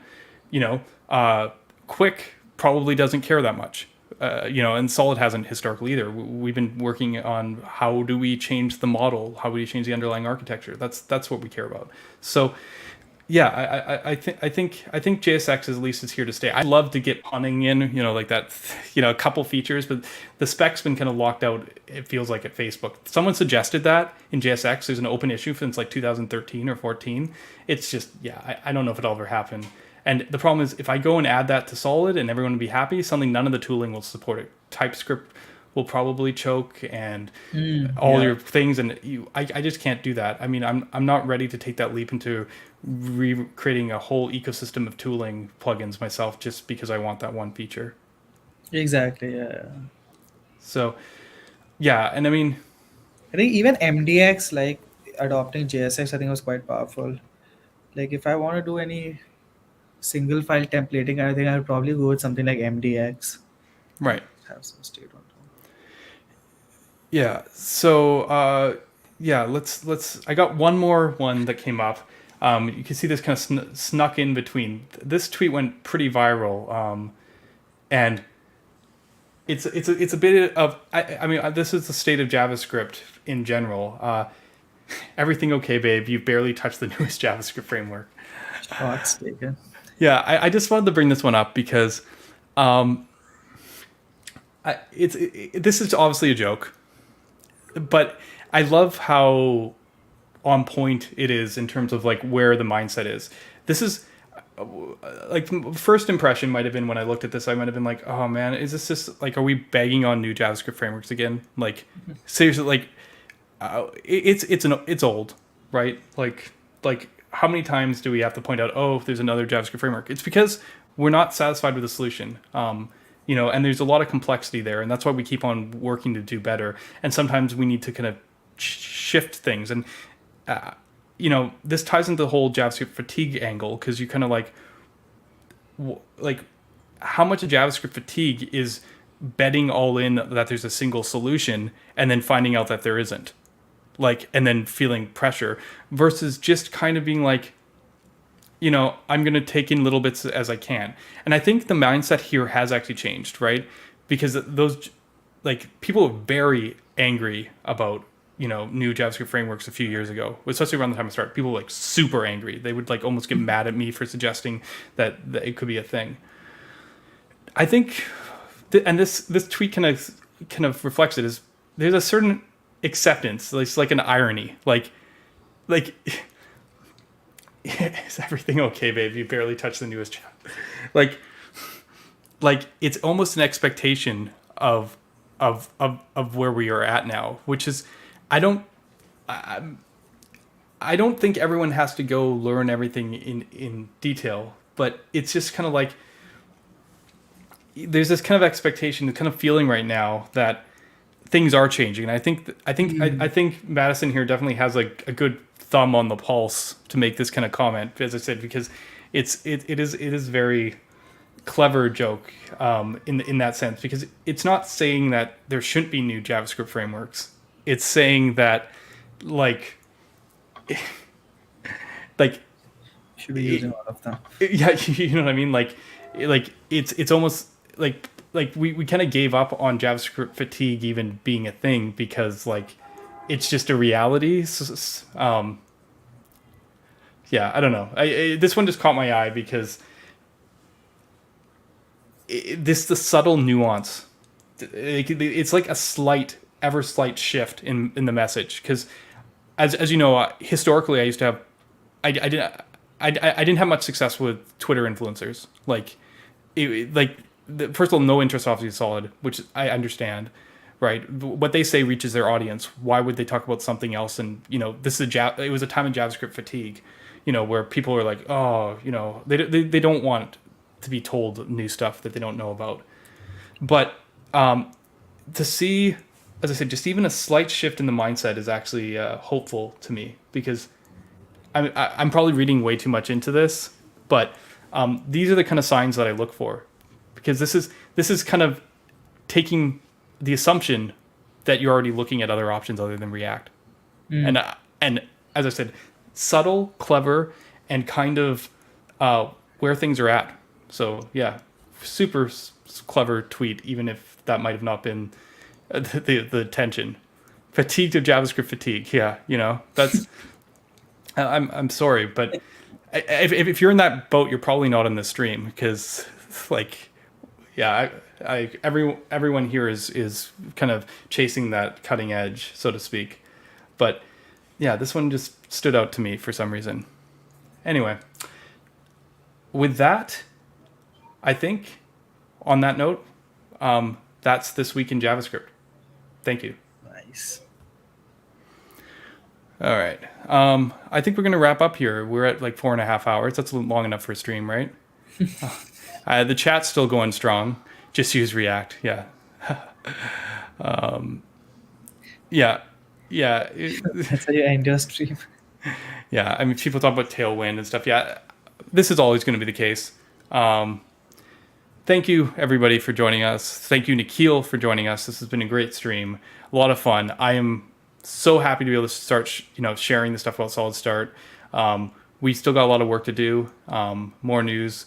Next week's stream, my plan is I'm going to do another one of my building solid streams. We're going to do I'm going to do a building solid 1.5 stream, and I'm going to talk about how I implemented all the features in the upcoming solid 1.5. That's the plan for next week, and look at a lot of the thought that went into that. And then I got a few other guests, as I said, coming up in the future. Hopefully we'll get Dylan in, and I also am going to grab Zach from 11D. He's worked with him at Netlify, and he put out some interesting benchmark recently about the cost of generating MDX. And I didn't actually have it in here, but we'll cover that on another stream. And kind of, I want to learn about 11D because static generation is not something I know about. So if I can learn something, we can make things better, and we can better understand how to evaluate the stuff we do. So thank you all, and have a good evening. Night. Bye.